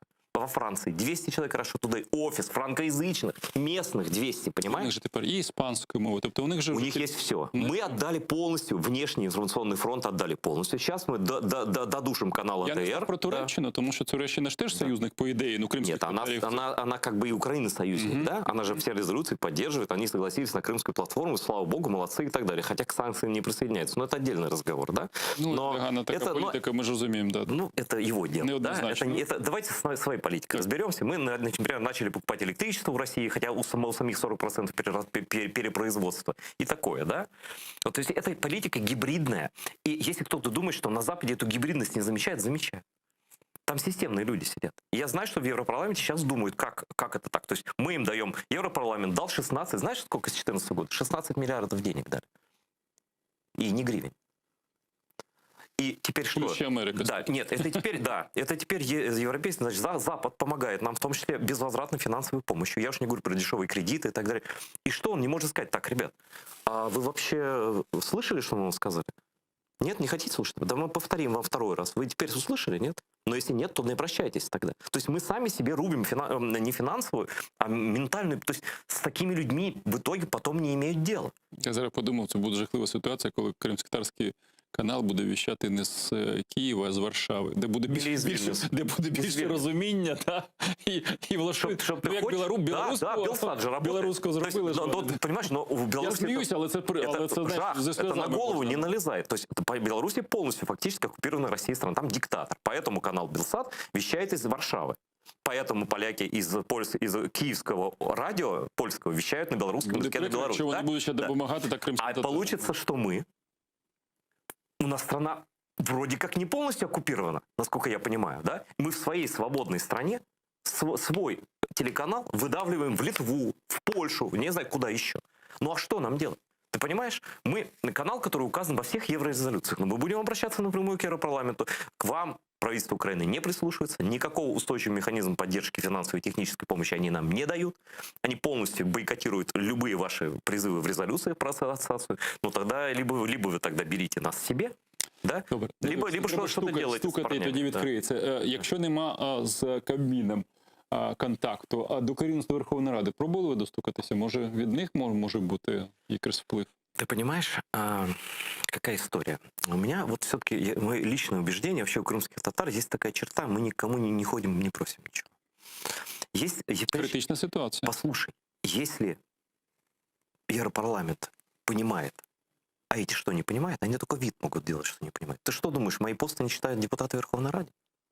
Читают. Думаю, читают. Да, я их отмечаю, они всю ситуацию знают. Блок «Украинской правды» мой забит всей хронологией событий с АТРом. Это выдуманная история, это полностью искусственная история, это история манипуляций, вранья. Каждый день я читаю про себя, какой я вор там, какой... И все это Шарий говорил еще в прошлом году, а сейчас просто Шарий с другими именами, помельче. Они говорят ту же самую клевету, и русские фабрики троллей по комментариям рассылают их и так далее. Ну, скажите мне, а кто это заказал? Я сам заказал, кто? У кого у нас деньги-то на все эти операции? У русских. Потому что любой мерзавец в мире знает, где есть деньги. У русских. Ти вважаєш, що все-таки це агентура, яка пронизана... Я очень хотел так не думать. Я очень хотел так не думать. Но если бы хотя бы после резолюции хоть один человек поинтересовался, могут ли нас отключить завтра, я бы поверил, что эта история не вплыла. Добре, тоді ще жорстке питання. Да, давай. Ти думаєш, ну ми ж розуміємо, що, на жаль, є реальна ситуація, що Кабмін не самодостатня структура. Значить, прем'єр, я хотів запитати, прем'єр спеціально був поставлений такий, як не сильно зірковий, щоб міг підпорядковуватися. Тобто ОП у нас реально керує ситуацією. Ну, можно согласиться, тебе виднее. Я не очень внимательно за этим не слежу, но я пытаю, по некоторым... Слушай, ну я всегда опираюсь на открытые источники. У меня в эфире здесь сидел, не у меня, по-моему, у Гульсум Халиловой сидел Роман Бессмертный, который был політичним руководителем Мінської групи. Він більше за мене знає про хитросплетіння української влади. Так он же рассказывал нам, что там даже в то время, когда про АТР речь не шла впрямую, несколько раз они упоминали канал. Зачем вы типа... Вони це хто? Русские. И я, видя каким методом придушается наш канал, каким тихим саботажем это все делается, да, с помощью фабрик троллей, сопровождением пропаганды и так далее. Усмешки на их обличьях, да. тех российских. Ты понимаешь, что я систему эту вижу целиком, и она мне доверия не вызывает. Например, Роман Бессмертный прямо считает, что это керуется с офиса президента. И он считает, что Россия, что русские в ходе каких-то непубличных переговоров по условном минском направлении поставили какие-то условия, каких-то предварительных ласк. Да. Ну, воду в Крым они раньше просили, сейчас уже понятно, что дать не может Украина воду в Крым. Да? Уж как бы, ну, это будет тут, не знаю, какой катастрофой. Но, значит, хотя бы тогда закройте это поганое телевидение. От РНБО зараз чітко робить такі кроки, які повинні не подобатися Кремлю. Тобто наступ на хвіст Медведчука, його там медійної імперії і економічної імперії. Тобто вона засвідчує, що значна частина влади, вона чітко стоїть на стороні національних інтересів. Ну, я на них розчитую. Тобто ти вважаєш, що це просто різні крила в... Я думаю, что и история вот этих всех следующих дней со всеми этими разоблачениями, со всеми этими фильмами, да, о которых ждут, она покажет, то есть, да. И у власти будет только два выхода. Либо очиститься, либо исчезнуть. Потому что с таким балластом это не плывет, понимаешь? Никуда. Это холостой ход. Это в лучшем случае холостой ход. То есть, когда одна рука у тебя как бы сдерживает другую, ну, так не работает. А потом, ты меня извини... Тобто не можна одною рукою бити Медведчука в обличчя, а іншою гладити? Конечно. Ну, значит, что-то там, я уверен абсолютно, вот, чтобы понятно было, что у нас во власти есть патриотичные люди, их не так уж мало. Видимо, просто они занимают не те места там. А места, которые занять должны были они, и чтобы деяты в интересах Украины, занимают другие люди, которые занимаются либо саботажем, либо, знаешь, как они просто, ну, может быть, это коммерчески заинтересовали. А почему нет? А русские умеют покупать. А что такого? Мне же рассказывали даже в этой студии многие, сколько давали денег, чтобы канал «Воду» запустить. При кожному правительстві України... Ну, щоб ти розумів, на моїх же очах відбувалося підкуп, ну, гроші не передавали нам на моїх очах, але я бачив, як перебігали під час харківських угод, так званих.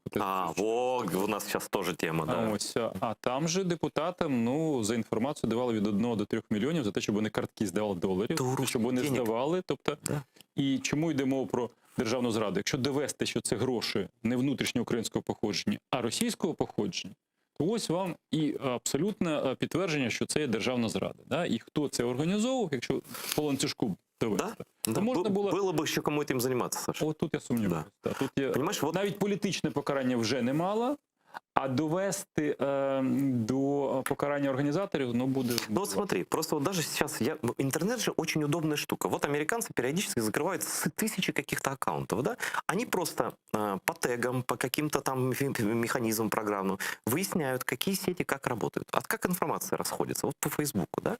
Они же всю эту сеть видят до последнего тролля в итоге, потому что там есть алгоритмы непонятные, да, как это расходится. Ключевые слова, одни и те же повторения, да? Вот эти группы такие, они группы закрывают, а группы создают, чтобы из них пропаганда шла.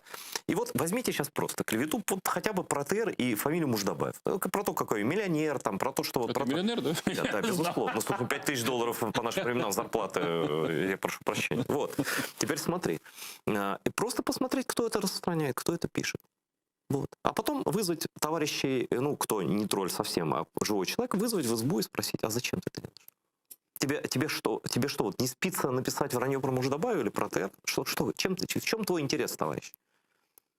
И, понимаешь, ну если бы это было кому заниматься. Да? Ну, нет, вот встал человек утром такой, знаешь... Бо я розумію, про кого ти ведеш мову, а він точно не тролль, бо це реальний. Да, отлично, но человек людина. Утром встает и выдумывает, что я $5000 зарабатываю, и знаешь, как там было написано? И Муждабаев, получая $5000, не выдавал зарплату. Я знаю журналистов, які більше заробляють. Я тут зарплату не выдаю. И я последний в этой компании получаю зарплату. Это всегда так было, потому что руководство всегда последний. Понимаешь? Это принцип такой в нормальном коллективе. А тем более, когда всем тяжело, то мне должно быть тяжелее, чем другим, потому что, ну, есть люди с меньшими... Ну, это честный подход, да. Ты понимаешь, но он нормальный. Не всюду він задіян. Нет, ну просто я не вижу никакой причины. Вот знаешь, это помнишь, как в фильме «Мимино»? Говорит, такую испытываю потерпевшему... Особисто что там таке, да. Ну это же, понимаешь, все вещи имеют объяснение свои. Я же не утверждаю, но просто, когда это ботафермы разносят, слушай, это что, первая компания? Я просто беру год назад ровно, и 3 ролика шария подряд про АТР, они что, случайно были записаны? А с той же самой риторикой абсолютно. частный телеканал, коммерческая компания, теневые деньги, двойные схемы и так далее. Ну, Ти не пропускаєш, що може бути особисті. Я, наприклад, пам'ятаю, ти там щось таке написав, в тебе ж ти сильно заводишся, я Що, тебе, при чому тут я? І я тебе сам персонально, наприклад, критикував на своїй сторінці. Пиши Це про теж меня, правда. пиши про меня. Но если ты про украинский, ты не можешь вранье про канал АТР. Але я прекрасно розумію, що ти це робиш ти заводиш щирих почуттів, да? І навіть якщо я тебе критикую, то я це можу, по-перше, я в твої очі сказати. Конечно, повторить мне в лицо. Ну пусть человек повторит мне в лицо, что я ворую деньги у коллектива АТР и получаю $5000. Ну пусть мне повторит в лицо. Ну это же, блин, это просто мрак, понимаешь? Это такая тупая, жирная заказуха русская. А ти навіть думаєш, що це не від українських політиків, а саме... Скажи мне, а в Украине у нас есть какие-то враги? Вот канал АТР, кому он враждебен в Украине? Ну, наверное, иметь надо очень извращенный ум, чтобы мы не участвуем в политике, мы никакую партию не поддерживаем, мы ни за кого не агитируем. Наша цель там, вот Крым. Нам вот это все по фонарю. Мы даже не... Чорт його знає, знаєш, а якщо тут банально просто, наприклад, грошей в Кабміні, припустимо, не так багато, і якщо їх дають вам, значить хтось їх просто не встигає вкрасти. Минуточку. Деньги-то лежат. Они же лежат на счету министерства уже. Минфин-то их нам выделил, они просто не отдают. Тут все вопросы отбиваются. Вот если кто-то сядет напротив меня и просто будет, как Ларри Кинг, Царство Небесное, задавать мне вопросы простые, на любой простой ответ он любил бюджет, короткий. чесно кажучи, це не дуже великі гроші. Так що тут моя версия. Саш, тут не про величину, тут про подход. Это может быть только политическое решение, это не экономическое решение. Понимаешь, сэкономить на крымских татарах полкилометра дороги, это не... Это не той порядок цифр, даже не полкилометра. Да. Это, понимаешь, это политическое решение. И я ни одного бенефициара, кроме русских, не вижу в Украине. Вот убей, не вижу ни одного бенефициара. Кому от этого легче станет, что АТР закроется? Кому? Ну вот кому? Спросить на улице Киева. Вот вам станет легче, что АТР закрылся? Что они скажут? І насправді це тільки втрати геополітичні, іміджеві України колосальні. Ничего плюса. Ни одного плюса никому. Никакому чиновнику, кто этим занимается. Но если искренне считать, что чем-то занимается, да? Зачем они себя в эту грязь втаптывают? Зачем они позорятся перед иностранцами? Зачем литовцы мне звонят и говорят, почему нам все время врут? Зачем они просто врут в глаза поляков, с которыми, потом у которых и просят поддержки? Ты понимаешь, какой-то политический или какой-то еще? Ну, нельзя. Жодного позитиву, щось не простежується. Ничего. Для чого це? Саш, я заболтался. У нас 2 минуты до конца. Мне редактор говорит, расскажи что-нибудь. Ні, ще раз, я хочу завершити тим саме, чим і почав. Замало казати, що це Крим України. Це потрібно підтверджувати діями як з боку влади, так і з боку громадян. В даному випадку моя персональна підтримка АТР, як і перед тим Меджлісу, як і перед тим всьому кримськотатарського народу. А підтримку я звик висловлювати не лише на словах, а на діях. Тобто, чому потрібно моє, наприклад, якщо потрібно переговорити з кимось з влади, Кабмін, Офіс Президента, Верховна Рада, я це готовий. Якщо потрібно публічно, я готовий. Значить, ситуація така, що не повинна вона закінчитися просто сваркою і втратою фінансування, а потім і інституцією, якої АТР. Це іміджева, геополітична поразка для України. Значить, потрібно вийти з цієї ситуації, а з честю вийти, значить, знайти механізми підтримки, механізми продовження діяльності і, більше того, посилення діяльності. Вот. Мы готовы работать в 3 раза больше. Мы готовы вещать на любых языках. Спільно на благо Криму і України. Конечно. Спасибо. У нас в гостях был Олесь Доній, чудова людина, просто така щира, и вы все, собственно, сами слышали. Еще раз спасибо всем, кто на нас подписывается в YouTube, Facebook, кто смотрит наш телемарафон, и особенно спасибо тем, кто подписался на Patreon канала АТР. Это нам критично важно, чтобы сейчас выжить. Помогайте нам и дальше, мы оправдаем ваше доверие, мы, я могу обещать, точно будем биться за вас до конца. Да, это то, что я могу совершенно четко гарантировать. Спасибо вам всем. До новых встреч.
Ярмадада тұтылған украиналы Владислав Есипенко янына адвокатына кечірмейлер. Бұны Қырмақ Қорчалайжы группасы хабереті. Бұл есе яқаланған азапларға чектірілгенні таздықлай біле. Яқаланған Есипенканың умыр арқадаш айтқанына көре ишгалжы таққатшыларының сөздеріне көре Владислав адвокат Эмиль Курбединовның ярдымындан вазгечкені аққанда весе қайымзалыған. Мартның 10-ында ФСБ қадемлері Шевченко бедесіне чече кетіріп қойған екі кішіні яқалығаны аққанда хабер пейда олды. Кривой Рог сакина Владислав Есипенко ве Алушта сакина Елизавета Павленко. Қадынның евінде тентов 8 саат девам еткен. Нетижеде о азат етіл Есипенко есе белі олмаған тарафқа алып кетілген. Мартның 12-сінде ишгалжелер махкемесі тұтылғанына 2 айға апске алды. Оны қанунсыз шекілде силя ішлеп шығарылмасында ве сақламасында қабатлайлар. Имайы аққы бозылыбы. Ярым ел дегенде ишгалжелер сияси мабус Ескендер Сулейманов и адвокаты берген шикаетні бақмаға қарар алған. Ама бақып, бақмақ үшін esas yok деп арет еткен. Да күзде Имайжы тарафы ФСБ таққатшыларының режасы esasында дава материалларынан таныш олма мұддетіні сыңырлаған қарарға шикает берген еді. 57 томдан ибарет олған дава материалларынан Имайжы тарафы огреніп етіштірмегеніне бақмадан уйдырылған жинай дава Русияның Женеберби махкемесіне юлланылған.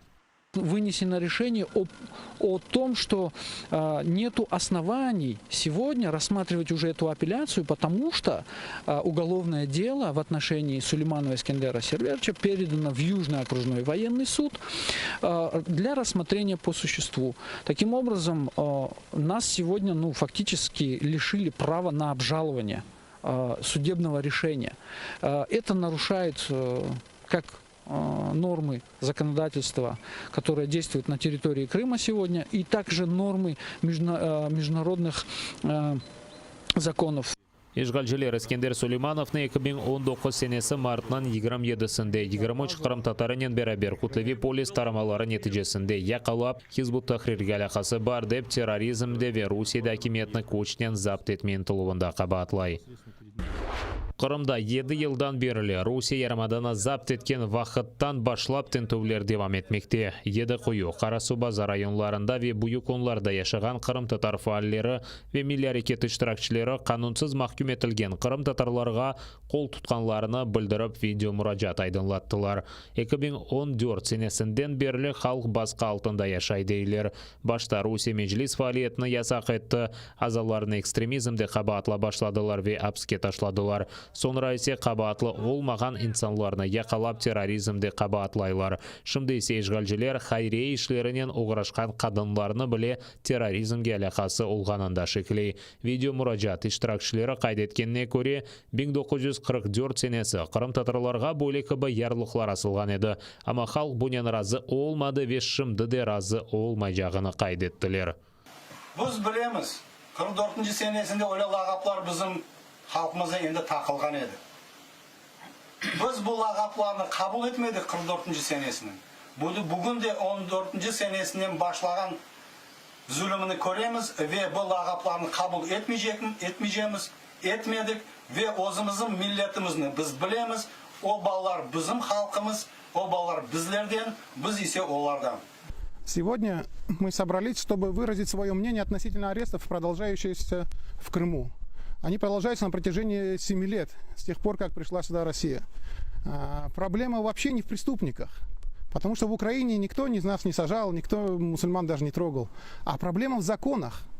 В законах существуют такие слова, оказывается, за произнесение которых можно сесть на 20 лет в тюрьму.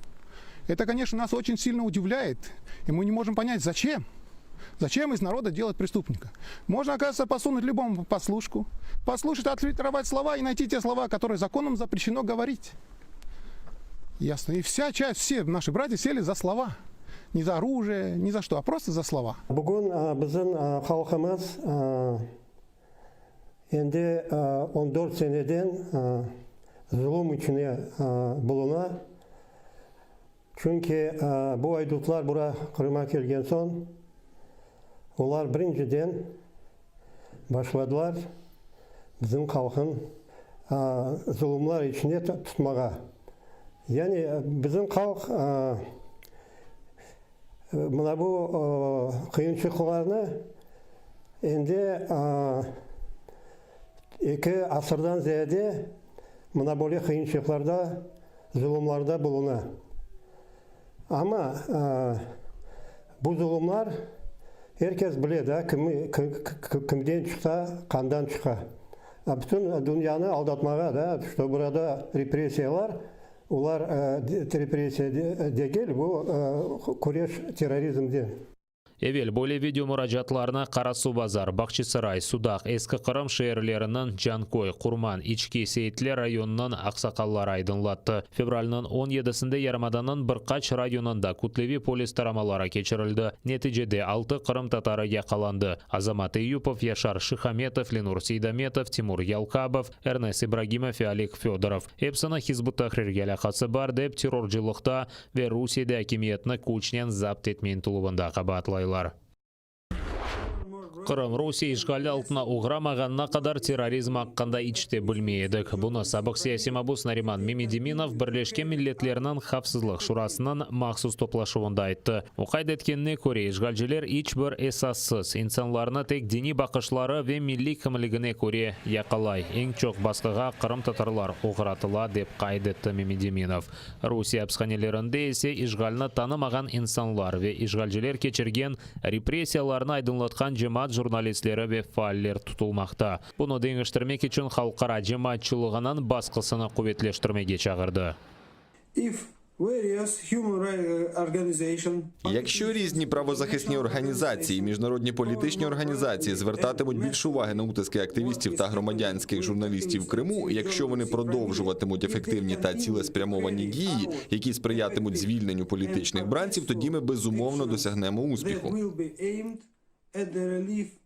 Rusiya işgalinin akıbetleri Kırım'dan uzakta da duyuladı. Birleşken Milletler'de Amerika Birleşken Devletleri'nin daimi temsilcisi Linda Thomas Greenfield. Onun sözlerine göre Rusiya Yarımada'nı harbi bazaga çevirdi ve dünya tehlikesizliğine bir haf yarata. Buna beraber o Kırım azat etilivi için Ukrayna işdeşlerinin gayretlerini birleştirecek Kırım platforması teşkil etilgenini destekledi. Ukrayna Dış İşleri Naziri Dmitro Kuleba ise dünyanı Rusiya cinayetlerine göz kapatmamaga çağırdı. Російська окупація і мілітаризація Криму мають наслідки, що поширюються далеко за межами України. Росія перемістила на півострів літаки, ракети, зброю та боєприпаси, здатні доставляти ядерну зброю, та збільшила свою військову присутність у Чорному, Азовському морях і Керченській протоці. Це загроза нашій спільній міжнародній безпеці. Настав час припинити російську окупацію Криму та її тривалу агресію на сході України. Ми сподіваємось продовжити нашу роботу з Україною, нашими союзниками та нашими партнерами саме з цією метою.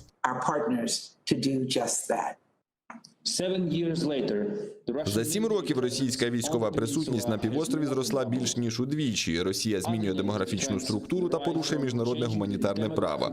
Руйнівна політика Росії має на меті легітимізацію спроби анексії, закріпити статус-кво та захистити свої військові сили та розповсюдити вплив на весь Азово-Чорноморський регіон та Середземномор'я.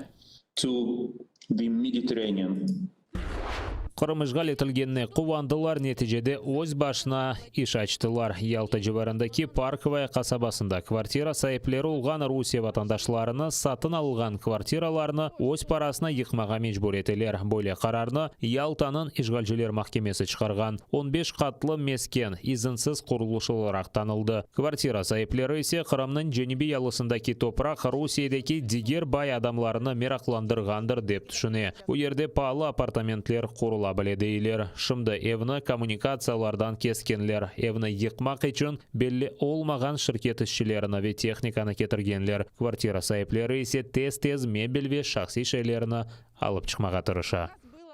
Возмущению нет предела. Говорят о том, что права жителей Крыма не нарушаются. Представитель России выступает в ООН с теми заявлениями, что в Крыму не нарушаются права. А как назвать нарушение прав собственности человека? Пришла Россия, мы все голосовали 2 руками, что пришла матушка Россия, которая нас защитит. А теперь получается, что наоборот, это мачеха, которая забирает у нас последние наши кровные сбережения. Но так же нельзя. Посмотрите весь южный берег. Мало Кавказа для Газпрома, для Сбербанка, которого здесь нету. Но зато им нужны здесь виллы.